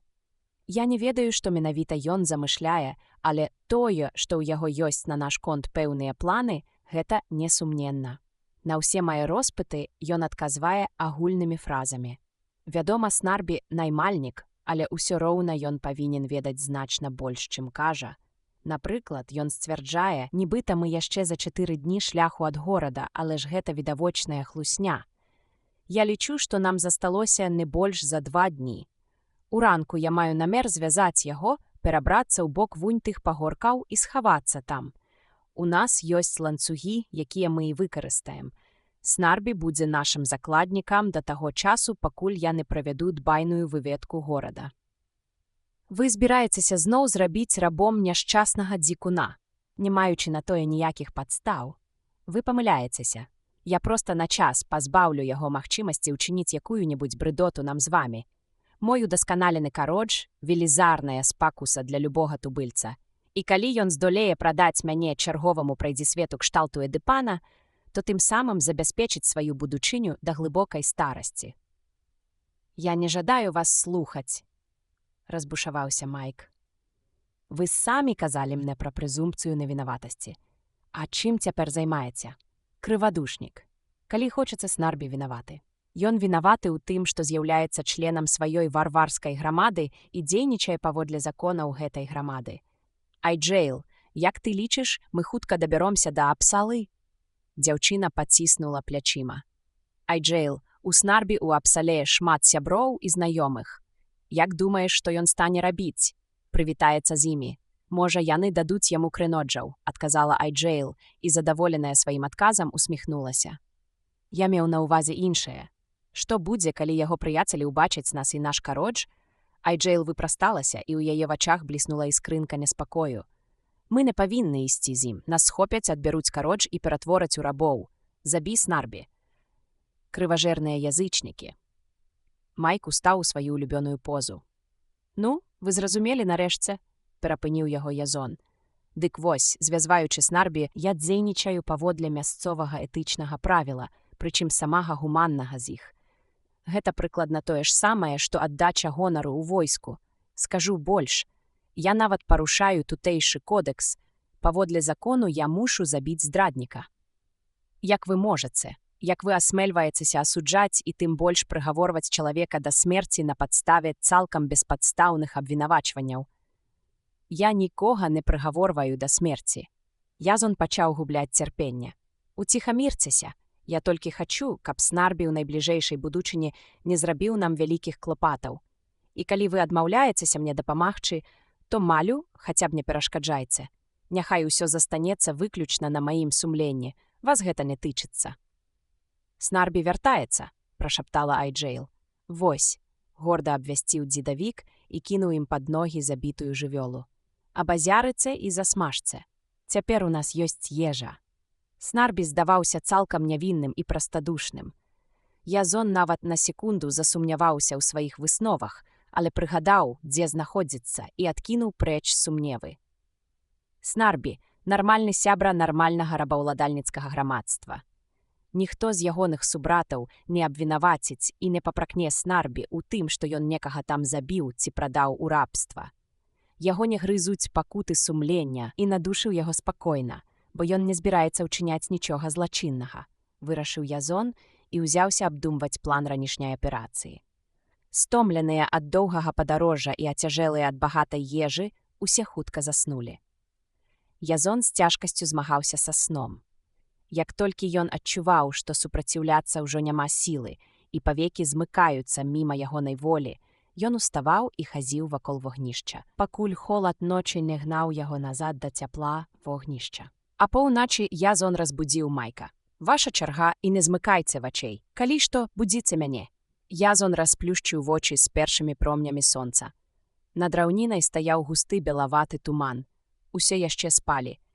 І тут сон з Язона як ветрам здзьмула. Майк бесклапотна спаў. Язон выскачыў з-пад шкур і стаў трэсці яго за плячо. Чаму вы спіце? Чаму вы не на варце? Майк прыадкрыў адно вока. Я стаяў, прамармытаў ён, але пад раніцу прачнуўся Снарбі і прапанаваў змяніць мяне. Я не мог адмовіцца. Не маглі? Закрычаў Язон. Я ж папярэджваў вас. Я не такі амаральны, як вы, Язон, а судзіць невінаватага. Невінаватага? Язон схапіў Майка за адрослую сівую бараду. Ну і дзе ж ваш невінаваты? Майк азірнуўся па баках. Апроч Язона, Айджэйла ды яго самога, навокал не было ні душы. Мабыць, Снарбі сышоў. Што ж, цяпер ён давёў сваю ненадзейнасць. Надалей мы больш не даверым яму стаяць на варце. Раз'юшаны Язон хацеў быў сарваць усю злосць на Майку, але, перадумаўшы марнаваць час на гэтага фанатыка, кінуўся да машыны. Кародж завёўся з паўабарота, што здаралася з ім вельмі рэдка. Але як толькі Язон зірнуў на індыкатар, унутры ў яго ўсё абарвалася. Паліва было на нулі. Збан з рэшткамі бензнік. Гэта мяняе нашы планы, сказаў Язон. Як не баяўся Снарбі паравой машыны, у яго хапіла розуму зразумець, што без гаручай вадкасці кароч не зможа праехаць ні цалі. Гнеў Язона змяніўся прыкрасцю. Ён вылаяў сябе за тое, што ў каторы ўжо раз даверыўся Майку. Ён павінен быў гэта прадбачыць. Язон плюнуў і зірнуў у бок спецыяліста па этыцы. Той нябачным чынам жаваў халоднае мяса. Вас, я бачу, не хвалюе той факт, што вы зноў абраклі нас на рабства. Я зрабіў правільна. У мяне не было выбару. Трэба ў любой сітуацыі заставацца чалавекам, а не апускацца да ўзроўню жывёлы. Але калі вы знаходзіцеся сярод людзей, якія ні ў чым не саступаюць жывёлам, як выжыць у гэтым выпадку? Не трэба прыпадабняцца ім, спакойна адказаў Майк. Вы, Язон, віецеся як вуж, дрыжыце ад страху, а я жыву, як належыць жыць цывілізаванаму чалавеку. Мне ведамая ісціна, і ніякія нікчемныя выгады сённяшняга дня не ў сілах збіць мяне са шляху праўдзівага. Дык памрыце ж з мірам, усклікнуў Язон, хапаючыся за меч, быццам маючы намер увасобіць слова ў справу. Вядома, варта было б вас правучыць, працадзіў ён, з цяжкасцю душачы прыступ шаленства, але гарбатага магіла выпраўляе. Вашы перакананні для вас больш рэальныя, чым халодная зямля, на якой вы расселіся. Вось у гэтым я з вамі аднадушны, Язон Дынальд. Колькі разоў я спрабаваў адкрыць вам вочы на святло ісціны, але вы ўвесь час адварочваліся і не слухалі мяне. Ды і цяпер вы ігнаруеце вечны закон. І ўсё дзеля нейкай сіюхвіліннай патрэбы. Вы загінеце, Язон. Менавіта таму вы і загінеце. Карош выдаў дзіўны гук. Паказальнік ціску пары ўздрыгнуў, але стрэлка індыкатара ціску так і не варухнулася. «Бензіну няма», — сказаў Язон. «Ай, Джейл, збяры ўсю харчу, што засталася. Мы сыходзім». «Так, зараз, я хутка. Трэба ўцякаць з запасамі. Я думаю, што ў прынцыпе гэта няважна. Снарбі ведае мясцовасць як свае 5 пальцаў. Баюся, нам не ўдасца пазбегнуць палону. А вось што да карожа, дык ён не дастанецца нікому». Выхапіўшы самастрэл, раптам пракрычаў Язон. «Адыдзіце падалей. Хай робяць са мною, што хочуць, але машыны ім не бачыць, як сваіх вушэй. Ну, а калі раптам захочуць займець новую, хай плоцяць». З трэцяга стрэлу страла прабіла сценку катла. Пачуўся аглушальны выбух, у паветра ўзляцелі абломкі металу і дрэва і дажджом пасыпаліся на зямлю. Тут жа на выбух рэхам адгукнуўся брэх сабак. Пачуліся крыкі, і Язон убачыў людзей, што паказаліся з высокай травы. Яны набліжаліся хуткай рыссю. Перад імі беглі сабакі. Абсальцы былі апранутыя ў тонкую скураную вопратку, і ў кожнага быў лук і калчан, поўны стрэл. Яны спыніліся па-за межамі стрэлу, рассыпаліся паўкругам і замерлі, але Язон і не думаў аказваць супраціў. Ён дэманстратыўна адкінуў самастрэл і цярпліва чакаў захопнікаў ля дымячыхся абломкаў машыны, пакуль у суправаджэнні 2 салдатаў не падбег задыханы Снарбі. «Вы належыце хертугу Персану. Вы яго рабы. Што здарылася з каражам?» Апошняе ён выкрыкнуў у поўным адчаі і паваліўся на калені. Відавочна, каштоўнасць рабоў рэзка ўпала са стратай машыны. Снарбі поўзаў вакол варонкі і збіраў усё, што ацалела з інструментаў і прыстасаванняў Язона. Ніхто з салдатаў не выказаў жадання яму дапамагчы. Яны стаялі ў баку і глядзелі на тое, што адбывалася, без усялякай цікавасці. Толькі пасля таго, як Снарбі звязаў усё знойдзенае дабро і пераканаў салдатаў, што ніякай небяспекі яно не ўяўляе, некалькі чалавек згадзіліся несці гэты груз. Нічым не вылучаны сярод іншых воін даў загад вяртацца. Салдаты самкнуліся вакол палонных. Іду. Зараз скончу са сняданкам і іду», — сказаў Язон, дагрызаючы костку. «Я ўжо бачу свае любімыя крыноджы, якія мяне чакаюць, таму перш чым змяніць меню, я як след падсілкуюся». Салдат, які стаяў побач, разгублена паглядзеў на Снарбі. «Хто ён? Ці магу яго забіць?» «Не», — усклікнуў Снарбі. «Гэта ён пабудаваў тую д'ябальскую машыну. Ён ведае ўсе яе сакрэты. Хертуг Персан катаваннямі прымусіць яго пабудаваць новую. Усё, панове, я гатовы». Язон выцер рукі аб траву. «Можа, хто-небудзь з вас, пакуль мы будзем ісці, раскажа мне, хто такі гэты хертуг і што чакае нас наперадзе?» Я раскажу, згадзіўся Снарбі, і яны рушылі ў дарогу. Я змагаўся за персанаў, і персаны ведаюць мяне і вераць мне. Гэта вельмі ўплывовая сям'я ў Апсале, хоць і не такая, як Трозелінгі. Персаны ведаюць шмат розных таямніц. А калі я адкрыю ім сакрэт кароджа, яны добра ўзнагародзяць мяне, і я гэта зраблю. Ён падсунуўся бліжэй да Язона. Ты дапаможаш мне. Я сам буду катаваць цябе, пакуль ты не раскажаш усё, што табе вядома. Язону надакучыла слухаць дурныя трызненні Снарбі. Ён падставіў нагу, і здраднік расцягнуўся на траве. Салдаты прайшлі міма, не звярнуўшы на яго ані найменшай увагі. Снарбі моўчкі падняўся і пакрыўджаны прыстроіўся ў самым хвасце працэсіі. Язону было над чым паразважаць. Раздзел 11. З вышыні пагорка Апсала, атуленая морам, выглядала быццам дагараючае папялішча. Толькі падышоўшы бліжэй, Язон разгледзеў прычыну дымавой заслоны. Усе будынкі горада былі суцэльна ўтыканы цаглянымі трубамі, вялікімі і малымі. Яны бязлітасна дымілі, напаўняючы паветра гарам і смогам. Увесь горад размяшчаўся на выспах. Няўклюдныя вялікія караблі баразнілі прыбярэжныя воды, а дробныя ветхія судны баўталіся ў водах шматлікіх каналаў. Язон з надзеяй выглядаў хоць якія-небудзь сляды касмапорта ці іншыя прыкметы міжзоркавай культуры ды марна. Сцяжына, па якой яны ішлі, зноў апусцілася ўніз, і горад схаваўся за градой пагоркаў. Прайшло яшчэ некалькі гадзін з няможнай дарогі, пакуль урэшце яны наблізіліся да мора. Сярэдніх памераў парусны фрэгат стаяў прышвартаваны да каменнай прыстані. Палонных звязалі па руках і нагах ды кінулі ў трум карабля. Язон з цяжкасцю прымасціўся каля дзвюх кепска прыгнаных дошак. Каб падбадзёрыць сябе і сваіх таварышаў, ён, гледзячы ў шчыліну, узяўся апісваць іхняе новае падарожжа, на гэты раз марское. І вось перад намі адкрываецца від на старажытны рамантычны горад Апсалу, які праслаўлены агіднымі звычаямі, крываспажэрнымі тубыльцамі ды поўнай адсутнасцю санітарыі, пра што сведчыць канал, воды якога рассякае цяпер кіль нашага слаўнага карабля. Хутчэй яго можна назваць сцёкавай канавай. А цяпер звярніце ўвагу.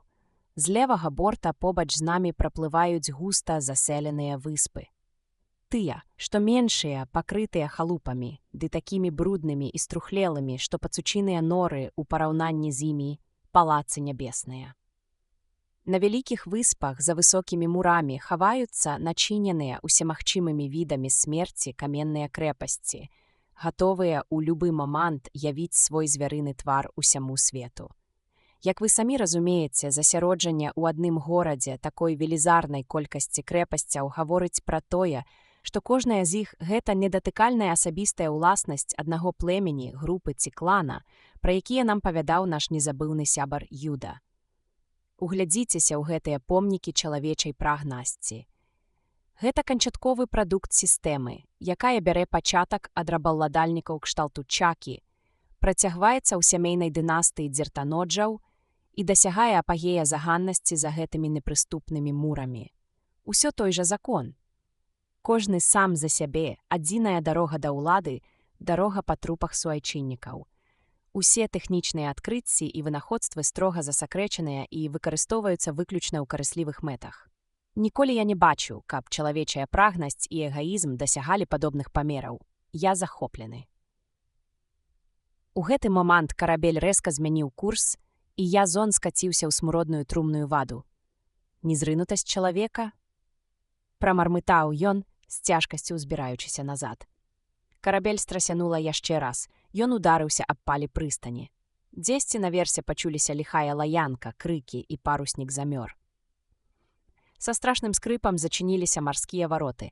Адкрыўся люк, і палонных выцягнулі вонкі. Яны знаходзіліся ў доку, атуленым высокімі мурамі. Іх упхнулі ў адчыненыя дзверы і павялі па бясконцым вузкім калідоры, праз мноства праходных пакояў паўз незлічоную варту. Нарэшце яны апынуліся ў цэнтральнай зале, пазбаўленай якога б там не было ўбрання за выключэннем іржавага жалезнага трона, на якім засядаў, несумненна, сам хертуг Персан. Раскошныя сівыя валасы струменіліся па яго плячах, а белая барада, здавалася, была злеплена са снегу. Уражанне псавалі вялікі круглы нос і маленькія чырвоныя вочкі. «Гей, вы!» — раздаўся пад скляпеннямі залы зычны голас Персана. «Чаму вы дагэтуль жывыя? Мы твае рабы, хертух, мы твае рабы!» У адзін голас закрычалі ўсе прысутныя і замахалі рукамі. «Я не раб!» — раптам пачуўся ў наступілай цішыні самотны голас Майка. Тоўсты канец лука воіна, што стаяў побач з ім, апісаў у паветры дугу, і аглушаны Майк зваліўся на падлогу. «У цябе новыя рабы, о хертух!» — сказаў воін. «Каторы з іх ведае сакрэт кароджа?» — спытаў хертук. Воін паказаў на Язона. Тут наперад выступіў Снарбі. «Так, гэта ён, о магутны хертух. Ён можа зрабіць кародж і прымусіць яго слухацца. Я ведаю. Я бачу яго працу. Яшчэ ён зрабіў вогненныя збаны, якія спалілі дзертаноджаў, і мноства іншых рэчаў ён зрабіў, о магутны. Я прывёў яго да цябе. Няхай ён паслужыць у славу персанаў і будуе ім кароджы. Вось абломкі машыны, на якой мы ўцякалі ад дзертаноджаў, гэты кародж усё з'еў і сам сябе ўзарваў». Снарбі паклаў перад хертугам рэшткі кароджа і некаторыя ацалелыя інструменты. Магутны пагардліва скрывіў рот. «Хіба ж гэта доказ?» З'едліва прамовіў ён і павярнуўся да Язона. «Гэты хлам нічога не значыць. Як ты дакажаш мне, раб, што ўмееш рабіць усё тое, што я цяпер пачуў?» Язону вельмі хацелася адрачыся ад усяго, што нагаварыў Снарбі, каб адпомсціць здрадніку, але ён адразу ж адкінуў гэтую думку з многіх прычын. Па-першае, з чыста гуманных меркаванняў. Не віна Снарбі, што ён нарадзіўся і вырас у грамадстве з воўчымі законамі, а галоўнае, Язон выдатна разумеў, якія наступствы пагражаюць яму ў выпадку адмовы. Ён памятаў, як Снарбі заікаўся пра нейкія там катаванні і не надта спяшаўся з імі пазнаёміцца. «Даказаць няцяжка, о хертух. Я магу пабудаваць машыны, якія ходзяць, лятаюць, плаваюць, гавораць, брэшуць як сабакі і катаюцца на сваіх спінах. Ты пабудуеш мне кародж? Вядома. Калі ў вас знойдуцца прыдатныя інструменты і матэрыялы. Але спачатку я павінен высветліць, на чым спецыялізуецца твой клан. Ты разумееш, пра што я кажу. Трозелінгі робяць кароджы, дзертаноджы качаюць нафту. Чым займаюцца твае людзі? Ты не можаш не ведаць славы персанаў. Я прыбыў з далёкіх краёў, а навіны пра ваш горад даходзяць паволі. Але не пра нас, пра персанаў». Хертух тыцнуў пальцам сябе ў грудзі. «Персаны могуць гаварыць з усёй краінай. Мы заўсёды ведаем, дзе наш вораг і дзе наш сябра. Мы пасылаем па дротах цуд, які запальвае шкляныя шары, выбівае меч з рук праціўніка і ўсяляе жах у ягонае сэрца».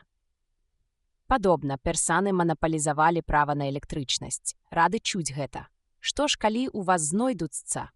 «Замаўчы», — зароў хертух. «Усе вон адсюль, усе, апроч сцылоджаў. І гэтага раба», — дадаў ён, бачачы, што вартаўнікі схапілі Язона. Праз хвіліну ў зале засталося толькі некалькі чалавек. Усе яны былі сівымі старцамі, і ва ўсіх на грудзях красаваліся бронзавыя амулеты ў выглядзе сонца. Несумненна, гэта былі прысвечаныя ў таямніцу электрычнасці. Патрасаючы зброяй, яны атачылі Язона. Хертук жэстам спыніў іх і звярнуўся да Язона. «Ты вымавіў святое слова. Адкуль ты яго ведаеш? Адказвай. І хутка, іначай памрэш. Я ведаю абсалютна ўсё. Магу пабудаваць кародж, магу ўдасканаліць вашыя электрычныя машыны. Вядома, калі мне дадуць на гэта час». «А ці ведаеш ты, што знаходзіцца за гэтымі дзвярыма?» — спытаў хертук, паказваючы на ахоўныя дзверы ў дальнім куце залы. «Калі ты, раб, скажаш мне, што там знаходзіцца, я паверу табе». «Зноў тое ж самае», — уздыхнуў Язон. «Ну добра, там вы выпрацоўваеце электрычнасць. Магчыма, хімічным шляхам, але гэта малаверагодна. Значыць, у вас там знаходзіцца генератар. Вялікі магніт, аблытаны дротамі і здольны прыцягваць кавалак жалеза. Ад яго і ідзе электрычнасць па медных дротах да іншых механізмаў і установак. Ты кажаш, што вы можаце размаўляць з усёй краінай. Ручаюся, гэта не так. Вы проста перадаяце па дротах зашыфраваныя сігналы. Ці я не маю рацыі?» Замест адказу Язон пачуў узбуджаны гул, які сведчыў, што ён быў недалёка ад ісціны. У мяне ўзнікла някепская думка, сказаў ён. Я зраблю вам тэлефон. Як вам спадабаецца, калі замест звыклага пстрыкання вы пачуеце нармальную чалавечую мову з самага аддаленага кутка планеты. Маленькія свіныя вочкі Хертуга зазялі. Кажуць, што калісьці гэта ўмелі рабіць. Мы таксама спрабавалі, але ў нас нічога не выйшла. А ты мяне не падманваеш? Ты сапраўды можаш? Магу, калі мы дамовімся. Але я павінен агледзець вашую электрастанцыю. Такое нечуванае пажаданне выклікала буру эмоцый. Але сквапнасць у выніку перамагла, і дзверы ў святая святых расчыніліся перад Язонам. Праўда, два лютыя сцылоджы з аголенымі кінжаламі сталі па баках, гатовыя ў любую хвіліну разрубіць яго на кавалкі. Але гэта ўжо было не так важна. Наперадзе крочыў Хертуг. За ім, у суправаджэнні 70гадовых цэлаахоўнікаў, Язон, а ўслед за імі, шоргаючы нагамі, дробненька ступалі астатнія сцылоджы. Ля свяшчэннага парога яны спыніліся, пакланіліся і прамармыталі нейкую доўгую малітву на славу бога Электра. Язон ледзь стрымаў прыступ смеху, назіраючы гэтую карціну. Стрыжань, што круціўся, безумоўна прыводзіўся ў рух рабамі з суседняга памяшкання. Ён быў злучаны сістэмай прыватных рамянёў з грубай і пачварнай машынай, ад страшнага скрыпу і бразгату, якой дрыжала пад нагамі падлога. Першы позірк Язона на гэтае страшыдла паставіў яго ў тупік. Але прыгледзеўшыся, ён зразумеў, у чым справа. Гэтага і трэба было чакаць, прастагнаў ён.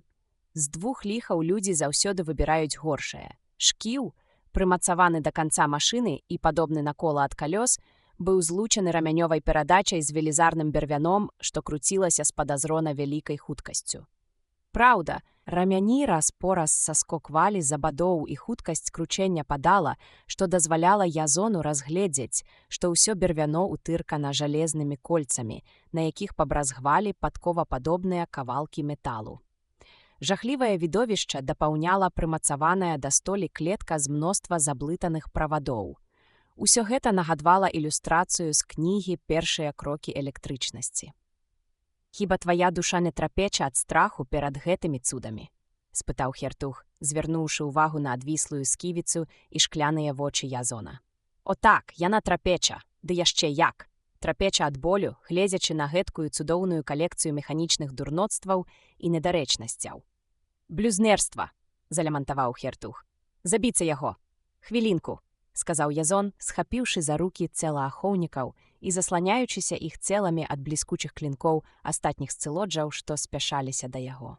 «Хопіць непаразуменняў. Так, гэта вялікі генератар, 8-й цуд свету, і самае ўражлівае ў ім тое, што ён усё яшчэ выпрацоўвае электрычнасць. Грандыёзны вынаход, што навякі апярэдзіў свой час. А з невялікімі ўдасканаленнямі ён стане яшчэ грандыёзнейшы. Вы, напэўна, у курсе, што электрычны ток узнікае ў правадах, скрозь якія рухаецца магнітнае поле. Я не збіраюся абмяркоўваць тэхнічныя праблемы з нявернымі, халодна адказаў Хертуг. Вера ці навука, называйце як хочаце, адказ заўсёды адзін. Язон напружыў мускулы, гартаваныя піранскай падрыхтоўкай, старцы ўскрыкнулі, і іх кінжалы са звонам упалі на падлогу. Як жа вы не здагадаліся перамяшчаць магнітнае поле ў саміх правадах? На вытворчасць току такой самай сілы вы б затрацілі ў 10 разоў меншую працу. Мы заўсёды рабілі тое, што было добра для нашых продкаў. Так, я ведаю, можаце не працягваць. Я ўжо чуў штосьці падобнае. Устрывожаныя сцылоджы зноў пачалі абступаць Язона. «Паслухай, Хертуг, ты сапраўды хочаш мяне забіць? Скажы сваім малойцам». «Пакіньце яго», – загадаў Хертуг пасля пэўнага роздуму. «Тое, што ён кажа, можа аказацца праўдай. Ён дапаможа нам у кіраванні свяшчэннымі машынамі». Небяспека мінула, і Язон узяўся разглядаць нязграбнае прыстасаванне, што стаяла ў іншым канцы памяшкання. На гэты раз ён даў сабе слова ўстрымацца ад якіх бы то ні было каментароў. «А гэты цуд – ваш свяшчэнны тэлеграф?» – спытаў ён. «Цалкам слушна», – з гордым выглядам адказаў Хертуг. Здавалася, нішто ўжо на гэтай планеце не здольнае было ўразіць уяўленне Язона, але тут яго прабрала дробная дрыготка. Канцы цяжкіх медных правадоў, што звісалі са столі абы-як, былі намотаныя на велізарны электрамагніт. Электрамагніт, калі ў ім узнікаў ток, прыцягваў гэткіх жа ўнушальных памераў маятнік. Калі ток у ланцугу адсутнічаў, маятнік вяртаўся ў ранейшае становішча. Да яго канца мацавалася вострае металёвае пяро, іголка якога рухалася па наваксаванай жалезнай пласціне. Пакуль Язон разважаў над прынцыпам дзеяння, механізм выдаў своеасаблівы гук і ажыў. Электрамагніт зажужжаў, маятнік хіснуўся, і іголка пабегла па васковым покрыве. Тут жа напагатове стаяў дзяжурны сцылодж, які, як толькі іголка дасягнула краю пласціны, звыклым рухам падставіў наступную. Побач размяшчалася лабараторыя па праяўленні пасланняў. Пласціну акунулі ў чырвоную фарбу. Фарба збегла з тлустай васковай паверхні, але засталася ў драпіне. Затым праяўленае такім спосабам зашыфраванае пасланне пераносілі на драўляны стол, дзе яго капіявалі на грыфельную дошку. Усё гэта было настолькі павольна і грувастка, што Язон задаволена паціраў рукі. «О, вялікі хертух», — сказаў ён, — «я глядзеў усе твае цуды і напоўніўся гаворам перад імі. Вядома, просты смяротны не ў стане паляпшаць тое, што стварылі багі. Але я магу адкрыць вам некаторыя сакрэты электрычнасці. Якія? Ну, напрыклад, як жа гэта будзе на эсперанта акумулятар. Ведаеш, што гэта такое? Гэтае слова згадваецца ў адной з самых старых і самых свяшчэнных нашых кніг. Але што яно азначае, мы не ведаем. Тады рыхтуйцеся дадаць у вашу кнігу яшчэ адзін раздзел. Я выраблю лейденскую банку і дам вам усе неабходныя інструкцыі па яе эксплуатацыі. Вы зможаце трымаць электрычнасць пра запас, як ваду ў бутэльцы, а потым мы зробім больш складаныя батарэі. Калі выканаеш тое, што абяцаеш, я шчодра ўзнагароджу цябе. Калі ж не? Не трэба пагрозаў, хертух. Яны нічога не зменяць. Пакуль я абыдуся без узнагарод, проста прадстаўлю табе ўзор свайго майстэрства, хіба што мінімальны камфорт, адсутнасць кайданоў, нармальны харч і таму падобнае. Потым, калі цябе задаволіць мая праца, мы заключым дамову. Згодны? Я абдумаю твае прапановы. Што табе каштуе проста сказаць так? У любым разе ты нічога не губляеш. Твае таварышы застануцца закладнікамі. Калі ты ашукаеш мяне, яны памруць. Зрэшты, як і ты. Выдатная думка. Я нават папрасіў бы цябе падшукаць для раба Майка працу пацяжэй. Адзінае, што мне трэба, гэта некаторыя патрэбныя матэрыялы. Шкляная банка з шырокім горлам і волава. Волава? Што гэта? Гэта белы метал, які змешваецца з меддзю, калі выплаўляецца бронзу. Дзіўна, у нас сапраўды процьма такога металу, але гэту назву я чую ўпершыню.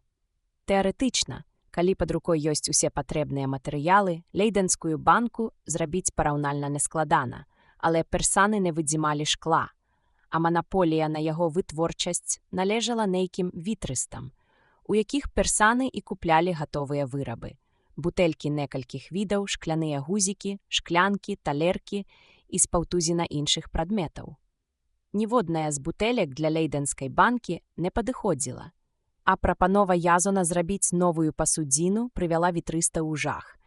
Аднак, калі ім паабяцалі шчодрую плату, іх страх крыху паменшыўся. Язон зляпіў гліняную мадэль, і вітрысты ўзяліся за працу. «Твая смерць будзе жахлівай, раб Язон», – прахрыпеў хертух, разлічваючыся з вітрыстамі залатымі манетамі. «Усё будзе нармальна», – запэўніў яго Язон і пачаў расплюшчваць волава ў тонкія лісты. Ён не бачыў ні Майка, ні Айджэйл з таго самага моманту, якіх разлучылі ў цэнтральнай зале замка персанаў, і нічога не чуў пра іх лёс. Але ён не надта непакоіўся за таварышаў. Айджэйл не звыкаць да рабскай працы, а што да Майка, то пасля ўсіх падзей якія-небудзь добрыя пачуцці да яго ў Язона канчаткова вычарпаліся. «Прынеслі банку», – абвясціў хертук. «Не так ужо і кепска», – сказаў Язон, правяраючы на святло таўшчыню сцэнак. «Калі не лічыць таго, што яна ўчацвёра большая за мадэль». «Вялікія грошы, вялікі слоік», – прамовіў хертух. «Ты незадаволены? Баішся, што ён не працавацеме?» «Я нічога не баюся, проста можна было абмежавацца памерам мадэлі. Лейденскі слоік такіх памераў небяспечны». Вакол Язона стовпіліся сцилоджі.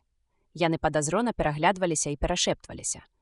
Але ён, не звяртаючы на іх аніякай увагі, узяўся за працу. Скруціўшы алавяныя лісты ў трубку, Язон атрымаў 2 цыліндры. Большым абгарнуў шкляную пасудзіну звонку, а меншы змясціў унутр слоіка. Затым, выразаўшы корак з гумападобнага матэрыялу, нажом праколупаў у ім адтуліну. Здзіўленыя персаны уважліва сачылі за тым, як Язон прасунуў у гэтую адтуліну металёвы стрыжань і прымацаваў да яго з аднаго канца ланцужок, а з другога жалезны шар. Гатова. «І як жа ён будзе дзейнічаць?» – спытаў Хертуг. «Дэманструю», – абвясціў Язон і заткнуў слоік коркам так, што шар апынуўся звонку. «Зараз мы падлучым шар да адмоўнага полюса генератара, зарад па стрыжні пяройдзе на ланцужок і збярэцца ў алавянай абалонцы. Калі слоік напоўніцца электрычнасцю, мы адлучым генератар і падвядзем ток да лямпы». «Лухта?» – прашамкаў нейкі сцилодж і для нагляднасці пакруціў пальцам ля скроні. «Цярпенне і толькі цярпенне». Язон стараўся схаваць хваляванне. Ён змайстраваў гэты слоік, кіруючыся цьмянымі ўспамінамі далёкай юнацкасці, і аніякіх гарантый у яго не было.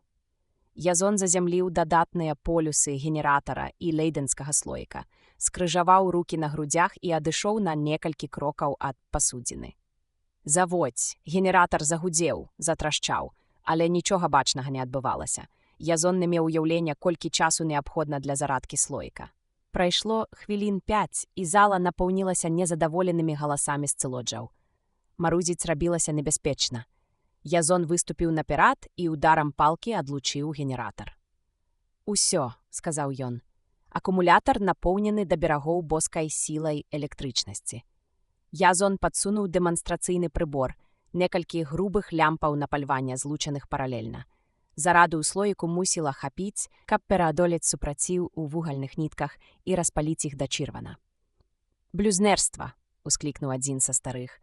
«У свяшчэннай кнізе сказана, што боская сіла існуе толькі там, дзе ёсць злучэнне. Гэты чужаземец адважваецца сцвярджаць адваротнае. Хлусня і блюзнерства! Не дакранайся!» Раптам закрычаў Язон, убачыўшы, як другі сцилодж схіліўся над слоікам. «Не чапай! Тут не можа быць боскай сілы тут». Старац паднёс да шара указальны палец, і голас яго раптам абарваўся. Блакітная іскра прабегла паміж шарам і кончыкам пальца старога. Сцилодж хрыпла ўскрыкнуў і паваліўся на падлогу. «Ён мёртвы», – спалохана прамовіў нехта са старцаў, схіліўшыся над целам таварыша. «Я папярэджваў». Язону зноў пашанцавала, і ён вырашыў узмацніць уражанне. Ён блюзнерыў. Ён засумняваўся ў боскай сіле, і яна забіла яго. «Вы хочаце пайсці за ім. Наша задача – прымножыць славу Хертуга Персана. Дык хай гэта будзе апошні, хто сумняваўся сярод нас». Спалоханыя сцилоджы застылі, як укапаныя, утаропіўшыся ў бяздыханнае цела. «Боская сіла можа забіваць», – усміхаючыся прамовіў Хертуг. «Добрая навіна. Я нават не меркаваў. Ворагі будуць трымцець перад намі». «Без сумневу», – адгукнуўся Язон. «А зрабіць можна яшчэ вельмі і вельмі шмат. І ўсё гэта будзе тваё, Хертуг. Прыступай неадкладна. Так, але спярша мы з табою заключым кантракт». «Які такі кантракт? Мне не падабаецца гэтае слова. Яно спадабаецца табе яшчэ менш, калі ты даведаешся падрабязнасці. Але гэта крыху пазней. А пакуль, што ты скажаш пра машыну, здольную разбураць сцэны і крэпасці тваіх ворагаў? Ачысціць памяшканне». Загадаў Хертуг, і калі яны засталіся ўдваіх, вачыма, што гарэлі ад пажадлівасці, паглядзеў на Язона. «А што гэта за кантракт? Поўная свабода, пасада твайго асабістага сакратара, рабы, каштоўнасці, жанчыны, добрая ежа і наогул усё, што ў такіх выпадках належыць. А я зраблю тое, што абяцаў, ды яшчэ шмат чаго звыш таго. Няма нічога, што было бы мне не пад сілу. Я знішчу ўсіх. Я буду адзіным уладаром Апсалы. Гэта я меў на ўвазе. Ты мне, я табе. Я буду жыць і працаваць у лабараторыі, ты кіраваць светам. Ува мне няма славалюбства. Так, але ты просіш шмат, а я даю яшчэ болей, хоць час трывае. Праз дзень ці два я здолею канчаткова цябе пераканаць». Раздзел 12. «Калі ж ты скончыш?» – спытаў Хертуг, разглядаючы дэталі нейкага механізма. «Я працаваў усю ноч, вялікі. Да заўтрашняй раніцы ўсё будзе гатова. Дарэчы, у мяне ёсць для цябе маленькі падарунак – удасканаленне вашай тэлеграфнай сістэмы. Яна не мае патрэбы ва ўдасканаленні. Яна дакладна такая ж, як і ў часы, а я нічога і не перарабляў. Продкі ведалі лепш, згодзен. Усяго толькі невялікія змены ў сістэме перадачы сігналаў. Вось, паглядзі». Язон узяў у рукі металёвую пласціну. «Ты можаш прачытаць, што тут напісана?» «Вядома, але для гэтага спатрэбіцца ўзмоцненая праца думкі, бо гэта дзівоснае цуда. Не такое ўжо і дзівоснае, калі я з першага погляду пранік у яго свяшчэнную таямніцу. Ты блюзнерыш? Зусім не. Глядзі, гэта літара «Б» ці не так? 2 калыхі маятніка». Хертуг палічыў на пальцах. «Дакладна, як ты здагадаўся?» Язон пастараўся схаваць сваю пагарду. «Натуральна, здагадацца было надзвычай цяжка, але ж ты ведаеш, для мяне ўсе таямніцы – адкрытая кніга.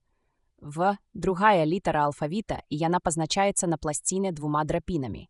Цэс, 3, Д, 4. Пакуль проста, так? Але калі справа даходзіць, скажам, да 26 літары, тады як? Неабходна зрабіць 26 насечак. Аж значна прасцэй змяніць сістэму сігналаў. Не будзем арыгінальнічаць і назавём іх кропкай і рыскай. Цяпер, ужываючы ўсяго толькі 2 сігналы, кароткі і доўгі, мы можам запісаць усе літары алфавіта пры дапамозе не больш як 4 імпульсаў. Зразумела? Не зусім, мне цяжка сачыць за тваёй думкай. У галаве шуміць. Тады ідзі праспіся. Да раніцы мой вынаходак будзе гатовы, і я прадэманструю табе новы код. Як ты яе называеш? Перапытаў Хертуг, разглядаючы багата аздоблены драўляны куферак. Слава Хертуга. І яе трэба ўсталяваць або ў храме, або ў мясцовым яго эквіваленце, каб усе прыхаджане маглі далучыцца да славы вялікага Хертуга. Натуральна, не задарма. Глядзі уважліва, я прыхаджанін, я плачу жрацам, і яны дазваляюць мне пакруціць гэтую ручку. Язон пачаў хутка круціць рукаятку, што тырчала з боку цудадзейнага куферка, і пакой напоўніўся жахлівым выццём. Глядзі далей. Зверху на куферку былі замацаваныя 2 медныя шары, і калі паміж імі праскочыла блакітная іскра, ашаломлены Хертуг адхіснуўся і адкрыў ад здзіўлення рот. Гэта павінна зрабіць уражанне на веруючых. Сказаў задаволены атрыманым эфектам Язон. А цяпер зверні ўвагу на паслядоўнасць разрадаў. Спачатку 3 кароткія іскры, затым 3 доўгія і зноў 3 кароткія. Язон працягнуў Хертугу спісаны аркуш пергаменту, некалькі скажоны варыянт звычайнага міжзоркавага коду, і збянтэжаны персан паглыбіўся ў вывучэнне невядомага яму дагэтуль алфавіту. 3 кропкі. 3 працяжнікі. Мармытаў ён. 3 кропкі? Ну што, дайшло? Не вытрымаў Язон. І Хертуг не ў сілах вымавіць ні слова кіўнуў. Вочы яго ззялі. Ну дык вось.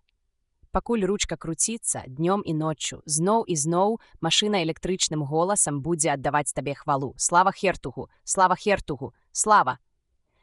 Дзякуючы майму цудоўнаму вынаходству жрацы забудуць свае інтрыгі, прыхаджане пачнуць маліцца на цябе. Скарбніца персанаў папоўніцца.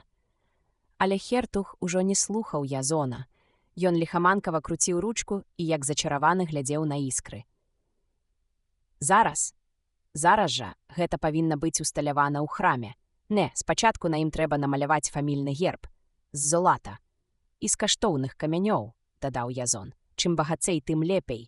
Людзі павінны бачыць, за што яны плацяць. Язон не мог схаваць радасці. Няхай дурны стары лічыць, што чароўны куферак прызначаны выключна для таго, каб спяваць яму алілую. А для чалавека, што знаходзіцца на борце касмічнага карабля, сігнал, зашыфраваны Язонам, будзе азначаць толькі адно – сігнал бедства SOS. Любы касмічны карабель з прыстойным прыёмнікам пры ўваходзе ў атмасферу планеты адразу ж улавіць пасыланыя ў найшырэйшым дыяпазоне іскравыя сігналы. Язон уздрыгнуў пры думцы, што праз некалькі імгненняў ён пачуе роў пасадачных рухавікоў і... Але пра гэта даводзілася толькі марыць. Першы сігнал ён паслаў 12 гадзін таму, і блакітную мару пра неадкладнае вызваленне давялося адкласці на нявызначаны час. Найлепшае, што ён мог зрабіць, гэта пастарацца стварыць сабе больш-менш аптымальныя ўмовы для жыцця і чакаць. Магчыма, што ніводны карабель і не завітае ў гэтае глухое захолустце. «Я абдумаў твае просьбы», — сказаў Хертуг, неахвотна адрываючыся ад каштоўнага куферка. «Ты атрымаеш асабістыя памяшканні. 1-2 рабоў дастаткова ежы, а ў святыя дні — віно і піва. А што-небудзь мацнейшае? Ты не можаш і ўявіць нічога лепшага. Віны персанаў з вінаграднікаў на схілах гары Мальвільві славяцца як наймацнейшыя. Яны стануць яшчэ мацнейшыя і больш знакамітыя, калі я перагоню іх праз перагонны куб. Пакуль я тут, мне шмат чаго трэба зрабіць. Напрыклад, я збудую ватэрклазет, пакуль яшчэ не зарабіў рэўматызм праз дзіркі ў вашых нужніках. Але ў першую чаргу я сканструюю станок для вырабу грошай. Іх спатрэбіцца шмат. Мае вынаходствы даволі дарагія, таму лепей загадзя запасціся грашыма. Спадзяюся, у цябе няма ніякіх рэлігійных табу на ўзбагачэнне?» «Не», — з ахвотай адказаў Хертуг. «Тады на сёння хопіць. З дазволу твае вялікасці я хацеў бы адаспацца ў адведзеных мне харомах, пасля чаго падрыхтую спіс. І не забудзься на тую штуку, што робіць грошы, на чале спісу. Кайданы з Язона знялі, але 4 целаахоўнікі ішлі за ім па пятах, дыхаючы ў патыліцу ненавісным пахам крыноджаў.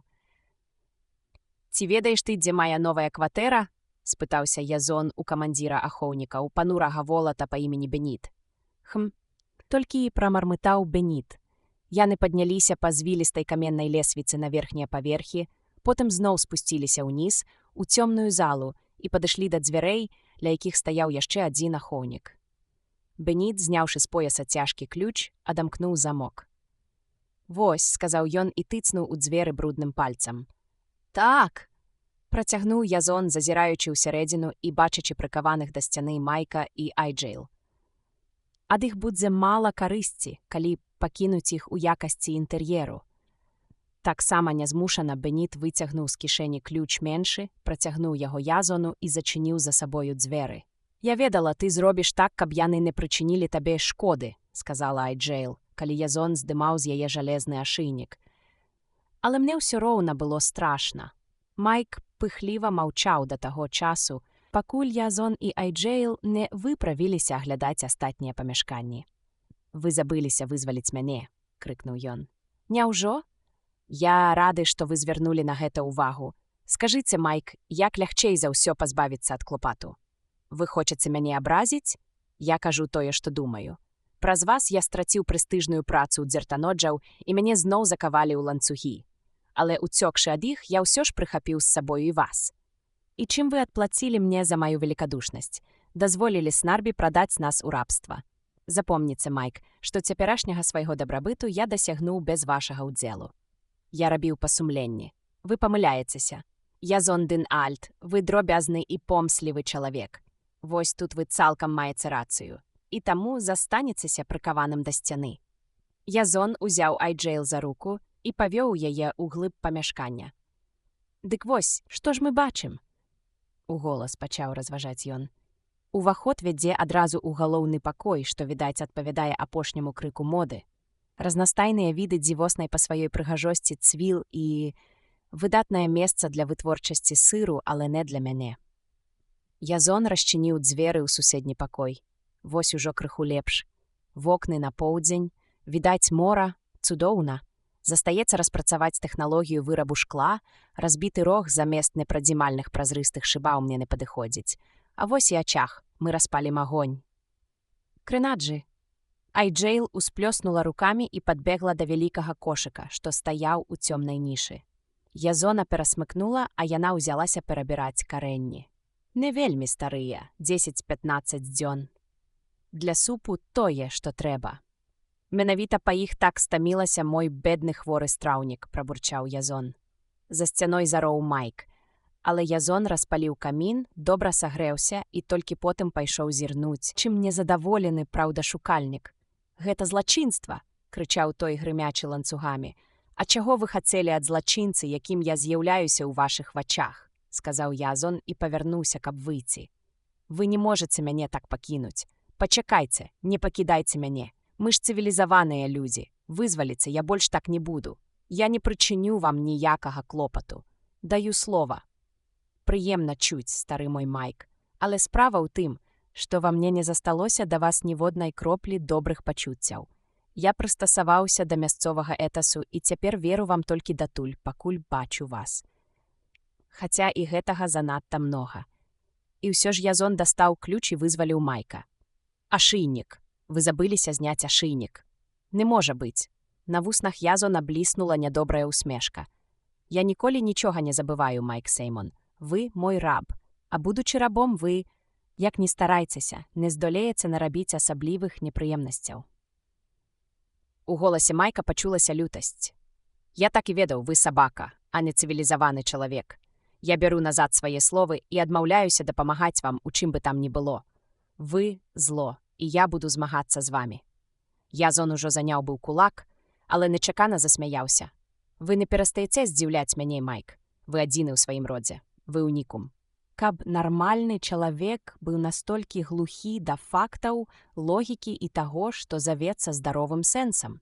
Дзіўна. Ведаеце, я нават рады, што мы ўступілі ў фазу адкрытай барацьбы. Цяпер ужо я пастаянна буду напагатове. А каб вы, крый Божа, не забыліся свае словы, я стану абыходзіцца з вамі як з рабом. Вазьміце збан і адпраўляйцеся па ваду. Хутка.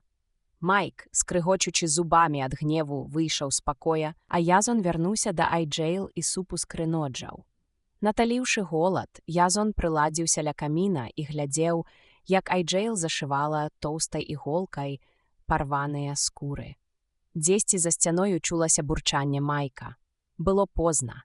Язон стаміўся, але яму трэба было яшчэ скласці спіс усялякіх цудаў для хертуга.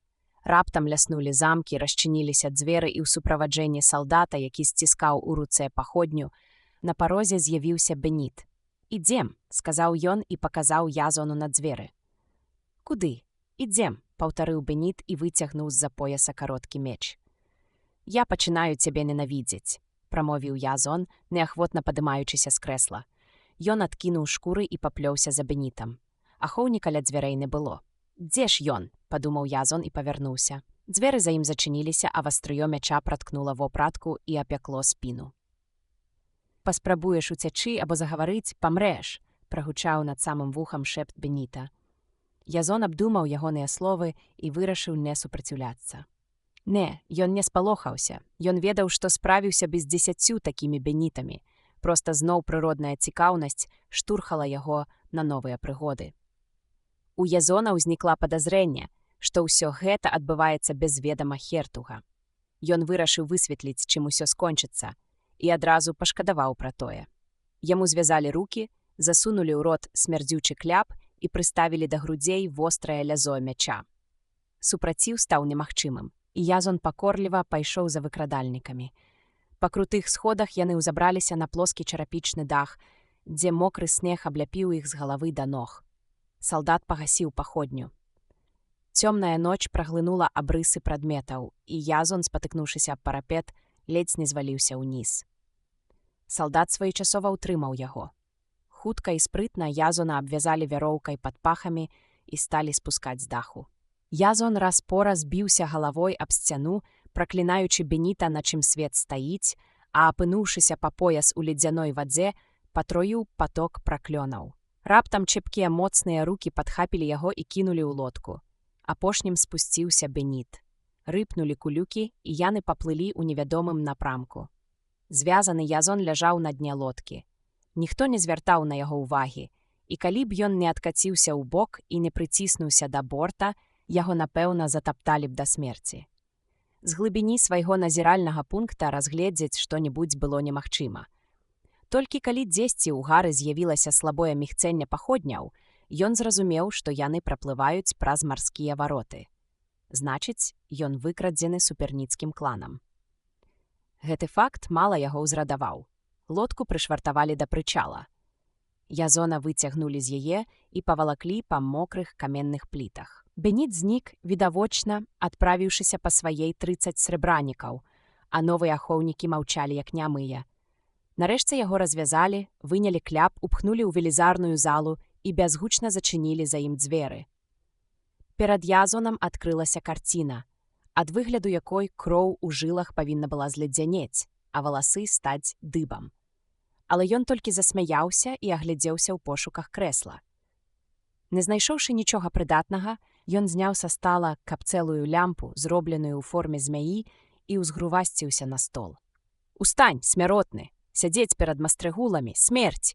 Іх было 7, што стаялі на памостце.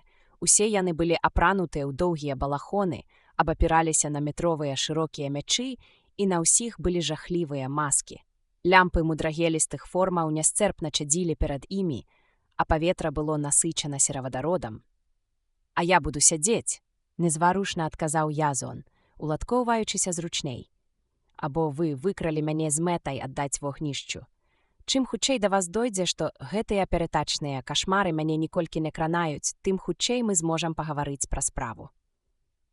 «Маўчы. Смерць перад табою. Дзярмо. І ўсе вашыя пагрозы такой самай якасці. Таму давайце пяройдзем да сутнасці.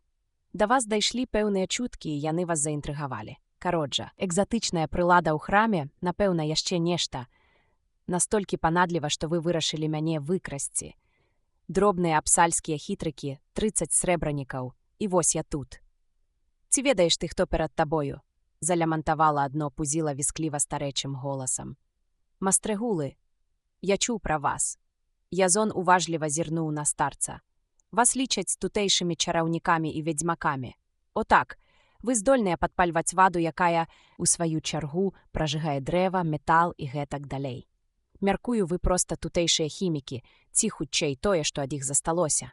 І хоць вас няшмат, вы трымаеце ў страху астатнія кланы. Ці ведаеш ты, што тут?» – спытаў старац, які стаяў у цэнтры, і падняў руку, у якой трымаў невялікі шкляны шар, напоўнены жаўтаватай вадкасцю. «Не ведаю і ведаць не хачу. Гэта чароўная вогненная вада. Яна пражжа цябе наскрозь, калі ты да яе дакранешся. Скончайце камедыю. Гэта звычайная кіслата, відаць, сэрная. Ад паху тухлых яек тут дыхаць няма чым». Гэтыя словы падзейнічалі нібы выбух. Усе 7 падскочылі, як ужаленыя, загаласілі, завішчалі і затупалі нагамі. Прыйшоўшы ў сябе праз пэўны час, старцы сталі ў кола і пачалі нешта абмяркоўваць. Язону надакучылі гульні ў чароўныя навукі. Пасля такога няветлівага абыходжання ён адчуваў сябе кепска і з многіх прычынаў жадаў вярнуцца да персанаў. Няхай мастрыгулы трымаюць у страху ўвесь горад, няхай яны будуць кім заўгодна. Але іх было няшмат, і ён асцярожна наблізіўся да старых. Як любому прафесійнаму гульцу, Язону нярэдка даводзілася ратавацца ўцёкамі. Яго асабістыя інтарэсы і інтарэсы паліцыі, як правіла, не супадалі. І з ранейшага досведу ён ведаў, чым хутчэй кінешся на ўцёкі, тым больш шанцаў выбрацца цэлым і непашкоджаным. Мастрыгулы зрабілі буйную памылку, адпусціўшы варту. Яны прывыклі лічыць сябе навальніцай планеты, і на гэты раз пралічыліся. Па старэчых шапялявых галасах Язон зразумеў, што сярод іх няма ніводнага чалавека, здольнага аказаць яму годнае супраціўленне. А той, што стаяў з самага краю, быў настолькі здрахлелы, што Язон бачыў, як дрыжаць ягоныя рукі, ледзь утрымліваючы меч. «Хто выдаў табе свяшчэнную назву в адкасці?» – спытаў стары з шарам. «Адказвай, шпіён, іначай мы вырвем табе язык і пусцім агонь у вантробы. Не рабіце гэтага». Раптам заенчыў Язон і, стаўшы на калені, узняў рукі ўгору. «Усё, што заўгодна, толькі не гэта. Я буду гаварыць». Ён падняўся і ўшчыльную наблізіўся да мастрыгулаў. «Гэта ён выдаў мне ваш сакрэт», – паказаў Язон на старога, які стаяў з краю, і ў тую ж імгненне выхапіў з рук збянтэжанага старца меч. «Смерць нявернікам». Язон сарваў чорную заслону з няхітрымі выявамі чарапоў і касцей, што закрывала заднюю сцяну залы, і накінуў яе на перапалоханых мастрыгулаў. За заслонай апынуліся невялікія жалезныя дзверцы. Язон рыўком расчыніў іх і апынуўся ў асветленым калідоры нос у нос з 2 ахоўнікамі. Першы не паспеў і войкнуць, як тут жа паваліўся, сражаны ударам мяча. Другому салдату Язон адсек руку, калі той паспрабаваў выхапіць сваю зброю.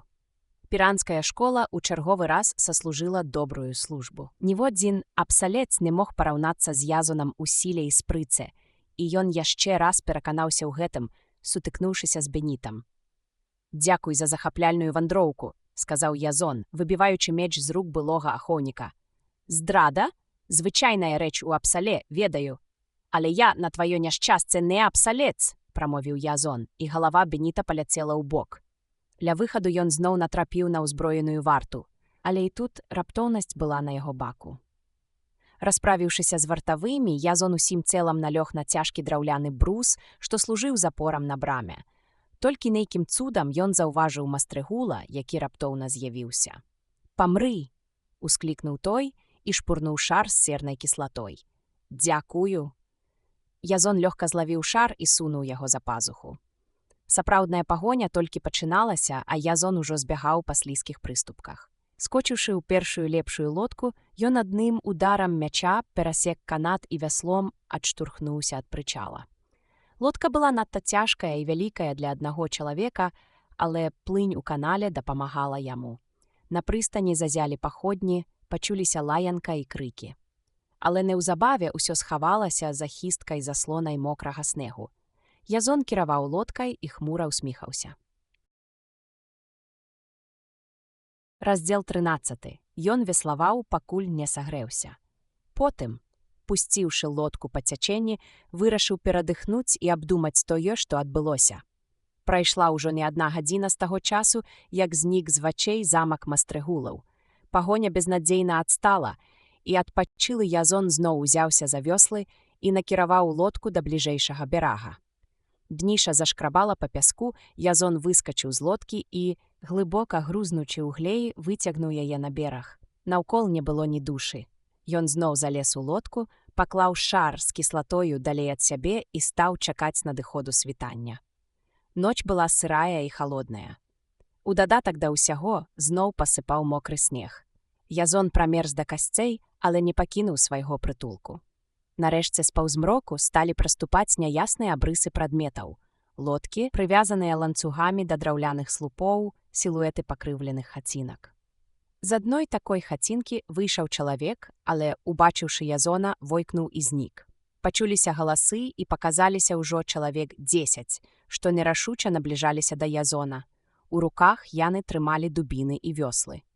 Язон выбраўся з лодкі, дастаў меч і зрабіў некалькі выпадаў, каб размяцца.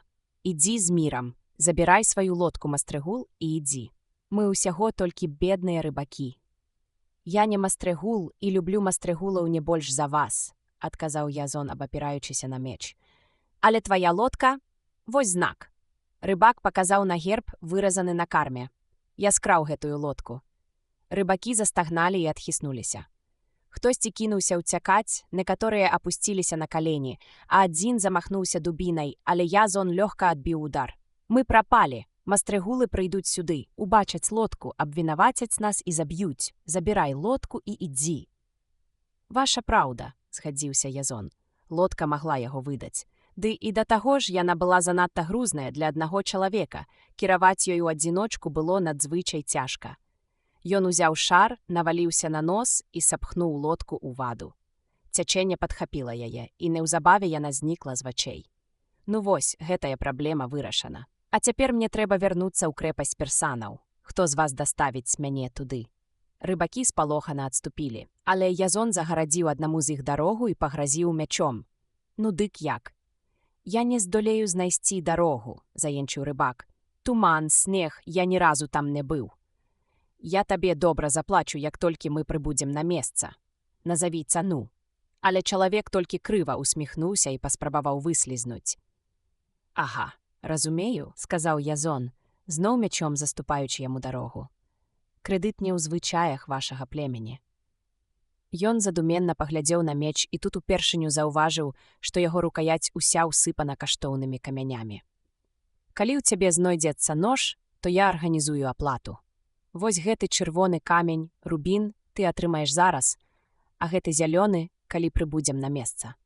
Пасля нядоўгай спрэчкі Язон дадаў яшчэ адзін камень. Прагнасць, як заўсёды, перамагла страх. Рыбак сядзеў на вёслах, а Язон вычарпваў ваду з дзіравай пасудзіны. Як высветлілася, гэты абсалец цудоўна ведаў усе водныя шляхі ў бясконцым лабірынце каналаў. Пад покрывам снегу і туману, нікім не заўважаныя, яны дабраліся да зачыненых варот нейкай крэпасці. Рыбак кляўся, што гэта і ёсць замак персанаў, але Язон, помнячы мясцовыя нуравы і звычаі, аддаў перавагу заставацца ў лодцы да таго часу, пакуль не з'явіўся ахоўнік з гербам у выглядзе сонца на рукаве. Рыбак вельмі здзівіўся, атрымаўшы абяцаную ўзнагароду, і, не марнуючы часу, паспяшаўся назад, прэч ад персанаў. «Здраднік!» — усклікнуў Хертуг, як толькі ўвялі абязброенага Язона. «Ты забіў маіх людзей і збег, але цяпер ты зноў у маіх руках. Перастань!» Раздражнёна сказаў Язон і адштурхнуў вартаўнікоў, што трымалі яго за рукі. «Я вярнуўся сам, а гэта ў абсале павінна нечага каштаваць. Мяне выкралі мастрыгулы, і дапамог ім чалавек з тваёй аховы. Як яго імя?» «Беніт, але ён ужо мёртвы. Цябе здрадзілі з-за мяне. Мастрыгулы хацелі, каб я працаваў на іх, але я быў супраць. Мне яны не спадабаліся. Я не надта высокай думкі пра іх клан. У мяне ёсць доказ». Язон дастаў шкляны шар з кіслатой. Вартаўнікі адскочылі, а Хертуг збялеў як снег. «Гаручая вада?» — усклікнуў ён. «Менавіта. І паколькі ў мяне цяпер ёсць кіслата, я магу прыступіць да вырабу батарэй, неабходных для далейшых вынаходніцтваў». «Я вельмі злы, Хертуг. Мне не падабаецца, калі мяне выкрадаюць, я незадаволены Апсалай. У мяне ёсць всякія такія планы, і я хачу пагаварыць з табой сам-насам. Адашлі сваіх хлопцаў». Хертуг нервова падціснуў вусны. «Ты вярнуўся, але чаму? Таму што ты патрэбны мне не менш, чым я табе. У цябе людзі, улада, грошы, у мяне вялікія планы. Адпраў варту, і я раскажу табе, у чым яны палягаюць». Язон пакорпаўся ў місе з крэноджамі, што стаяла на стале, выбраў адзін пасвятлейшы і адкусіў кавалак. Хертуг разважаў. «Ты вярнуўся», — прамовіў ён зноў. Гэты факт здаваўся яму неймаверным. «Пагаворым. Сам на сам». «Ачысціць памяшкання», — загадаў Хертуг, але дзеля перасцярогі паклаў перад сабой зараджаны самастрэл. Язон падышоў да акна і паглядзеў на выспавы горад. Хмары расступіліся, і слабае сонечнае святло азарала стрэхі дамоў. «Ты хочаш валодаць усім гэтым, Хертуг? Гавары. Я ўжо не раз намякаў табе на гэта, а цяпер кажу наўпрост. Я адкрыю табе ўсе сакрэты тваіх ворагаў. Я навучу цябе пераганяць нафту, як гэта робяць дзертаноджы. Я пакажу, як мастрыгулы атрымліваюць серную кіслату, як трозелінгі робяць кароджы. Я ўдасканалю тваю зброю і створу новую. Вайна будзе такой жахлівай, што вельмі хутка яна стане немагчымай. Твае войскі будуць заўсёды перамагаць, ты станеш адзіным уладаром Апсалы і ўсёй планеты. Найбагацейшыя землі стануць тваімі. Ты будзеш упівацца уладай. Усіх тваіх ворагаў чакае хуткая і страшная смерць». «Слава персанам!» — закрычаў Хертуг, ускокваючы. «Я так і думаў, мне, відаць, давядзецца затрымацца на вашай планеце і як след перарушыць усю гэтую сістэму. Яна вельмі няўдалая, і, на маю думку, надышоў час яе змяніць». Раздзел 14. Дні рабіліся даўжэйшыя, мокры снег змяніўся дажджом, але неўзабаве і той сціх. Апсалу асвяціла сонца, раскрыліся пупышкі на дрэвах, распусціліся кветкі, і паветра напаўнілася вясновым водарам. Праўда, ад нагрэтай вады канала ўздымаліся зусім іншыя пахі, без якіх цалкам можна было абысціся. Але Язону не было калі зважаць на ўсё гэта. Дні і ночы ён карпеў над сваімі цудоўнымі вынаходствамі. Дні і ночы ён толькі і рабіў, што ламаў галаву над развязваннем тых ці іншых праблем. Сыравіна і вытворчасць каштавалі нятанна, і Хертуг, раскашэльваючыся на чарговую задумку Язона, часаў бараду і згадваў старыя добрыя часы. Язону даводзілася тэрмінова вырабляць адзін-два свежыя цуды, каб натхніць Хертуга на далейшыя вялікія справы. Спярша гэта была электрычная дуга, потым электрычная печ, якая моцна прасунула працу з металамі і зрабіла Хертуга цалкам шчаслівым. А калі ён выявіў, што яе можна выкарыстоўваць і для катаванняў, выпрабаваўшы на палонным трозелінгу, радасці яго не было межаў. Але прайшоў час, і гэтая навінка зблякла. Паразважыўшы, Язон шляхам гальванапластыкі папоўніў скарбніцу Хертуга як сапраўднымі, так і фальшывымі каштоўнасцямі. Прыдаўся і шар мастрыгулаў. Жоўтая вадкасць у ім аказалася сапраўды сернай кіслатой, і Язон змайстраваў грувасткую, але даволі магутную акумулятарную батарэю. Гэтым ён не абмежаваўся, арганізаваў захоп грузавой баржы мастрыгулаў, здабыў яшчэ кіслаты і абзавёўся іншымі хімікатамі. Праўда, ніяк не ўдавалася атрымаць порах. Памочнікі, праклінаючы ўсё на свеце, аблазілі ўсе навакольныя памыйныя ямы ў пошуках салетры, але безвынікова. Таму ад многіх праектаў Язону ўсё ж давялося адмовіцца. Найбольш ён здолеў у вырабе кароджа і паравой машыны, шмат у чым дзякуючы папярэдняму досведу. Апроч таго, Язон пабудаваў параход, на які пайшло шмат каштоўных сіл і часу, але затое судна атрымалася што трэба, лёгкае і магутнае. А самым галоўным яго дзецішчам мусіла стаць паравая катапульта, праца над якой ужо набліжалася да канца. У вольныя хвіліны дзеля забаўкі Язон распрацаваў шрыфт, тэлефон, гучнагаварыцель, станок для кнігадруку, а таксама фанаграфічныя запісы, якія веруючыя абсальцы прынялі за галасы духаў. Не забыўся ён і пра сябе, змайстраваўшы проста ў пакоі самагонны апарат, што выпускаў нізкагатунковы, але дастаткова моцны брэндзі. «Усё не так ужо кепска», задаволены сабой, сказаў Язон, адкінуўшыся ў крэсле і пацягваючы брэндзі. Перад ім на талерцы ляжаў выдатны біфштэкс, згатаваны ў печы ўласнай канструкцыі, румяныя крыноджы і хлеб, сапраўдны хлеб, які з'явіўся таксама стараннямі Язона. Айджэйл прыбіралася на кухні, а Майк прачышчаў трубы самагоннага апарата. «Не жадаецца далучыцца?» спытаў яго Язон, перапоўнены дабрынёй да ўсяго роду чалавечага. «Моцныя напоі гнявяць. Кніга прыпавесцяў Саламонавых», адказаў Майк у сваёй улюбёнай манеры. «Віно прыносіць радасць у сэрца чалавека. Псалмы. Я таксама сёе-тое чытаў. Калі вы не хочаце падзяліць са мной сяброўскую чашу, дык выпіце хоць бы вады і адпачніце». «Я раб», змрочна прамовіў Майк, паказваючы на свой ашыйнік і вяртаючыся да працы. «За гэта вы павінны дзякаваць толькі самому сабе. Калі б вы не былі такім безразважлівым, я б з найвялікшай радасцю вярнуў вам свабоду. Дайце слова, што не будзеце соваць нос у мае справы і клапаціцца пра мае маральныя ўстоі, і я здыму з вас ашыйнік». «Што скажаце?» Майк на імгненне задумаўся. «Не, прэч, сатана, не чакайце ад мяне ніякіх абяцанняў. Я не аддам вам свой гонар на глумленне. Я буду насіць свае ланцугі да самага дня вызвалення, калі ўбачу вас перад вялікім судом». Ну што ж, хоць я і не падзяляю вашых пачуццяў, але яны мне зразумелыя. Язон асушыў шклянку і напоўніў яе зноў. «Спадзяюся, што да таго самага дня ваша меркаванне змяніцца. Адкажыце мне, Майк, ці не задумваліся вы выпадкам над тым, колькі нам чакаць нашага вызвалення? Можа, вы што-небудзь зрабілі, каб наблізіць гэты дзень?» «Я нічога не магу зрабіць, я раб. Так, вы маеце рацыю. І мы абодва ведаем чаму, але ўсё-такі можа хоць што-небудзь. Ну, узгадвайце. Не? Вельмі прыкра. А я, у адрозненне ад вас, рабіў усё магчымае і немагчымае.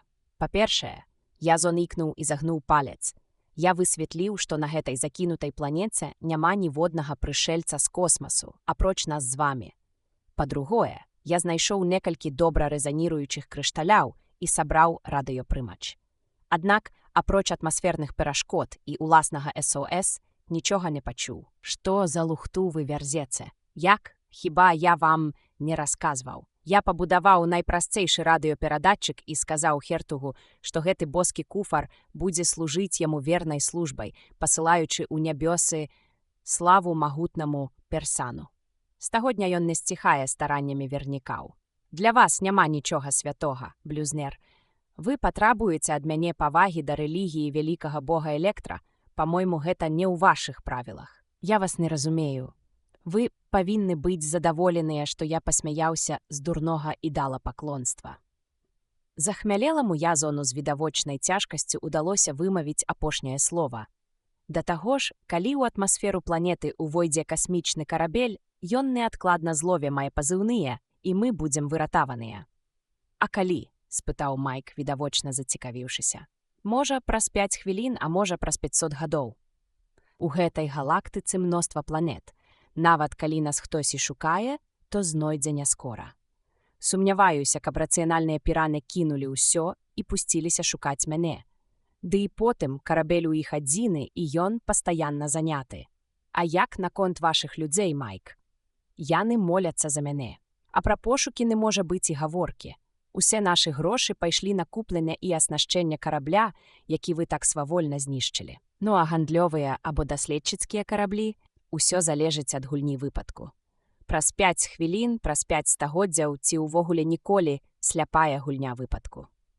Майк спахмурнеў, ды і Язон, хоць ён ніколі не сілкаваў асаблівых ілюзій, адчуў прыступ тугі і адзіноты. Хопіць сумаваць, справы ідуць не так ужо кепска. Параўнайце наша цяперашняе становішча са зборам крыноджаў у вясёлай кампаніі рабоў Чакі. Цяпер у нас утульная, цёплая кватэра, дастаткова ежы. З часам мы абзавядзёмся іншымі карыснымі рэчамі. Няўжо вы думаеце, што я ўсё гэта задумаў у імя Хертуга? Я выцягну гэты свет з руціны невуцтва і накірую яго ў новую тэхналагічную будучыню. Я раней не разумеў. На жаль, гэта для вас тыповае. На гэтай планеце статычная, мёртвая культура. Яна ніколі не змагла б развівацца без моцнага штуршка звонку. І я ўжо зрабіў гэты штуршок. Пакуль усе тэхнічныя веды замарожаныя, засакрэчаныя, ніякага прагрэсу быць не можа. Магчымыя толькі нязначныя змены і ўдасканаленні ўнутры кланаў. Але нічога глобальнага. Я разбуру ўсё гэта. Я перадам Хертугу усе мясцовыя сакрэты, а плюс да таго мноства звестак, якія тут нікому невядомыя. Гэта парушыць маральны баланс у грамадстве.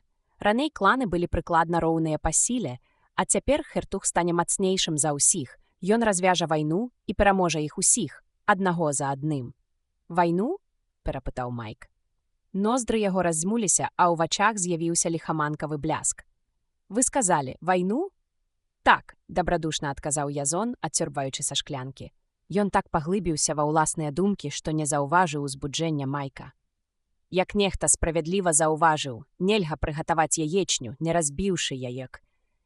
Пакінуты сам сабе, гэты свет да сканчэння дзён так і кульгаў бы па сваёй арбіце, калі б не я. 95% насельніцтва па-ранейшаму былі б асуджаныя на хваробы, голад, галечу, рабства. А я разгарну невялікую навуковую вайну і знішчу канкурэнтаў Хертуга. Калі ўсё будзе скончана, стане лепш для ўсіх. Хертуг ліквідуе межы паміж плямёнамі і стане дыктатарам.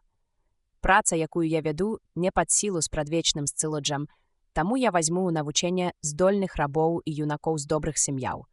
Пачнецца бурны росквіт прамысловасці. Я абяцаю. Навуковая рэвалюцыя захлісне планету. Машыны, свабоднае прадпрымальніцтва, капіталізм, вольны час, мастацтва. Пачвара, працадзіў Майк скрозь зубы. Каб задаволіць сваё славалюбства, вы гатовыя развязаць вайну і асудзіць на смерць тысячы бязвінных. Я спыню вас, нават калі мне давядзецца заплаціць за гэта уласным жыццём. Вы нешта сказалі? Спытаў Язон, падымаючы галаву. Ён задрамаў, паглыблены ў візіі залатой будучыні. Але Майк не адказаў. Схіліўшыся над самагонным апаратам і працягваючы чысціць яго, ён да крыві закусіў губу. Толькі цяпер ён зразумеў перавагу маўчання. На двары крэпасці персанаў стаяў вялікі каменны рэзервуар з піцнай вадой. Тут сустракаліся рабы, што прыходзілі напоўніць свае пасудзіны. Тут быў цэнтр усіх плётак і інтрыг. Майк, чакаючы сваёй чаргі па ваду, уважліва углядаўся ў твары людзей. Ён шукаў раба, які загаварыў з ім некалькі тыдняў таму. Тады Майк нічога не адказаў яму. А вось цяпер. Нарэшце ён высачыў яго ў натоўпе і паманіў жэстам. Яны адышлі ў бок. Я згодны, прашаптаў Майк. Раб крыва усміхнуўся. Нарэшце ты паразумнеў. Лета было ў самым разгары. Спякота спадала толькі пасля заходу сонца. Праца над катапультай ужо набліжалася да канца, калі Язон быў вымушаны парушыць сваё асноўнае правіла – працаваць толькі днём, стаяць у самым пекле. Ля распаленага катла было проста невыносна, таму запланаванае выпрабаванне катапульты ён у апошнюю хвіліну перанёс на вечар. Майк выйшаў па ваду, а Язон, павячэраўшы, скіраваўся ў майстэрню. Свіст пары і грукат механізмаў заглушалі ўсе іншыя гукі.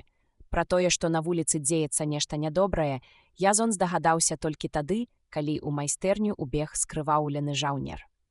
З пляча ў яго тырчала страла. «Трозелінгі!» – выгукнуў ён і зваліўся непрытомны. Паднялася паніка. Усе кінуліся да выхаду. На спробы Язона спыніць людзей ніхто не рэагаваў. Чартыхаючыся, ён затрымаўся ў майстэрні, згасіў агонь і адчыніў засцерагальныя клапаны, іначай кацёл мог узарвацца, і толькі пасля таго паспяшыў за астатнімі. Прабягаючы каля стэлажа з інструментамі, Язон схапіў бронзавую ранішнюю зорку і памчаўся праз цёмныя залы туды, адкуль даносіліся ўзбуджаныя крыкі. Параўняўшыся з лесвіцай, што вяла на верхнія паверхі, ён пачуў прыглушаныя галасы і звон зброі, але, не надаўшы гэтаму значэння, панёсся далей да марской брамы. Аднак, дабегшы да цэнтральнага ўваходу, Язон выявіў, што бітва ўжо падыходзіць да канца. Вугальныя дугі залівалі поле бою яркім святлом. Марская брама была напалову разбітая. У поперак яе стаяла скалечаная баржа, не даючы створкам зачыніцца. Раптоўна ўдарыўшы, трозелінгі паспелі знішчыць большую частку варты, але падаспелае падмацаванне спыніла іх, і цяпер яны паволі адступалі, ведучы ар'ергардныя баі. У вадзе плавалі ўтыканыя стрэламі трупы, параненых адносіла ў бок, і Язону, па сутнасці, тут не было чаго рабіць. Ён задумаўся, чым жа магло быць выклікана гэтае паўночнае нападзенне, і раптам адчуў нейкую дзіўную трывогу. Напад адбіты, але ўсё ж незразумелае пачуццё нарастала ў ім, напаўняючы неспакоем. І тут ён прыгадаў гукі, што даносіліся аднекуль зверху. Цяжкія крокі, звон зброі і крык, раптоўна абарваны крык, быццам камусьці заціснулі рот. Тады, разгарачаны, ён не звярнуў на гэта аніякай увагі. Але ж я пакінуў майстэрню апошнім, і ніхто мне не сустрэўся. Абарваўшы сябе на паўслове, Язон кінуўся ўверх, пераскокваючы праз 3 прыступкі. Ён уляцеў у калідор і ледзь не ўпаў, спатыкнуўшыся аб чыёсьці распасцёртае цела. Цяпер Язон выразна чуў, што шум бітвы даносіцца з яго пакоя. У пакоі панаваў поўны разгром. Сярод абломкаў мэблі ў няроўным святле ацалелай лямпы адбывалася тое, што і бітвай назваць цяжка. Бойня. Пераскокваючы праз трупы, Язон далучыўся да персанаў. «Ай, Джейл!» – пракрычаў ён. «Дзе ты?» І абрушыў ранішнюю зорку на шлем праціўніка. «Трымай яго!» «Вось ён!» – раздаўся гучны крык у хаосе бітвы, і ўся ўвага трозелінга ўзвярнулася на Язона. Іх было шмат, вельмі шмат. Перакрыўшы ўсе ўваходы і выхады, яны атакавалі з распачнай рашучасцю. Рука ныла ад намаганняў, патрэбных, каб ранішняй зоркай плесці вакол сябе павуціння смерці. Раптам вострае лязо мяча слізгануло Язона па назе. Але тут падаспела падмога, і нападнікі ў імгненне вока былі змедзены свежымі сіламі персанаў. У святле шматлікіх факелаў Язон убачыў, як трозелінгі спешна выбіраюцца праз шырокія вокны. Аконнае шкло, з такой цяжкасцю вырабленае Язонам, было разбіта ўшчэнт і храбусцела ў іх пад нагамі. З рамаў і сцяны тырчалі металёвыя кручы тоўстых веровачных лесвіц. Язон, кульгаючы, паспяшаўся да акна. У цемры хісталіся ледзь распазнавальныя цені людзей, што спускаліся ўніз. Персаны хацелі былі перасекчы вяроўкі, але Язон спыніў іх. «За імі!» – крыкнуў ён, перакідваючы нагу праз падаконнік. Заціснуўшы ў зубах рукуць ранішняй зоркі, Язон спускаўся ўсё ніжэй і ніжэй па хісткіх прыступках, пакуль не выявіў, што лесвіца скончылася і ў яго пад нагамі вада. Дзесьці ўдалечы не чуўся плюскат вёслаў, што аддаляўся. Нечакана адчуўшы боль у параненай назе, Язон зразумеў, што смяротна стаміўся і ўзабрацца назад у яго не хопіць сіл. «Хай прыгоняць лодку», – сказаў ён салдату, які спусціўся ўслед за ім. Неўзабаве з цемры паказалася лодка, на носе якой стаяў сам хертуг Персан з аголеным мячом у руцэ. «Што гэта было?» – спытаў ён, калі Язон апусціўся побач з ім на сядзенне. «Цалкам відавочна, што напад арганізаваны за мяне. Не можа быць!» «Гэта адназначна». Атака марскіх варот, адцягвальны манеўр. Другі, галоўны атрад, мусіў захапіць мяне. Проста я выпадкова апынуўся ў майстэрні. Звычайна ў гэты час я ўжо сплю. Але каму ты мог спатрэбіцца? Ты што, дагэтуль не зразумеў, што я самая вялікая каштоўнасць у Апсале? Першымі гэта зразумелі мастрыгулы, як ты памятаеш. Належала чакаць нападу трозелінгаў. Урэшце яны калі-небудзь мусілі даведацца, што я будую паравыя машыны, а гэта ж замах на іх родавую манаполію. Лодка прайшла разбітыя марскія вароты і прышвартавалася да прыстані. Язон з цяжкасцю выбраўся на бераг. Але як яны знайшлі твой пакой? Здраднік. Як заўсёды на гэтай планеце, нехта ведаў мой распарадак дня. Ён жа дапамог ворагу замацаваць веравачныя лясвіцы. Але гэта не Айджейл. Я знайду здрадніка, усклікнуў Хертуг. Я пасаджу я ў электрычную печ. Я пазнаў яго голас. Гэта мой раб Майк. Раздзел 15. Яны мне заплацяць. О, як яны мне заплацяць. Дробныя вочы і вялізны нос Хертуга былі чырванейшыя за звычайнае. У руках ён сціскаў шклянку з чароўным брэндзі. Рады чуць. Я вельмі разлічваю на цябе, Хертуг. Язон адкінуўся ў фатэлі і адпіў салідны глыток апальнага напою. Ягоная рана на назе была старанна прамытая кіпячонай вадой і перавязаная чыстым бінтам. Яна крыху балела, але Язону было не да яе. «Пара пачынаць», — сказаў ён. «Як? Ужо? Хіба мы гатовыя? Яны ўварваліся ў твой замак, забілі тваіх салдат, зняважылі цябе. Смерць трозелінгам», — зароў Хертуг і разбіў шклянку аб сцяну. «Гэта ўжо лепш, і не забудзься, як вераломна яны напалі. Здрада не можа застацца беспакаранай. Да таго ж, чым хутчэй мы развяжам вайну, тым болей у нас шансаў на поспех. Сваім з'яўленнем на планеце я растрывожыў соннае гняздо. Трозелінгі, напэўна, будуць рыхтаваць новы, больш прадуманы напад.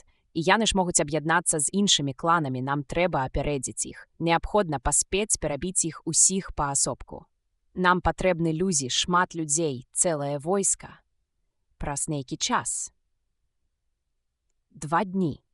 2 дні табе, каб падцягнуць рэзервы, і 2 дні мне на тэхнічную падрыхтоўку ўварвання. Выйграць уварванне нам дапаможа мая паравая катапульта. Ты выпрабаваў яе? Усе механізмы ў парадку. А генеральную рэпетыцыю мы правядзём, Язон усміхнуўся, на самых трозелінгах. Я прыступлю да працы са світаннем, а табе раю паслаць ганцоў неадкладна, каб падмацаванне не спазнілася. Смерць трозелінгам. Смерць, адгукнуўся Хертуг і люта ашчэрыў зубы. 2 сутак Язон не ведаў ні сну, ні спакою. І калі здавалася, што сілы вось-вось пакінуць яго, ён выклікаў вобраз Майка Сеймона, і смага помсты падвойвала ягоную энергію. Яшчэ ён думаў пра Айджейл. Ці жывая яна? Майку заўсё давядзецца адказаць. І за здраду, і за Айджейл, і за многае-многае іншае. Карабель быў амаль гатовы. Заставалася абшыць борта сталёвымі лістамі ніжэй ватэрлініі і ўсталяваць катапульту. Пакуль поркаліся з абшыўкай, Язон перадумаў і катапульту ўзгрувасціў на вялікую пласкадонную баржу. Чым прасцей, тым лепш. Затым туды ж перанеслі паравы кацол, бакі з гаручым і загрузілі баржу даверху камянямі. Перад самым світаннем другога дня сон усё ж адолеў Язона, аднак праспаў ён не больш за 2 гадзіны. Дзікі роў труп і грукат барабанаў яго пабудзілі. Яны выступалі. На чале эскадры ішоў новаспечаны крэйсер «Дрэдноут» з Хертугам і Язонам на борце, цягнучы за сабой на буксіры баржу з катапультай. Ззаду цягнуўся доўгі хвост розных суднаў і лодак з войскамі і боепрыпасамі. Уся Апсала ведала пра будучае змаганне. На шляху ім не сустрэлася ніводнай захудалай пасудзіны, вадзяная роўняць была пустэльнай. Трывожная цішыня павісла ў паветры. Трозелінгі вычеквалі. Вароты былі замкнёныя, нідзе на сцэнах не было відаць ніводнага чалавека. Крэпасць, здавалася, вымерла. Язон пацягнуў за ручку свістка паравой машыны, і праз 15 секунд Дрэдноут спыніўся. «Чаму мы не атакуем?» – здзівіўся Хертуг. «Зброя праціўніка не можа нам нашкодзіць, а наша катапульта». «Ага, вось бачыш». Вялікае металёвае кап'ё бухнулася ў ваду больш, чым за 100 метраў ад іхняга флагмана. «Стрэлы джэціла», – уздрыгнуў Хертуг. Я бачу на ўласныя вочы, як такая страла на вылёт праняла 7 чалавек за раз. Гэта дробязь. Зараз ты ацэніш перавагу навукі. Язон перабраўся на баржу, і пакуль падымаўся ціск пары ў котле, выверыў прыцэл катапульты на асноўную лінію стральбы і праверыў пад'ёмны механізм гарматы. Прылада была простай і надзейнай. На рухомай платформе трымаўся паравы цыліндр з поршнем, канец якога быў злучаны з сілавым рычагом, і калі ў цыліндр падаваўся пад вялікім ціскам пар, поршань рэзкім штуршком перадаваў намаганне на рычаг, а той, у сваю чаргу, на камень. «Гармата да бою!» — крыкнуў Язон. «Поўны ціск! Агонь!» Камень са свістам узвіўся ў неба і праляцеў на добрыя 200 футаў вышэй за вартаўнічую вежу, самы высокі будынак у крэпасці. Трозелінгі выбухнулі д'ябальскім смехам, калі камень упаў у ваду з супрацьлеглага боку выспы. «Прыстрэлка», — нядбала заўважыў Язон. «Зменшым вугал уздыму і шпурнём снарад у самы цэнтр іхняга двара. Паглядзім тады, як яны пасмяюцца». Ён шчоўкнуў клапанамі, вяртаючы рычаг у гарызантальнае становішча, а тады пакруціў кола пад'ёмнага механізма. Другі стрэл аказаўся не нашмат лепшым за першы. Снарад узляцеў на велізарную вышыню, на імгненне завіс у паветры і падняў хвалю, не даляцеўшы 150 метраў да мэты. «Не надта ж добрая твая машына», — змрочна заўважыў Хертух. Ён таксама перабраўся на баржу і пільна сачыў за стральбой. «Падчас палявых выпрабаванняў памылкі і промахі непазбежныя», — агрызнуўся Язон. «Гэта трэніровачная стральба. Паглядзім, што пакажа наступны стрэл». Язон вырашыў адмовіцца ад далейшых спроб выкарыстаць высокую траекторыю. Машына аказалася нашмат магутнейшай, чым ён меркаваў, і ён прывёў катапульту ў такое становішча, што снарад, паводле яго разлікаў, мусіў ляцець паралельна вадзе. На гэты раз камень сцёр у пыл верхнюю частку зубчастай сцяны і змеў некалькіх салдат, што там стаялі. «Яны ў страху хаваюцца», — усхваляваўся Хертух. «Пара атакаваць. Рана. Мы яшчэ не цалкам выкарысталі сваё аблогавае прыстасаванне, а трэба выцягнуць з яго ўсё, што можна». Язон павярнуў кола прыцэла, і наступны снарад прабіў яшчэ адну брэш у сцяне крэпасці. Неабходна ўвесь час трымаць іх у напружанні. Пасля нядоўгага артабстрэлу там, дзе была сцяна, не засталося і каменя на камені. І Язон загадаў зараджаць катапульту адмысловымі запальнымі снарадамі. Палымяныя каменні падалі накрытыя трыснягом дахі, сухі трыснёг лёгка загараўся, і неўзабаве ўся крэпасць была ахоплена полымем. Трозелінгі ў роспачы прадпрынялі контратаку, але Язон прадбачыў і гэта. «Спыніць агонь», — скамандаваў ён. «Сачыць за ціскам. Асабіста заб'ю кожнага, хто застанецца жывы, калі кацёл выбухне». І Язон скочыў у лодку. Усхваляваны Хертух паспяшаўся за ім. «На дрэдноут. Персаны заўсёды наперадзе», — усклікнуў Хертух, размахваючы мячом. «Вельмі добра, але лепш схавай меч і паберажы галаву». Калі яны дасягнулі борта дрэдноута, у створы варот крэпасці паказаўся дапатопны коласны параход. Язон шмат разоў чуў ледзянячыя кроў апавяданні пра гэтую сатанінскую машыну і цяпер, убачыўшы яе на ўласныя вочы, ледзь не рассмяяўся. «Поўны наперад!» — крыкнуў ён і стаў ля стырна. Адлегласць паміж караблямі імкліва скарачалася. Стрэлы джэціла білі ў металёвую абшыўку дрэдноута і падалі ў ваду. Жахлівы выгляд нізкага, падобнага на жука крэйсера Язона, відаць, пахіснуў рашучасць і самаўпэўненасць капітана варожага судна. Ён зразумеў, што сутыкненне не абяцае яму нічога добрага і ў апошнюю хвіліну змяніў курс свайго карабля. «Трымайцеся! Ідзём на таран!» — крыкнуў Язон, скіроўваючы дрэдноут у правы борт праціўніка. Мільганулі, упрыгожаны галавой цмока высокі задзёрты нос карабля трозелінгаў, перапалоханыя твары матросаў, і дрэдноут уваткнуўся ў сярэдзіну варожага судна. «Задні ход», — зароў Язон, рэзка паварочваючы стырно ўлева. Салдат трозелінгаў, сілай удару перакінуты са свайго карабля на палубу дрэдноута, не ўтрымаўся на нагах і ўпаў. З ваяўнічым клічам да яго падскочыў Хертух і напаў на ашаломленага ворага. Кароткім узмахам ён уваткнуў меч у горла непрыяцелю і спіхнуў мёртвае цела ў ваду. З карабля трозелінгаў пачуліся крыкі, і на крэйсер персанаў пасыпаўся град стрэлаў. Хертуг паспяшаўся знайсці бяспечнае месца. Дрэднот ніяк не мог зрушыцца, ён гудзеў, дрыжаў, але не рухаўся. «Захраслі!» – прамармытаў Язон і тузануў стырно. Карабель страсянула, і ён паволі пачаў вызваляцца. У адкрытую прабоіну флагмана трозелінгаў ірванула вада. «Ты бачыў, як я расправіўся з гэтай свіньёй, што асмелілася напасці на нас?» Самазадаволена спытаў Хертуг. «А ты бачыў, як я прадзіравіў гэтую гнілую пасудзіну?» Пытаннем на пытанне адказаў Язон. «А вось і іхні кацёл выбухнуў», – дадаў ён, пачуўшы глухі выбух. Параход раскалоўся на дзве часткі і хутка затануў. «Гэй, у труме вада!» – раптам пракрычаў чалавек, што паказаўся ў люку. «Чаго ты равіш, як звар'яцелы? Якраз для гэтага ў нас на борце ёсць помпы і рабы. Хай выкачваюць ваду». Радасць Хертуга нішто не магло азмрочыць. «Гэта вялікі дзень перамогі», – прамовіў ён, не могучы адарваць позірку ад кругоў на вадзе ад патанулага карабля трозелінгаў.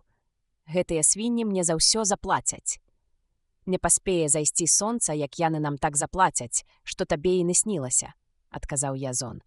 «Мы ўступаем у наступную фазу бітвы. Ты ўпэўнены, што твае ілюзіі ўсё правільна зразумелі?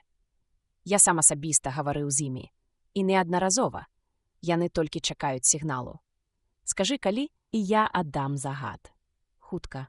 Стой тут, а я пайду зраблю яшчэ пару-другую стрэлаў». Язон перабраўся на баржу і абстраляў трозелінгаў запальнымі снарадамі. І без таго дымлівы востраў ператварыўся ў суцэльнае вогнішча. Затым Язон перанёс агонь на марскія вароты. 4 стрэлы, і яны разляцеліся ў трэскі. Шлях быў адкрыты. Язон махнуў Хертугу. Той перадаў каманду па этапе, і эскадра персанаў кінулася ў атаку. Дрэдноут ішоў наперадзе. Яго браніраваны нос прапароў створкі варот, а дакладней, тое, што ад іх засталося, сарваў іх з завес і ударыўся ў прыстань. Язон сачыў за сутычкай з борта дрэдноута. Ён няспешна дастаў фляжку, адпіў прыстойны глыток брэндзі і ўздыхнуў на поўныя грузі. Ён быў задаволены сабой. З самага пачатку зыход бітвы не выклікаў сумневаў, але цяпер, бачачы параненых, апаленых, зняможаных духам салдат трозелінгаў, сэрца яго перапаўнілася гонарам. Непрыяцель быў у стане толькі адступаць, і неўзабаве бой перамясціўся ў глыб крэпасці. Прыйшоў час дзейнічаць і Язону. Ён дапіў рэшткі брэндзі, схапіў лёгкі шчыт, ранішнюю зорку і паспяшаўся на бераг. Дзесьці тут павінна была быць Айджэйл, і Язон адчуваў сваю адказнасць за жыццё гэтай дзяўчыны і гатовы быў біцца за яе з кім заўгодна, не кажучы пра нейкіх там трозелінгаў. Бо калі б не ён са сваімі задумамі, яна б дагэтуль збірала свае любімыя крыноджы і не ведала іншых клопатаў. Язон прабіраўся па лабірынтах калідораў і залаў змрочнага замка. Паўсюль панавала смерць. Абломкі зброі, кроў, стогны параненых, мёртвыя. Сутычка ішла ўжо ў цэнтральнай абедзеннай зале. Язон абышоў тых, што біліся, і пранік на кухню. Тут жа на яго напаў галоўны кухар з велізарным нажом. Але Язон выбіў з яго рук зброю і, размахваючы ранішняй зоркай, паспрабаваў высветліць, дзе знаходзіцца Айджэйл. Але кухар стукаў зубамі і не мог выціснуць сябе ніводнага члена падзельнага гуку. Язон, зразумеўшы, што ад гэтага слюнцяя нічога не даб'ецца, плюнуў і пабег у залу. Бітва нагадвала акіян падчас шторму. Раз'юшаны натоўп змяшаных адзін з адным салдат гайдаўся ўзад уперад, нібы гіганцкія хвалі. Людзі тапіліся ў крыві, спатыкаліся аб параненых, падалі і тут жа гінулі пад нагамі тых, што біліся. Крыкі, усхліпы, стогны, ляск зброі – усё гэта злівалася ў нейкую пякельную какафонію. Нечаканы шквал стрэл прымусіў шэрагі тых, што біліся, на імгненне разамкнуцца. У адкрытай прасторы Язон разгледзеў раскошных і велічных трозелінгаў. Яны стаялі на ўзвышані ў далёкім канцы залы і сачылі за ходам бітвы. Толькі бледныя, васковыя твары выдавалі іх крайняе напружанне. Адзін з іх заўважыў Язона і паказаў мечам у ягоны бок. Усе трозелінгі павярнуліся да яго і нібы па камандзе расступіліся. Язон убачыў прыкаваную да сцяны Айджэйл. Да яе грудзей быў прыстаўлены меч. Сэнс гэтай нямой сцэны не выклікаў сумневаў. Натуральна, ні пра якія перамовы цяпер не магло быць і гаворкі. Спыніць Хертуга з ягонай раз'юшанай дружынай Язон не мог. І ён з крыкам кінуўся наперад. Здавалася, што нішто не магло стрымаць Язона. Ранішняя зорка сеяла смерць направа і налева. Салдаты Трозелінгаў разгубіліся ад нечаканага напору, стрэлы іх не закраналі Язона, і ён, ломячы галаву, прасуваўся ўсё далей і далей. Краем вока Язон паспеў заўважыць сярод Трозелінгаў Майка. Здраднік, ён быў тут. Гэты факт надаў Язону новых сіл. Але позна. Занадта позна. Айджэйл асуджана. Занесены над яе галавой меч ужо рассякаў паветра для нішчыўнага ўдару. Неверагодным намаганнем Язон у скачку дацягнуўся да забойцы, збіў яго з ног і разам з ім паваліўся на падлогу. Сілы былі няроўныя. 6 чалавек кінуліся на ляжачага Язона, але ён яшчэ паспеў адбіць адзін удар мяча, потым другі, і нават сам нанёс ворагу 2-3 адказныя ўдары. Пратрымацца. Яшчэ крыху. Дзесьці ўжо зусім побач Язон чуў пераможныя воклічы персанаў. Хоць некалькі секунд. Язон ускочыў на ногі, адкінуў яшчэ 2 Трозелінгаў, разгарнуўся і ўбачыў проста перад сабой глыбокага старца з зіходкім мечам у руцэ. «Памры, Дэман! Памры, разбуральнік!» І гэта было апошняе, што пачуў Язон. Доўгае халоднае лязо апякло цела і прайшло наскрозь. Раздзел 16. Болю ён не адчуў. Страх смерці скаваў Язона. Усё скончана. Ён адкінуў старога і паглядзеў на вокал. Персаны перамаглі. «Пакінь!» – прахрыпеў ён Айджэйл, якая з жахам у вачах працягвала да яго рукі, каб выдраць меч. Падышоў задыханы Хертуг. «Тканіна», – сказаў яму Язон. Як толькі выдзеруць меч, прыклаў да раны тканіну. Дужыя рукі салдат падхапілі яго, і ён заплюшчыў вочы. Хертуг тузануў за дзяржальна меча, і невыносны боль пранізаў усё цела Язона. Хлынула кроў. Навошта? Навошта яшчэ клапаціцца пра штосьці? Навошта падаўжаць пакуты? Усё роўна смерць. Антысептыкі, антыбіётыкі, усё гэта на адлегласці многіх светлавых гадоў адсюль. Калі няма чым спыніць разбуральны працэс, што пачаўся ў вантробах, чаго турбавацца? Падумаў Язон і страціў прытомнасць. Ён расплюшчыў вочы і ўбачыў схіленую над ім Айджэйл.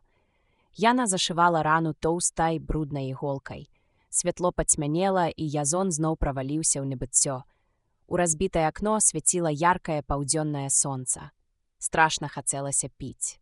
«Вады?» – прасіпеў Язон і не пачуў свайго голасу. «Мне сказалі, каб я не давала...» Айджэйл, як заўсёды, была побач.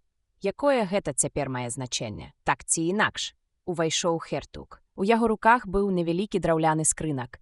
Гэта забойца смерці, Бэдэ, але ў вялікай колькасці ён небяспечны. «Толькі не для мяне», – падумаў Язон, – «замала часу, каб стаць наркаманам». Але чым бы ні быў гэты забойца смерці, дзейнічаў ён імгненна. Сышлі смага, боль і, хоць крыху кружылася галава, стома і хуткая смерць адсунуліся на задні план. «Як бітва?» – спытаў ён у Хертуга. «Клана Трозелінгаў больш няма. Мы захапілі крэпасць, сакрэтныя памяшканні, дзе яны будавалі свае машыны». Хертуг раптоўна змоўк і нахмурыўся. Ён раптам з поўнай яснасцю ўсведоміў, што Язон больш не памочнік яму. «Не журыся». Язон заўважыў, як спахмурнеў Хертуг. «Ты перамог адзін клан, пераможаш і астатнія. Толькі не дай ім паспець аб'яднацца. Пачні з самых варожых. Пастарайся захапіць тэхнікаў, бо нехта павінен адкрыць табе сакрэты. Дзейнічай рашуча, і ўвесь горад будзе ля тваіх ног. Тваё пахаванне будзе самым пышным у Апсале. Не сумняваюся. Я ўладкую грандыёзныя ўрачыстасці і малебны. Твае астанкі мы спалім у электрычнай печы ў славу бога Электра. Шкада, што я гэтага не ўбачу. Мы перанясём попел на карабель і велізарнай пахавальнай працэсіяй выйдзем у мора. Караблі будуць бітком набітыя зброяй і жаўнерамі, а на зваротным шляху мы нападзём на мастрыгулаў. Вось гэта ўжо падобна на цябе. А то я падумаў, што ты стаў празмерна сентыментальны. З шумам расчыніліся дзверы, і пакой напоўніўся людзьмі, скрынямі, кабелямі. Апошнім увайшоў наглядчык, ударамі бізуна пагнаючы закаванага ў кайданы Майка. Яго штурхнулі ў кут, і ён, грымочучы ланцугамі, паваліўся на падлогу. «Я хацеў забіць здрадніка», – сказаў Хертуг, «але потым падумаў, што табе будзе прыемна расправіцца з ім самому. Электрычная дуга дазволіць падсмажыць яго павольна па частках. Прынясі яго ў ахвяру слаўнаму богу Электру. Улагодзь бога, і, напэўна, трапіш у рай». «Дзякуй, Хертуг», – адказаў Язон, разглядаючы няшчаснага Майка. «Прыкуйце яго і пакіньце нас. Я абдумаю, якія самыя жорсткія і вытанчаныя катаванні выпрабаваць на ім. Добра, хай будзе так, як ты хочаш. Але не забудзь паклікаць мяне, калі возьмешся за справу. Мне вельмі ціка, Хертуг». Яны засталіся ўтрох. Айджейл замахнулася на Майка кухонным ножом. «У-у, не трэба», – спыніў яе Язон. «Гэта не тое. Гэта вельмі кепска». Яна паслухмяна апусціла нож, узяла губку і пачала абціраць Язону лоб. Майк падняў галаву і паспрабаваў азірнуцца. Выглядаў ён неважна. Відаць, Хертуг усё ж папярэдне яго апрацаваў. «Чаго вы дасягнулі, Майк? Вы не разамкнеце маіх вуснаў нават пад катаваннямі. Не будзьце большым ідыётам, чым звычайна. Ніхто не збіраўся вас катаваць. Я проста ніяк не магу цяміць, якога д'ябла вам трэба было здраджваць мне гэтым разам. Што вас прымусіла выкінуць гэты фокус? Я дзейнічаў так, як лічыў патрэбным. І чарговым разам ад гэтага стала толькі горш. Вам не падабалася, як я з вамі абыходзіўся. Ніякіх асабістых матываў, але ў імя пакутнага чалавецтва. А не з помсты. Я хацеў прадухіліць вайну. Што вы хочаце гэтым сказаць?» Майк устаў, выпрастаўся і ўпіў поўны нянавісці позірку Язона. «Аднойчы напіўшыся, як свіня, вы міжволі пасвяцілі мяне ў свой план развязвання вайны сярод невінаватых і нічога не падазраючых людзей. Вас неабходна было спыніць. Любымі сродкамі. І ніхто, апрача мяне, не змог бы гэтага зрабіць. Гэта быў мой абавязак. Адзін чалавек, падкуплены трозелінгамі, яшчэ раней прапанаваў мне за вас добрую плату. Каб я дапамог выкрасці вас у крыважэрных персанаў і прадаць трозелінгам, клану сумленных працаўнікоў і тэхнікаў, як ён запэўніваў мяне. Тады я нічога не адказаў яму, бо маё вызваленне магло каштаваць чалавечых жыццяў, а я лічыў гэта неадпаведнай платай за свае ланцугі. Калі ж вы паведалі мне свае падступныя намеры, сумневы пакінулі мяне. Я параіўся са сваім сумленнем, і яно сказала мне, што я павінен прыняць прапанову трозелінгаў. Яны абяцалі не нанесці вам ніякай шкоды, хоць і трымалі б вас як палоннага. І тады вайна была б адхілена. «Вы проста дурань», – сказаў Язон бясстрасна. Майк успыхнуў. «Мяне не цікавіць ваша меркаванне пра мяне. Калі б мне выпала яшчэ адна магчымасць, я зрабіў бы дакладна гэтак жа. Нават ведаючы, што трозелінгі такая ж хеўра галаварэзаў. Вы нават не спрабавалі спыніць іх, калі яны хацелі забіць Айджейл. Вы – змагар за маральнасць. Трозелінгі знаходзіліся ў стане афекту. Я не магу асуджаць іх за гэта. Што ж, вайна скончылася, персаны і мае ідэі перамаглі. Цяпер і без майго асабістага ўдзелу прамысловая рэвалюцыя ў Апсале пойдзе поўным ходам. Адзінае, чаго вы дасягнулі? Маёй смерці. І гэтага я ніяк не магу вам дараваць. Што за вар'яцтва? Вар'яцтва! Вы. Язон прыўзняўся на локці. Востры боль працяў яго, і ён паваліўся назад на ложак. Вы думалі, я проста прылёг адпачыць? Мяне праткнулі як сабаку. Усе вашы інтрыгі, выкрадання Айджейл. Я напароўся на меч трозелінгаў. Я не разумею. Вы заўсёды былі тупыя, Майк. Мяне праткнулі мячом, праткнулі наскрозь. Я не надта добра ведаю анатомію, але, відавочна, ніводзін з жыццёва важных органаў не закрануты, інакш я цяпер не размаўляў бы з вамі. Але я не ведаю такога спосабу, каб можна было прабіць дзірку ў жывацэ, не занёсшы туды вясёлую кампанію згаладнелых бактэрый. Улічваючы дасягненні апсальскіх медыкаў, можна даць 100% гарантыю смяротнага зыходу. Калі-небудзь, калі здарыцца магчымасць, пагартайце дапаможнік па аказанні першай дапамогі. Яго словы ўразілі Майка, але лягчэй Язону ад гэтага не стала. Ён заплюшчыў вочы. Калі за акном заднеў світанак, Язон паклікаў Айджейл і папрасіў біде. Тут не стала гарачей? Спытаў ён. Напэўна, у мяне тэмпература. Гэта ўсё праз мяне, усхліпнула Айджэйл і залілася слязьмі. Глупства. Я заўсёды ведаў, што адзіны спосаб памерці для мяне гэта самагубства. На планеце, дзе прайшло маё дзяцінства, не было нічога, апрача яркага сонца, вечнага супакою і доўгага жыцця. Я аддаў перавагу іншаму жыццю замест таго пустога, кароткаму, але насычанаму. Я пакінуў родную планету. Дай яшчэ каранёў. Хачу забыцца. Язон імгненна задрамаў, апусціўшыся ў туман Беде. Часам ён прыходзіў да сябе і са здзіўленнем заўважаў, што нічога не змянілася, і ён яшчэ жывы, што Айджэйл побач і даглядае яго, што Майк усё таксама грыміць ланцугамі. Язон падумаў пра тое, што калі ён памрэ, Майку прыйдзецца туга. Гэтая думка засмуціла яго, і ён зноў апусціўся ў забыццё. Язон ачнуўся ад назойлівага, цяжкага гулу ў вушах. Ён расплюшчыў вочы, спадзеючыся стрэсці на сланё, але шум не знік. Наадварот, ён усё нарастаў, пакуль не ператварыўся ў роў. Нешта да болю знаёмае здалося Язону ў гэтым гуку. «Айджэйл, дзе ты? Ідзі хутчэй сюды!» – закрычаў ён. Перапалоханая Айджэйл выбегла з суседняга пакоя. З расчыненага акна даносіўся шум галасоў. Што гэта? Галюцынацыя? Айджэйл паспрабавала пакласці і супакоіць яго, але ён адштурхнуў яе і паклікаў Майка. Дзіўны гул заціх удалечыні. «Вы чулі? Вы чулі? Я спаў, але, здаецца, так чуў». «Што чулі? Роў?» «Гэта ён разбудзіў мяне. Ён быў падобны, але ж гэта немагчыма», – усклікнуў Майк. «Немагчыма? Чаму? Але ж тут ніколі не было касмічных караблёў. Цяпер яны ёсць. Іды Айджэйл», – крыкнуў ён. «Вось грошы, бяжы ў храм Электра і аддай іх жрацам. Няхай нішто цябе не спыніць. Гэта самая важная справа твайго жыцця.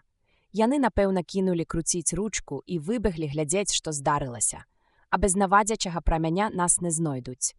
Скажы ім, каб яны круцілі і не спыняліся ні на імгненне. Да нас набліжаецца карабель багоў, і трэба абавязкова маліцца».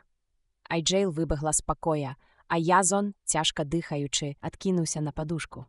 Што за карабель прыняў сігнал СОС? Ці ёсць на яго борце лекар? Ці здолее ён спыніць запаленне? Мусіць. Несумненна, мусіць. Кожны карабель абсталяваны сучасным медабсталяваннем. Упершыню ў Язона з'явілася надзея на выздараўленне. Ён нават усміхнуўся Майку. «У мяне такое пачуццё, дружа, што нам больш не выпадзе магчымасці паласавацца кранаджамі. Ці зможаце вы перажыць такую страту?» «Я хочу папярэдзіць вас, Язон ден Альт», – сур'ёзна адказаў Майк. «Вашы злачынствы занадта цяжкія, каб замоўчваць іх. Я буду вымушаны паведаміць капітану і выклікаць паліцыю. Я не магу зрабіць інакш. Дзіўлюся, як вы дагэтуль жывы. Чаму я яшчэ не забіў вас? Не думаю, што вы калі-небудзь адважыцеся на гэта. У вас ёсць пэўнае пачуццё гонару». «Пэўнае пачуццё? Што гэта значыць? Ці ў вашым браніраваным мозгу ўтварылася расколіна?» Але Майк не паспеў адказаць. Пачуўся шум рэактыўных рухавікоў, карабель набліжаўся. Гэта пасадачная шлюпка. Язон стараўся перакрычаць роў матораў. «Яна ідзе на мой сігнал. Ніякага выпадковага супадзення быць не можа». Убегла Айджэйл. Усе пахаваліся, жрацы разбегліся. Велізарны вогненны звер спускаецца з неба, каб знішчыць нас. І раптам настала цішыня. «Шчаслівая пасадка», – уздыхнуў Язон. «Айджэйл, дай мне аловак і паперу. Я напішу запіску, а ты аднясеш яе на карабель». Пры гэтых словах Айджэйл ускрыкнула і адхіснулася ад Язона. «Не бойся, гэта звычайная карабельная шлюпка. У ёй людзі, і яны не зробяць табе зла. Аддай ім запіску і прывядзі іх сюды».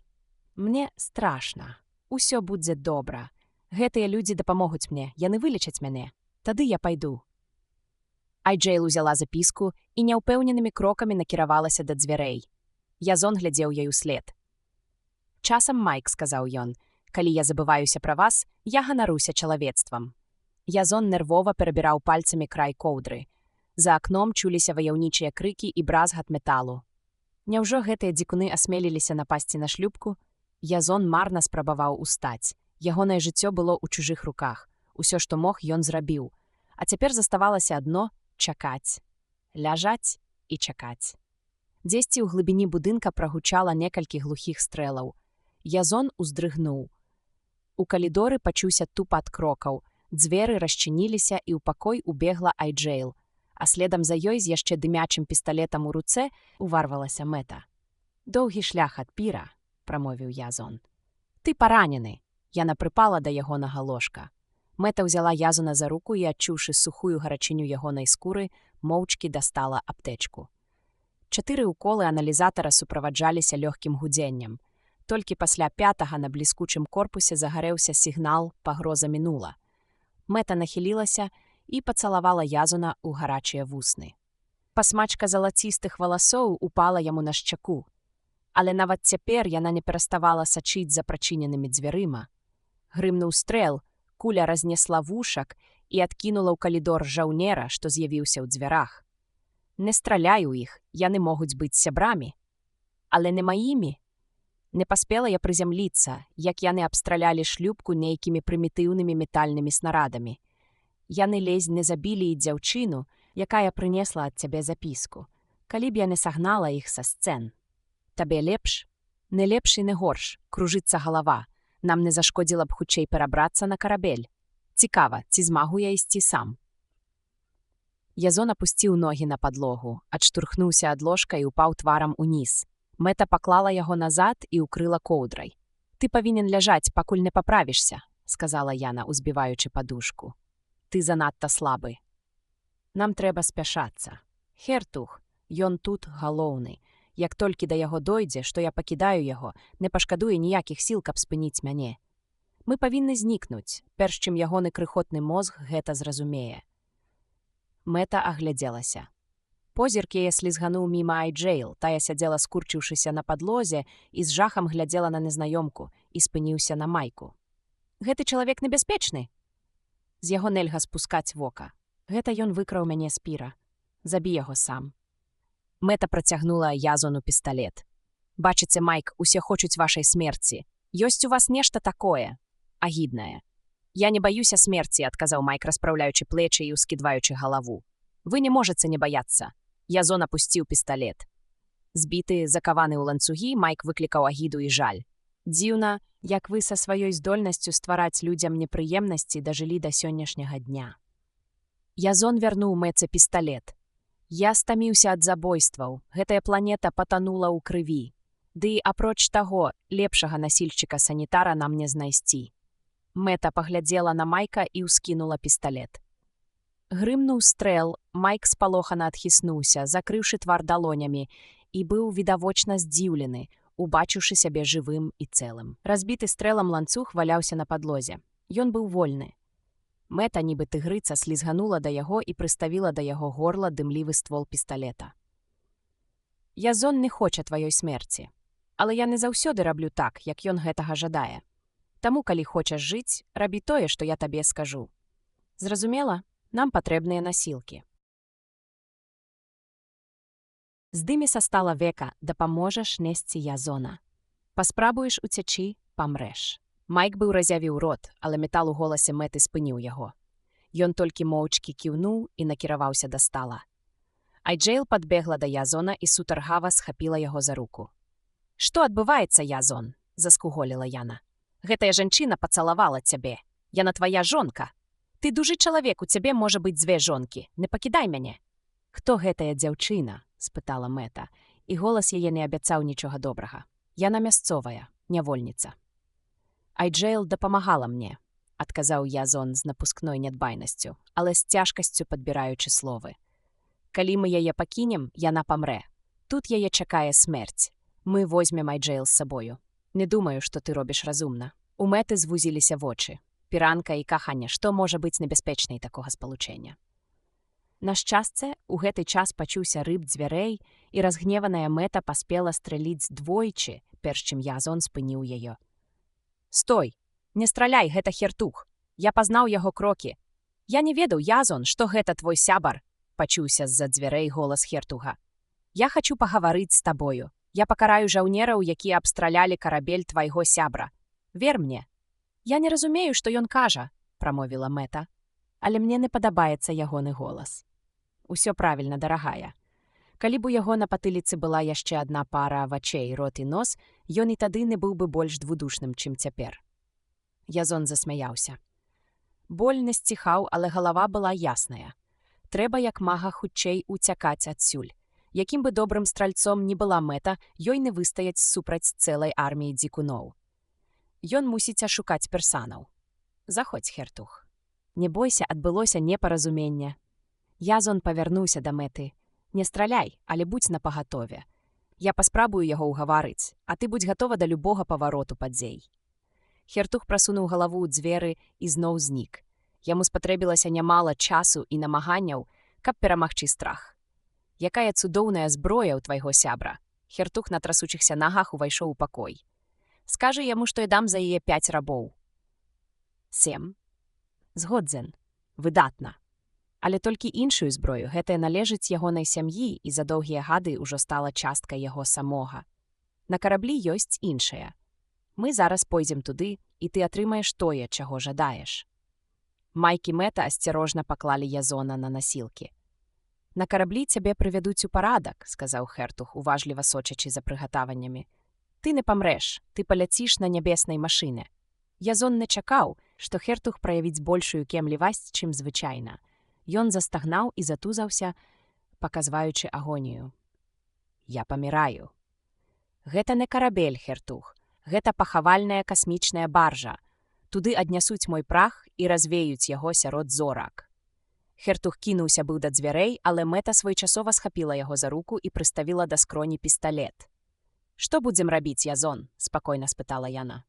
Няхай Майк стане наперадзе насілак, а Хертуг і Айджейл ззаду. Трымай яго ўвесь час пад прыцэлам і, магчыма, нам удасца прарвацца. Пазбавіўшыся кіраўніцтва, персаны не ведалі, што ім рабіць, і уцікачы шчасліва дабраліся да шлюпкі. «Цяпер самае цяжкае», – сказаў Язон. «Стань каля люка і не зводзь вачэй са старога. На гэтай планеце не існуе вернасці. Яны могуць вырашыць затрымаць нас коштам жыцця Хертуга. Нішто іх не спыніць». Лагічна, згадзілася Мэта. «Ды і вайна ёсць вайна. Ты сапраўдная піранка, Мэта». Язон усміхнуўся. «Я праверу прыборы і падам сірэну. Тады адпіхні яго далей і хутчэй да мяне. Думаю, з кіраваннем не аднаму не даць рады. Ты марнуеш час».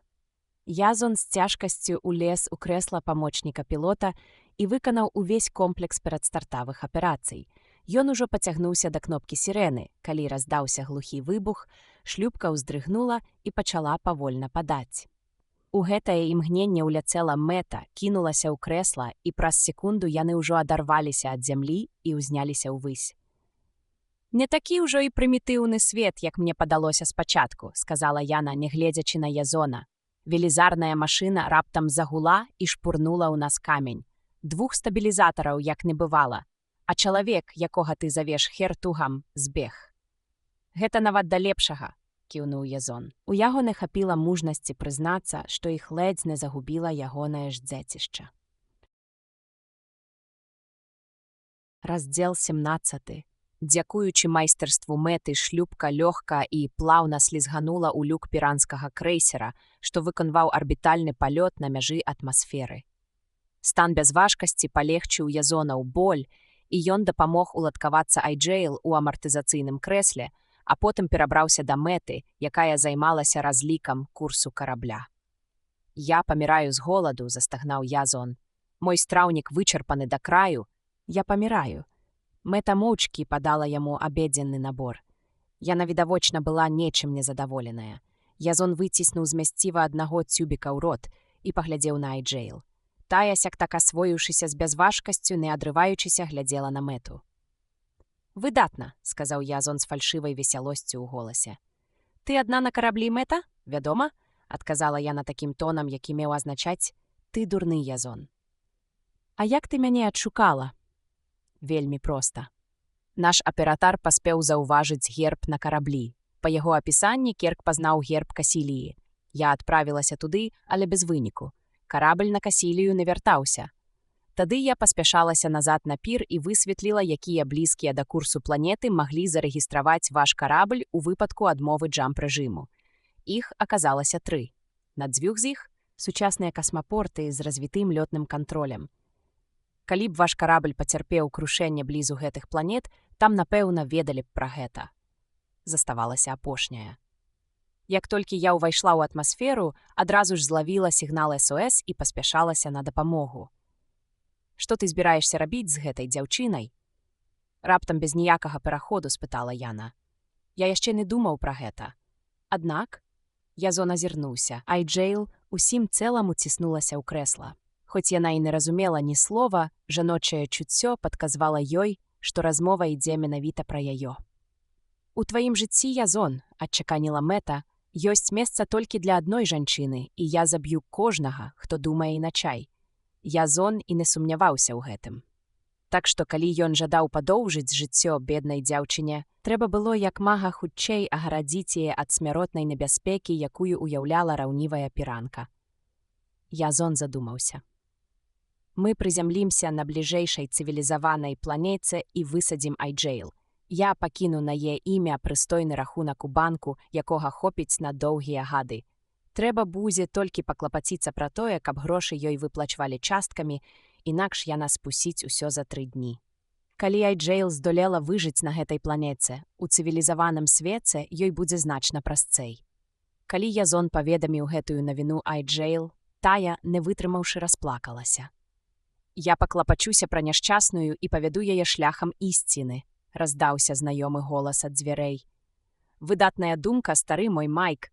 Ты чула, Айджейл? Майк возьме цябе з сабой і паклапоціцца пра цябе. Я пакіну табе шмат грошай, а ён растлумачыць, як з імі абыходзіцца. Ты не будзеш ведаць ніякай нендзы. Слухай яго уважліва, але заўсёды рабі наадварот. Ты павінна паабяцаць мне гэта і ніколі, ні пад якой змовай не парушаць дадзенага абяцання.